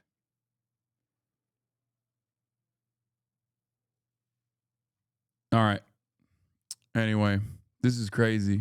Oh, Vix, that's Hasan Piker, girl. That's my man. I don't like Hasan Piker. Oh. She's very dandy. It's got skinny legs. Don't make Hi, Hasan. Oh, no, don't. Hasan's ruining my date. You know, I am here. Slate called you hot. Take the W. He isn't who anyone would imagine the answer to Donald Trump's darkest political power, yet here he is. Wait, what the fuck? No, this is a old. Did Slate just post this again? Yeah, this is an old article from Luke Winkie from February in the beginning of the year. Who's afraid of Hasan Piker? He's hot. He's dangerous. Young men actually listen to him. Is he what the Democrats are looking for? Yeah, they just reposted it. I was like, I didn't remember doing another interview. Insane value for 20K. Yeah, it's the gift that keeps on giving.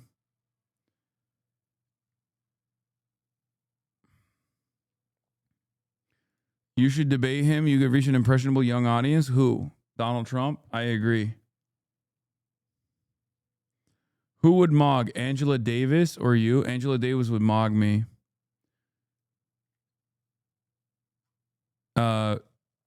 Angela Davis was politics maxing.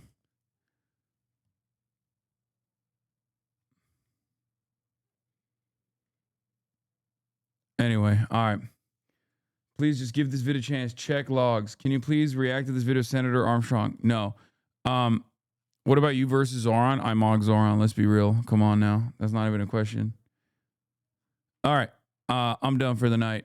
Tomorrow is Monday, right? Or no, tomorrow. Yeah, today's Sunday. Tomorrow's Monday. I'll be live. I'll be alive. You already know what it is. We got a lot of news to cover, even though it's going to be lighter. Even though it's going to be lighter news than usual because it is the end of the year, the holiday season. I'm also going to get a haircut from Jeff Wittick at some point, hopefully, inshallah, because my hair is getting completely out of control. As you guys can see, it's gotten hella long. And I'll do like predictions and stuff, but when we get to the year-end review, I'm still waiting on the votes from all of you guys to figure out what the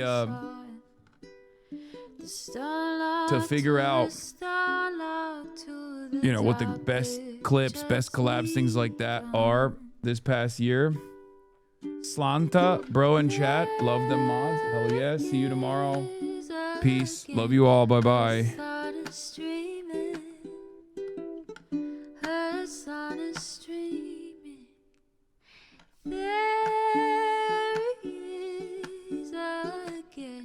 Hasan is streaming. Hasan is streaming. Review in the P.O. box. Uncle Uger's face. Sudden Discord active prop. Great names take on breaks. Tiny Bernie Sanders, LGBTQ Air Force. The whole left at your fingertips, Ane at your door. The H3 crowded debate, the Young Turks online show. 3 full fucking years of this. Plenty more to go. 90-day fiance talks of champagne bourgeoisie. A Trump rally live reaction on mass riot at DC. There he is again, Hasan is streaming. Hasan is streaming.